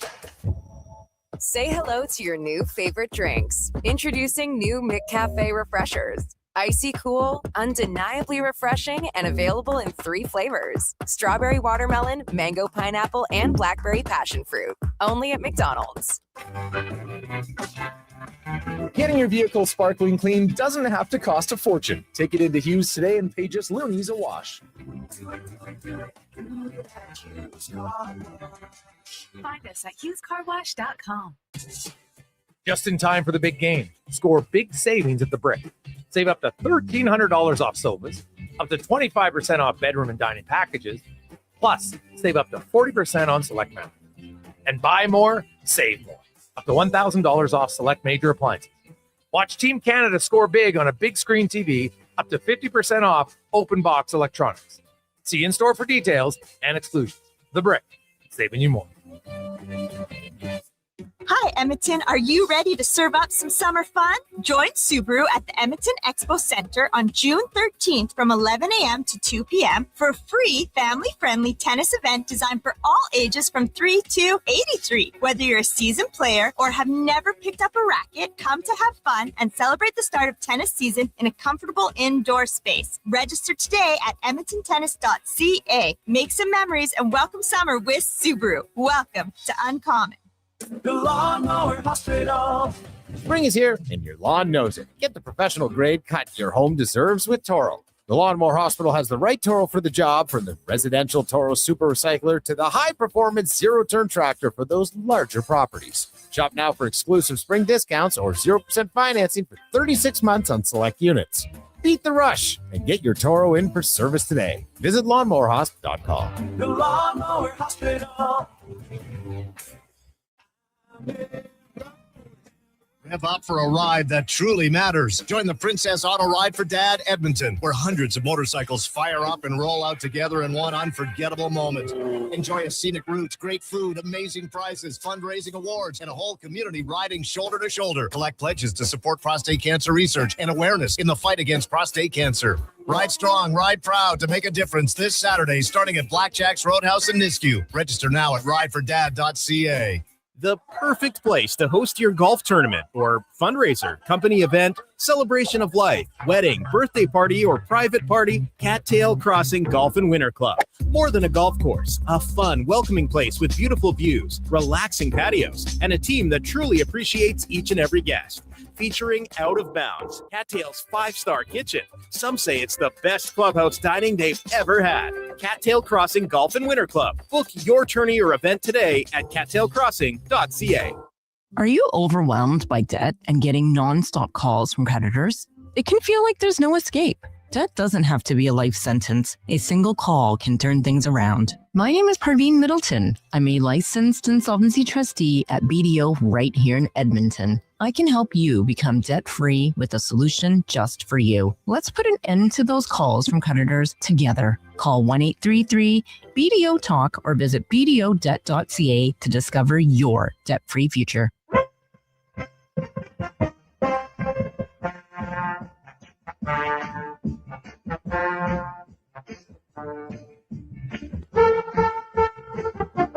Portions of this hour brought to you by Cantork, made in Canada, made for Canada, where extreme isn't theoretical. Find your solution at cantork.com. The Jason Gregor Show, the best of Edmonton sports talk and beyond. This is Sports 1440. Presented by PlayAlberta.ca, Alberta's only regulated online gambling website.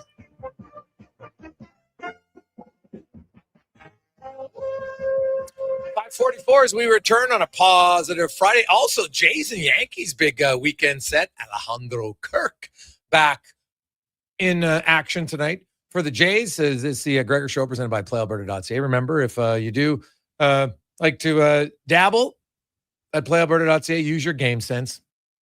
Go to GameSenseAB.ca to ensure that you stay within your limits. We're going to get with the 2-minute warning now. Cam Tate brought to you by Legacy Heating and Cooling, where the rates never change, no overtime charges. That's how you build a legacy at legacyheating.ca. And Cam Tate on Friday gives me the honor of reading Cam's words. So here is Cam's words, my voice, in the 2-minute warning. Jesse Marsh. Ring a bell? He should, because Jesse Marsh is my newest guy I want to have a beer with. Well, maybe wine. Hey, the man lives in Italy. We'll go wine. Now, listen, before we get into today, let me tell you a little something about this fella. Jesse Marsh, American-born, played the game at the highest level as a U.S. international midfield. Smart, competitive, got into coaching, and boy, did he get around.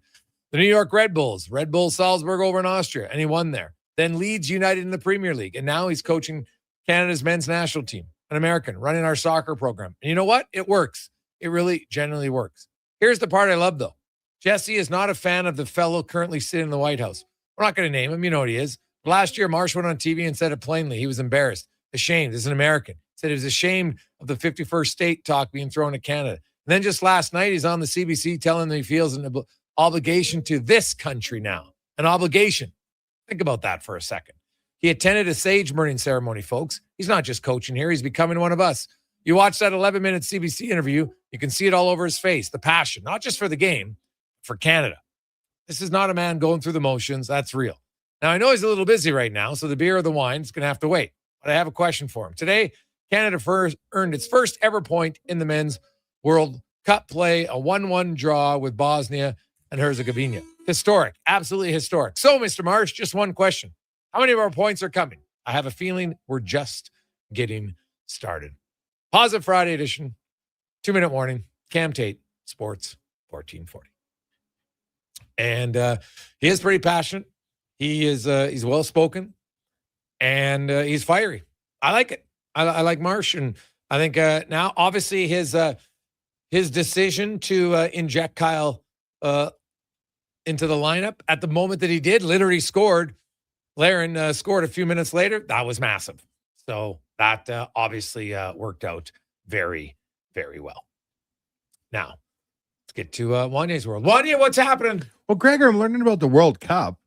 Like a 1-1 tie today for Team Canada is literally their best World Cup game ever. Yes, to date. That's incredible. Yeah. To be a team that you'd mentioned earlier was said by ESPN might go to the quarterfinals. That's a huge swing for Canadian soccer. To go from a club that only made it in 86 in 2022 to then 2026 be on some people's lists to not only score a goal and win a game, but go that far. Yeah. Maybe that Cinderella team I was looking for is Canada. Possible, man. Hey, obviously you got to get out of the pool first, and today was a good start. Probably not the result they wanted. I think they probably felt like they deserved to win, but it's like, hey, you keep still that as some games you're going to be the better team and not win. Some days you're going to be the worst team and win. It happens. And so in a tournament like this is short, you just got to hope that you have more good games than bad days. And maybe bad days at a time where it doesn't really matter, right? Like early on potentially. So, but I'm very much looking forward to see if they can finish more next Thursday. And if they do, now you get some confidence. And then you go to the Switzerland game and who knows what happens, right? Like maybe you get a draw in that game and then you're pretty happy. It's going to be a big milestone for the Canadian national team program, though, to have earned a draw, like never having won. It's like the Elks not having one. Was their last time they won their opener? Well, 2019 till this year. So, like, it may not seem to the outsider like that crazy, but if you know the history of the team, Oh, God, yeah. that's a huge win. Yeah. Similarly, getting a 1-1 draw today is a huge win, too. Yeah. Beating Qatar would be their first World Cup victory ever. Yes, it would. Yeah. Like the celebration in Vancouver, like, I think there's lots of people that have their tickets now and are like, hey, man, I could watch history, the first ever Canadian victory on the men's side of the World Cup, and it would happen to be in Canada. So, hey, guys, do you think Davies will sit and then play against the Swiss from Harry? Harry, I'm not sold he's going to play in the prelims. He's got to get his club team has to approve. This is not Canada's decision because of the injuries and how he's happened. They feel maybe he rushed him back, right? Because he said earlier, geez, you know what? My leg's bugging me, and they still played him. That really did not go over well with Bayern Munich. Imagine that conversation between Team Canada officials and Bayern Munich officials. Like, we could really use the greatest Canadian soccer player of all time here against Switzerland. Yeah. No. Well, we've got a game in 4 days after the World Cup. Yes. How do they regulate that? Come on, please. Well, because you kind of, in theory, have to loan the players to their country, right? Is my understanding. Right. So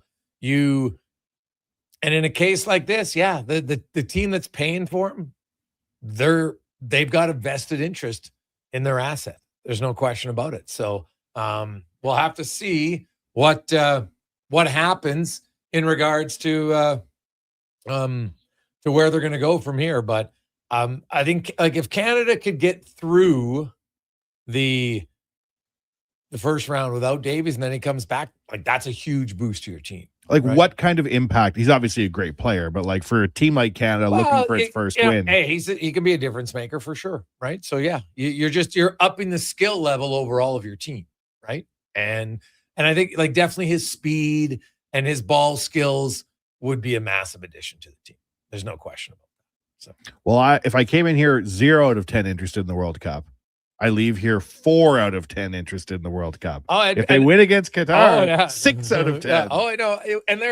And I appreciate the honesty, because I think there's lots of people like that. They're like, oh yeah, it's Canada. So I'm on. Like, to me, like my son, he had a dentist appointment today, and he got out of the dentist. He was all fired up because he didn't have to go back to school, and so he could watch the second half of the Canada game, right? And so it's as a parent, when you get into it and you see the excitement level of your kids, like I was into it anyway. But like Declan, Connor, and I sitting here in studio when Kyle Larin scored, we're all like fired up.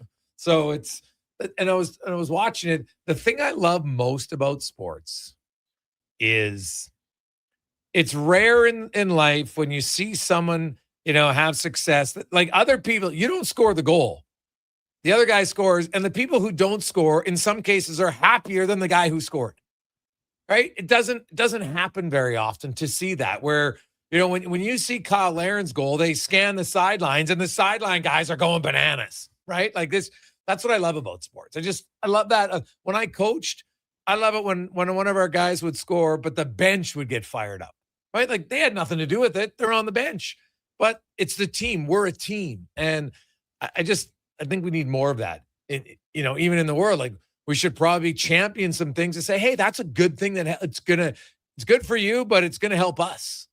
Right? Like little things like that. I think we need more of that. And sports is the one time where you see that on a somewhat regular basis. Guy hits a big home run, big hit. Everybody's, like they didn't do anything, but they're happy because he did well. But then that ultimately, should help the team have a better chance to win. And the value of inspiration. You don't know who's sitting in the crowd in Vancouver if Canada wins, who then decides, you know what? That looks like the funnest sport I've ever seen in my life. I'm going to give soccer a go. And next thing you know, you got another SGA in a few years. Holy cow. Did you just see this home run, Connor Halley? After Captain Kirk hit a double to drive in. Was that into the fifth deck? Yeah, it looks like it. Oh, my goodness. Vlad can't believe it. Oh, Vlad is looking and he's watching that. Oh. Wow. That is a monster shot. We have to see how long that was measured. But you watch the replay of that, Wanye, and I don't know what your interest level is of the Jays, but now I saw that jacket. Oh, I think they said 423. That's it? Down the foul line. Down the foul line, but still, like that is a high by by Okamoto, an absolute rocket shot. Rocket shot. But you're right, I guess maybe because it's down the line. Like, and 423 is still pretty deep. Don't get me wrong, but that is high up there. So, yeah, Kirk comes in. They play him as the DH. He hits a double and scores Clement. And then Okamoto. So the Jays with an early 3-0 lead. There's some offense in Toronto today, and we'll see if that continues. We'll have the Jays game. You can listen to it right here, so don't change the channel. You got the Jays, if they're off to a great start against the New York Yankees. On behalf of Connor Halley, Wanye Gretz, Declan Kruger, have yourselves a lovely weekend, everyone. Don't drink and drive. Don't be inebriated and drive. Get home safe. Be smart. Enjoy the World Cup. Hockey, basketball, baseball, football. So much going on. Try to fit it all in, and we'll be back to talk with you on Monday. Let's get to the Con Man on a Sports 1440 update brought to you by GoAuto.ca. Your one-stop shop. If you're looking for vehicles, they have 15,000 to choose from. They will have your brand, your style, your color. GoAuto.ca. Good night.